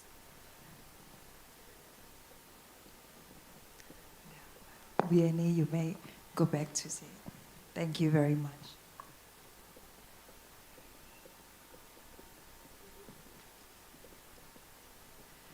Well, thank you everyone for participating this event.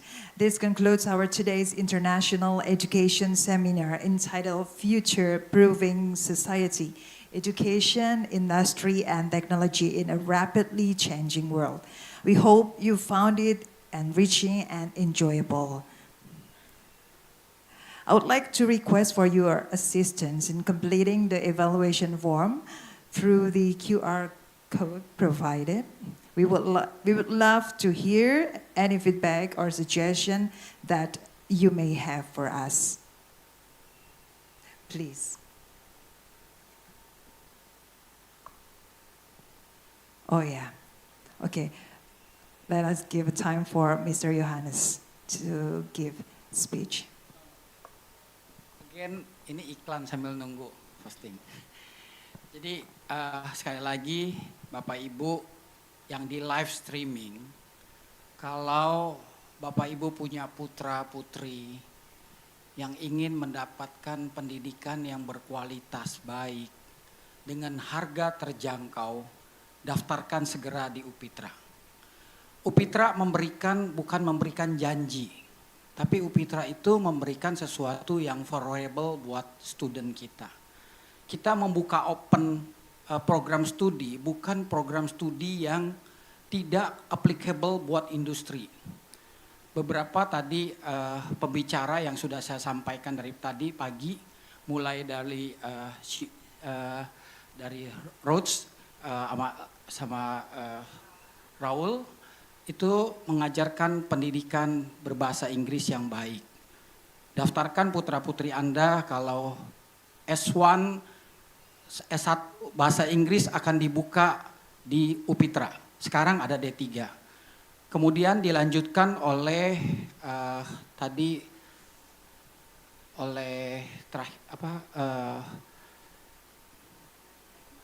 Raymond,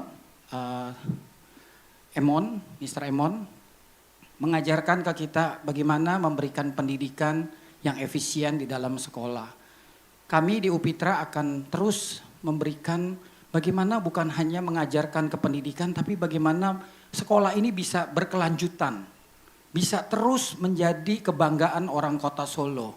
Sustainability sekolah itu paling penting di dalam organisasi sekolah. Nah, kami selalu memperhatikan sustainability sekolah ini berkelanjutan, bukan waktu-waktu yang pendek. Kemudian disampaikan oleh Pak Davi Kurnia. Pak Davi Kurnia itu dari 𝗨𝗏𝗧𝗥𝗔. Itu bagian dari Triputra Group sama rekan-rekan UPITRA, adik-adik mahasiswa diberikan kesempatan untuk internship, belajar di 𝗨𝗏𝗧𝗥𝗔, bukan hanya di 𝗨𝗏𝗧𝗥𝗏, tapi juga di 𝗨𝗏𝗡𝗏 Triputra Group. Ini yang salah satu keunikasan daripada UPITRA dibandingkan sekolah yang lain. Jadi kalau Bapak Ibu putra-putri ingin mendapatkan pekerjaan, dapat kesempatan internship, dapat pendidikan yang baik, harga terjangkau, pilih UPITRA. Itu.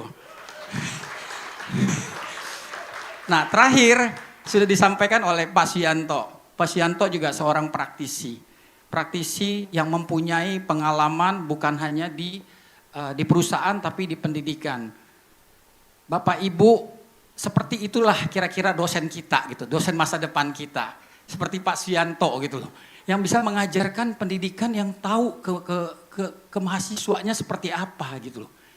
Saya perhatiin tadi beberapa dari awal sampai akhir semua pembicara gitu.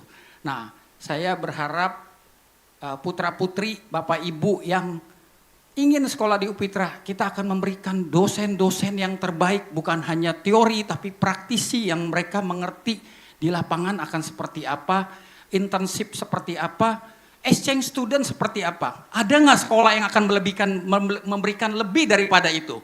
Jadi sekali lagi, daftarkan putra-putri Anda di sekolah UPITRA. Terima kasih. Terima kasih. Jadi kalau kuliah ke UPITRA saja. Baik. Well, okay, that concludes our today's International Education Seminar. Once again, we hope you found it enriching and enjoyable. So have a great afternoon and we look forward to seeing you at our future events. Thank you for spending time with us today and goodbye. Kuliah di UPITRA saja. Thank you very much.